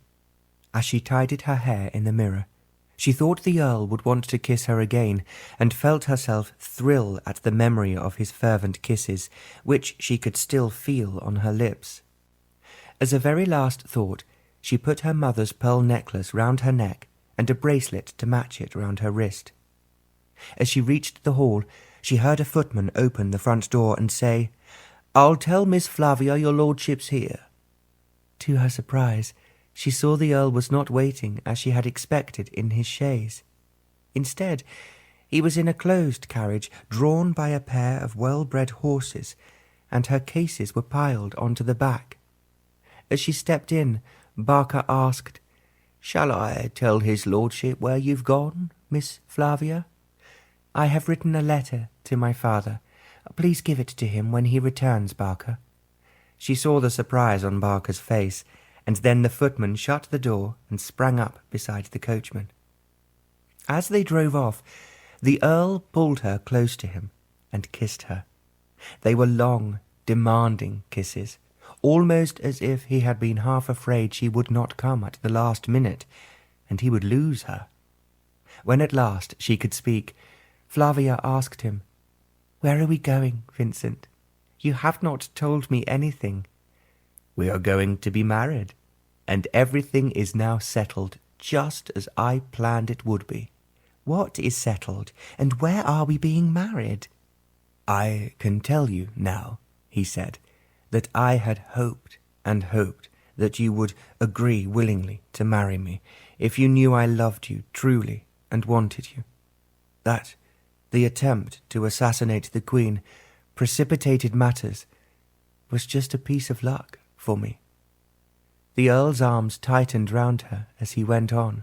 "We are being married, my darling, in the chapel at Marlborough House, and the best man, in fact, the only witness at our wedding, will be the Prince of Wales."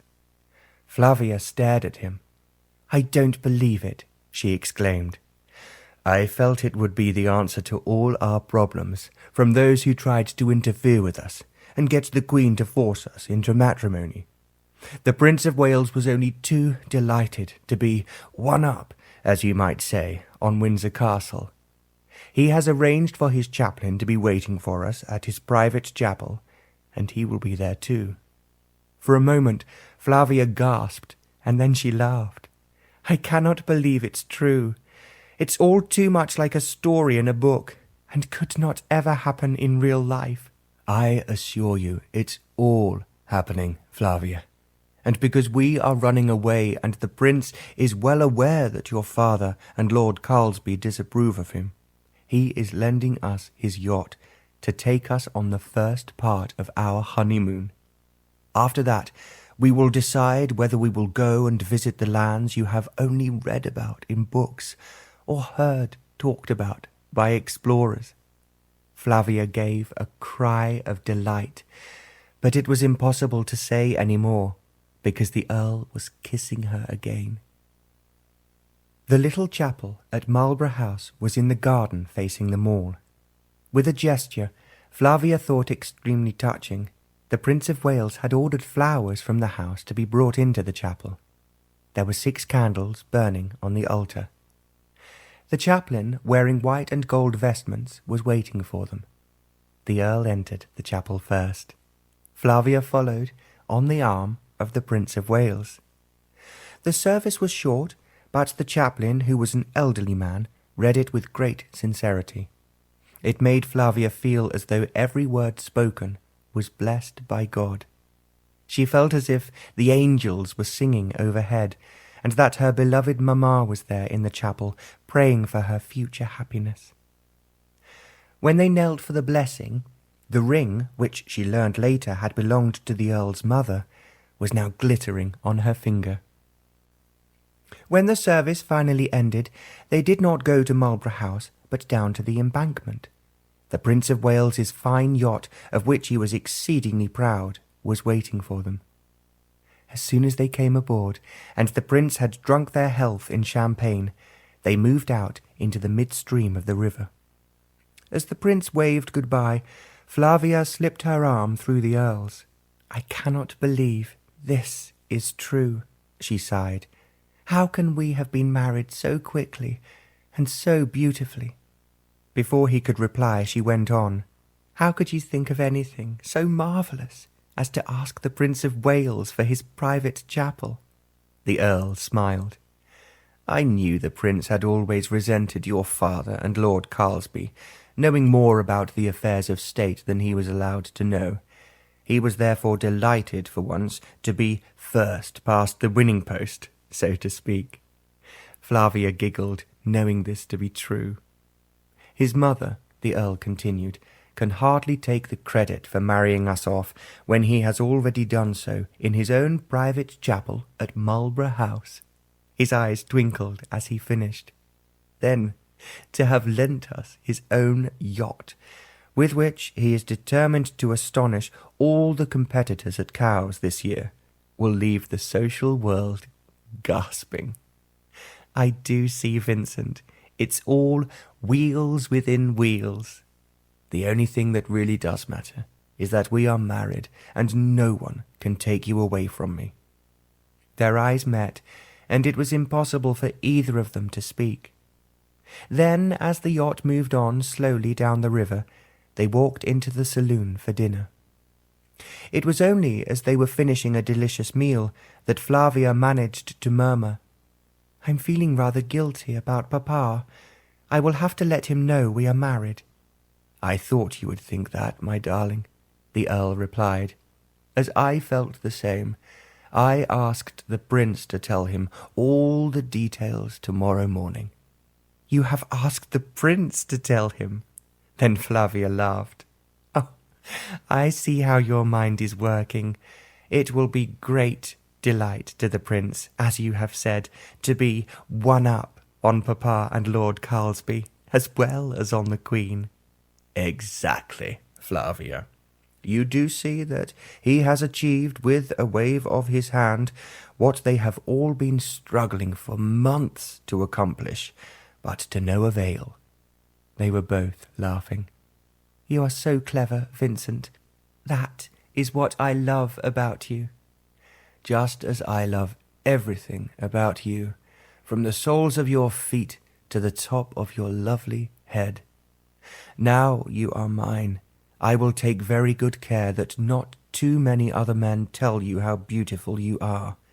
I think the safest way to achieve that is by travelling to strange places where no one will be in the least impressed by you." Flavia laughed again. "You are not frightening me, Vincent. You know as well as I do that we have to see your wonderful horse winning the Gold Cup at Ascot, and I am sure you have a great responsibility for your estate and possessions." The Earl smiled at Flavia tenderly. "I knew you would think that. But sometimes we will sneak away to be on our own, and we must look after our own people and do our best, as the Queen is doing, to make England great." Flavia leant forward so that she could put her head against his shoulder. "I love the way you think," she sighed. "It's so easy to talk to you because you understand what I am trying to say, as no one else has ever done." "I love and understand every little bit of you, from the thoughts behind your clever brain right down to your tiny toes that dance better than anyone else has ever done." Flavia gave a cry. "You say such lovely things to me, and I am only scared that after all your talk about being afraid of being tied down and not wishing to be married, you will soon be bored with me and be looking for pastures new." "I will not be doing that, for the simple reason we will never be bored with each other. We have so much to say that I doubt if we can complete it all in one lifetime. In fact, I am almost certain this is just another life, and we have lived so many together already." "That is another subject I have a lot to say about," Flavia asserted. They were chuckling as they left the saloon and went down to the master's suite. There were flowers in the room that had been sent with the compliments of the Prince of Wales, and later that night, as Flavia lay in the Earl's arms, she could smell the scent of roses and honeysuckle. Because the Earl had not spoken for a few minutes, she whispered, "Do you still love me, Vincent?" "My darling sweet," he answered, I love you 1,000 times more than I did before I made you mine, and I will love you 1,000 times more tomorrow, and the day after." "I was so frightened I might disappoint you." The Earl pulled her closer to him. "That is impossible, because everything about you is perfect, and the most exciting thing I have ever done is to teach you about love." "It was wonderful for me," Flavia murmured.